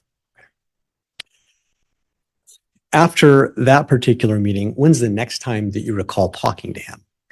I texted him on November 5th, 2019, asking if he could provide a copy of his 2018 tax return. Did he respond? He did. What did he say? He responded that day saying he was out of town all week, but he would probably be able to stop by the following week. Did he eventually produce the tax return? Yes. Okay. And then when's the next time you had contact with him? November 21st, 2019. And can you please explain the nature of that contact? Did you talk to him on the phone, text? Did he come in? I reached out to him via text, and then he came into my office. And what was your purpose in texting him that day? Based on the tax return that was provided, it was proven that his business did operate at a profit, and so therefore he was eligible for different insurance than we had previously discussed. So we discussed what his options would look like for January 2020. And in that conversation, what do you recall him mentioning at that point? He had asked me if he were to get married, how hard it would be to add the new wife. And if he said that as a hypothetical, Yes, so he didn't tell you that he had been married. correct. And what was your reaction to that? I just told him that there's lots of variables and we could worry about that when we got to it if it happened. In that conversation, did he ever later state that he had plans to marry? When I responded with what I just told you, he said, look, I'm going to be honest with you. I'll probably be married by the end of the year. So I'm just curious what the process looks like. And both of these statements came on the 21st of November, correct? Yes. At that point in time, did the two of you discuss any other potential dependents? No. At that point in time, did you gather any additional information or submit any type of insurance application? Not on the 21st, no. During that conversation, at any point, did Chad ever mention to you the names JJ or Tylee? No. When's the next time you recall having interaction with him? December 11th, 2019. And what was that occasion? Explain that to the jury, please. He just wanted to make sure he was square for January of 2020. And so we discussed, he picked his plan and he paid for it. Okay. So he actually applied for the plan on that date on December 10th? In between the 21st and the 11th is when I had been doing the back work. And on the 11th, he was calling to follow up. Did you have any conversations with him during that time frame? Mm-mm. Okay. At that point in time, when he picked his plan, did he pay a premium for the plan? Yeah. At that point in time, did he bring up the name JJ or Tylee? No. Did he bring up the name Lori? No. When's the next time? Well, let me withdraw that. At any point in time after that, did you ever receive any mail at your office for Chad? Yes. What did you receive, the best you can recall? We received 5 letters. I believe 2 of them were from Health and Welfare and 3 of them were from Select Health, which is the carrier that he chose. They were addressed to him, but they had our address on them. Is that something that may typically happen in your business? Never. So clients never forwarded or used your address to have mail sent to? Never. Did that strike you as normal, cause any questions for you? It definitely was not normal. We weren't sure why that was happening because all of the applications that we took and all of the online systems showed the address he had provided me. So what do you recall as the next interaction with Chad? March 11th, 2020. Do you recall any interaction with him during December? Only when he called to make his payment. At any point in time after he made his payment for his insurance, had you learned anything about JJ or Tylee? Overall. May answer. Yes. What did you learn about them and when? December 23rd of 2019, I was in Health and Welfare doing other business and it got brought up to me as if I was asked if I had heard about it yet. Just generally speaking, what had you learned about JJ and Tylee? That Chad had remarried someone who had 2 children and they were missing. Did that cause you any concern at that point? Yes. What was the concern? Well, I was just confused. I didn't know what to think of it because when they first mentioned that children were missing, I wondered if it was the children that I had helped him insure. And then it also made me question his deceased wife's. In what way did you question that? Can you ask me that again? In what way did it make you question his deceased wife? I was just curious of the timing. It just seemed fast. Let me ask this. Did your office handle any insurance for Tammy before she passed? Yes. What insurance policies did your office handle for Tammy? Health, life, disability. So did you at any point in that time period look at any of Tammy's insurance policies? Yes. What did you look at?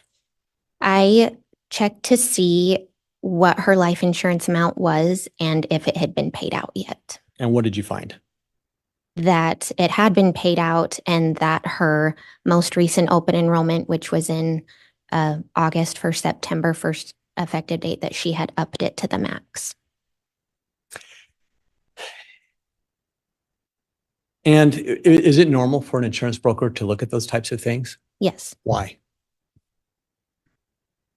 To make sure the beneficiaries are correct, to make sure that we have the right amounts on there since it has to do with their income, what they qualify for. And I believe you were starting to try to explain, you did have a contact with Chad on was it the 1st of March or when was the next contact? March 11th. Thank you. Can you please describe to the jury what was the nature of that contact? He had come into my office to inquire about getting health insurance for his wife. At that point, did he tell you who his wife was? Yes. Who did he say? He said her name was Vallow Daybell, and he wrote her name on a sticky note, Tylee Ryan Daybell. Did he happen to mention to you when he had married her? He said November 5th, 2019. What was your reaction to his inquiry about adding his wife at that point? Well, he had stated to me that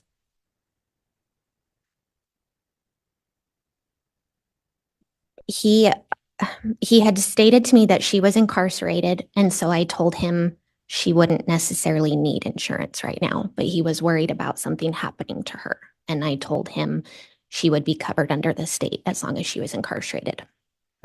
Did you have any further discussion about how to potentially insure her if she were to no longer be incarcerated? Yes, when he told me the date of marriage, I told him that that was outside of the enrollment window. It had been longer than 60 days. He said that she should be getting out the following week, and I told him that we could use that as a qualifying event. So was a plan made then at that point to do so if she became unincarcerated? Yes. Just the general nature of that conversation, was there anything unusual about that conversation? He, no. No. At any point in that conversation, did he ever bring up anything about his computer?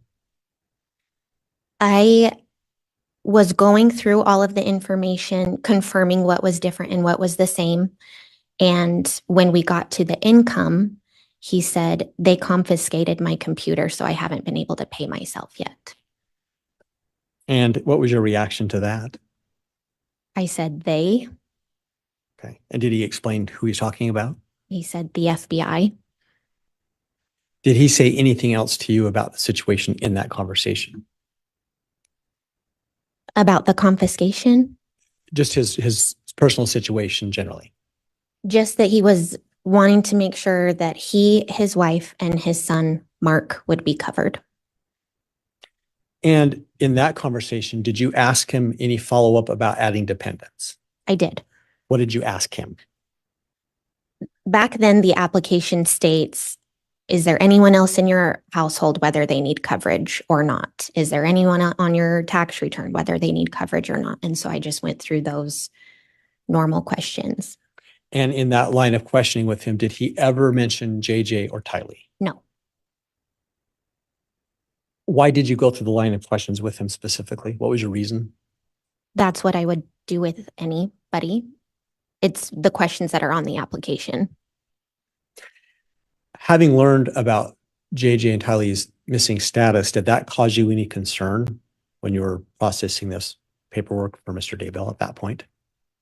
Yes. What was the concern?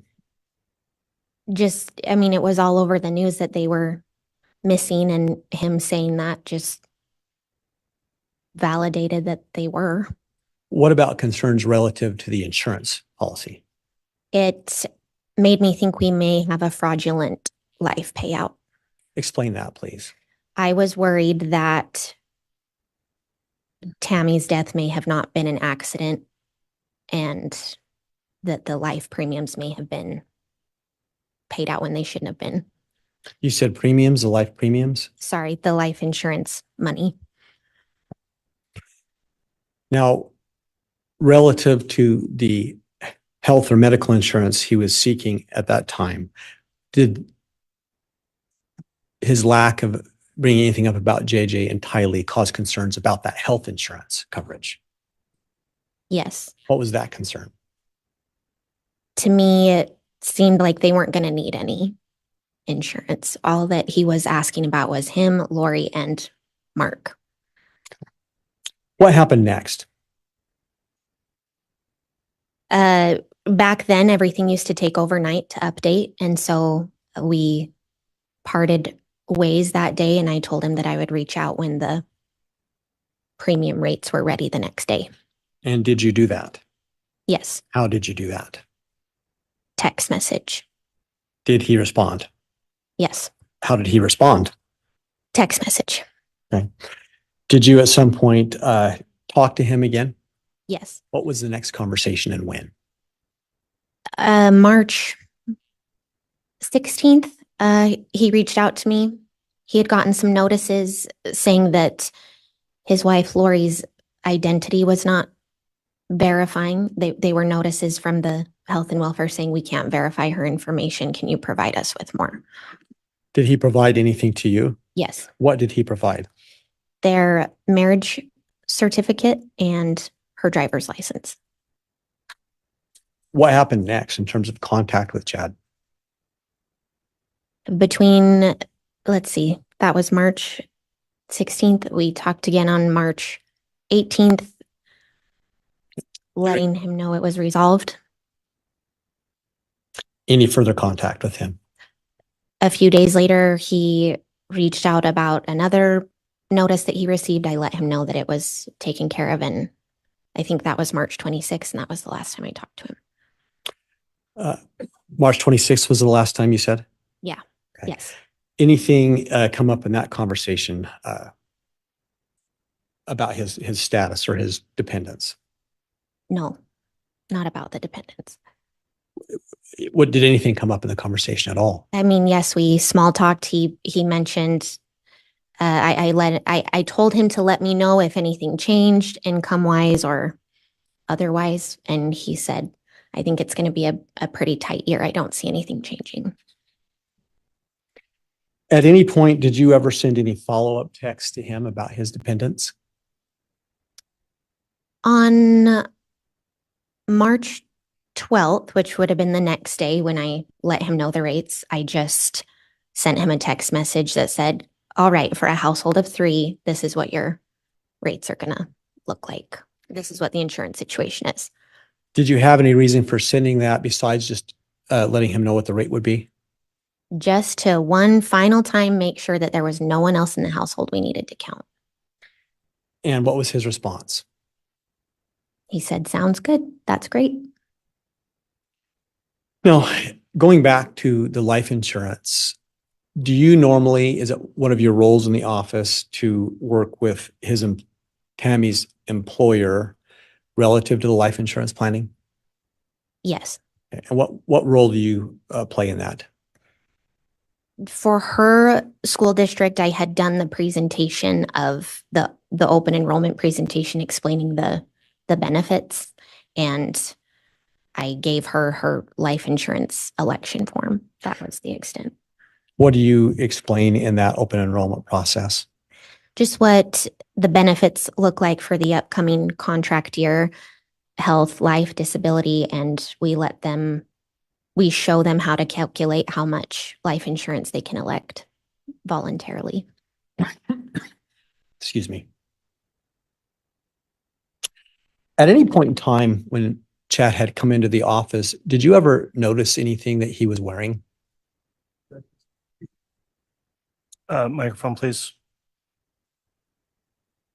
Leading. Overruled. Yes. What did you notice?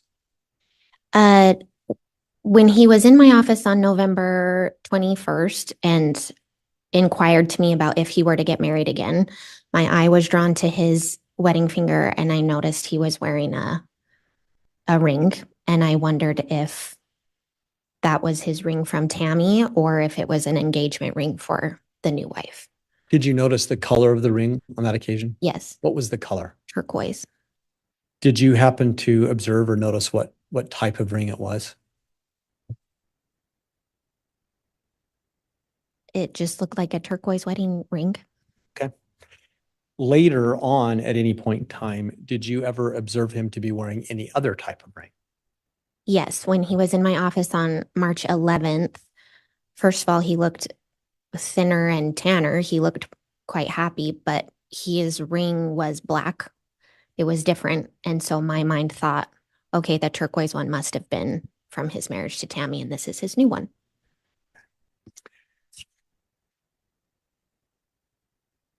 Your Honor, I don't have any more questions at this time.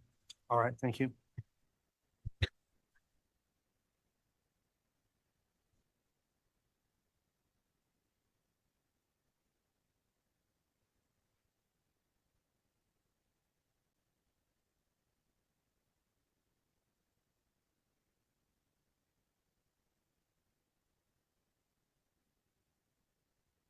All right, cross-examination, Mr. Pryor.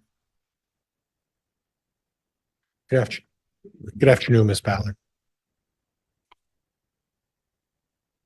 You had an occasion to be interviewed by Officer Mattingly, is that correct? Yes. And in reading that interview, I noted that you mentioned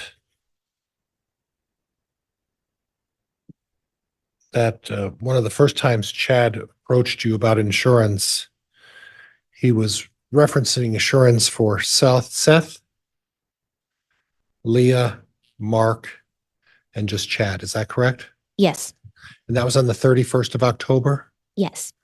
Okay. And then it wasn't your unusual practice, but you helped the family with the Medicaid for Seth and Leah, if I remember. Is that correct? Yes. Okay. So the initial request for insurance was just for his children that weren't covered, correct? Yes. The whole family was losing coverage that day because it was through Tammy previously. Okay, through the employment, correct? Correct. Yes. So the death of Tammy would cause a loss of coverage for the entire family, correct? Yes. Now, on the issue of the enrollment period, in regards to the school district, you mentioned that you went to the school and you put on a presentation. Is that correct? Yes. And at that point, it was the teachers that were there and the librarian, and that you were presenting just to them. You weren't presenting to the entire family. Is that right? Right. So at that point, if they were eligible, it would be the teacher's decision whether they would elect to increase or decrease their insurance, correct? We give them a deadline of when the forms have to come back. It's very common for people to take those home and discuss them with their family. Okay, good. And the enrollment period for the Sugar School District would have been when in September? I think the forms were due back September 15th, and they would have been effective September 1. And do you recall when you gave the presentation in September? I gave it in August. It was August 23rd, 2019. August 23rd? That's my memory. Now, were you aware of the fact that Daybell family had other insurance other than the insurance they were getting through Tammy?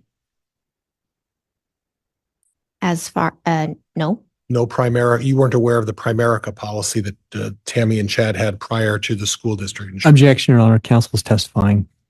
Overruled.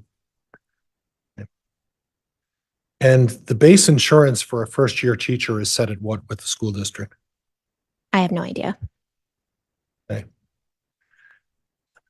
And do you have any idea what the cost is per unit of insurance to go up to the 80,000? I can't think of the rate, but it goes 5 times your salary. So what she had elected ended up being 80,000. And that's relatively inexpensive insurance. Would you agree? Yes, So it wouldn't be unusual if it's manageable to try to seek the maximum amount of insurance. agreed.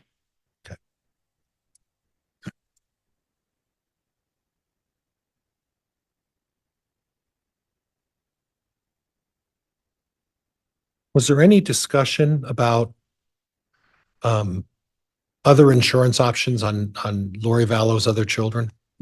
No, Was there ever any discussion that Lori Vallow's children were living somewhere else in the country?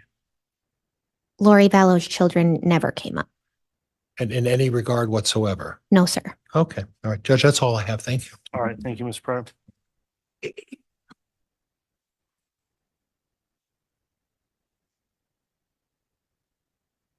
Any redirect, Mr. Wixom? Can I have just one moment, Your Honor? You may.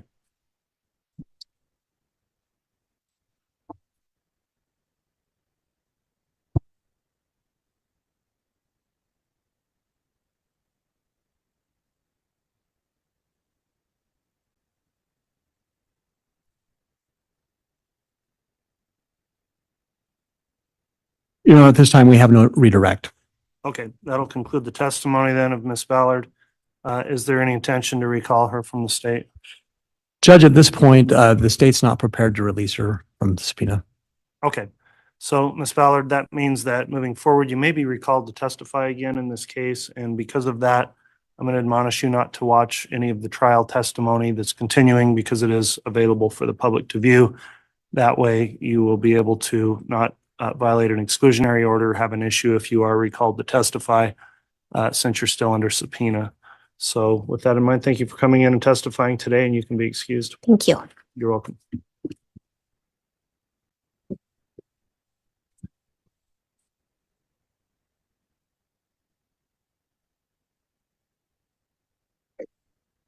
All right, let me next ask the state then, given the time of the afternoon, is there another witness you wish to get started on, or would you request that we conclude for the day? Your Honor, we do have another witness. However, they are going to be significantly longer than the 14 minutes that's left. It would be the state's preference if it's all right with the court to start that to finish up now. However, we will defer to the court. Okay. Given the timing, I do think it just makes more sense to start off with a fresh witness and not break them up as they just get started in testimony. So I will go ahead and determine that we'll conclude for this afternoon. Ladies and gentlemen of the jury, again, thank you for always following the court's admonishment to not discuss the case amongst yourselves or with anyone else while we're on break until tomorrow. Please don't do anything to review or investigate the case. Avoid any media coverage you see of it to the best you can so that you can remain unbiased and only make your decisions on the facts you've heard here in court. So thank you for those in attendance today for complying with the court's conduct order as well. With that in mind, we'll be in recess starting again tomorrow morning at 8:30 with additional testimony. All right, please.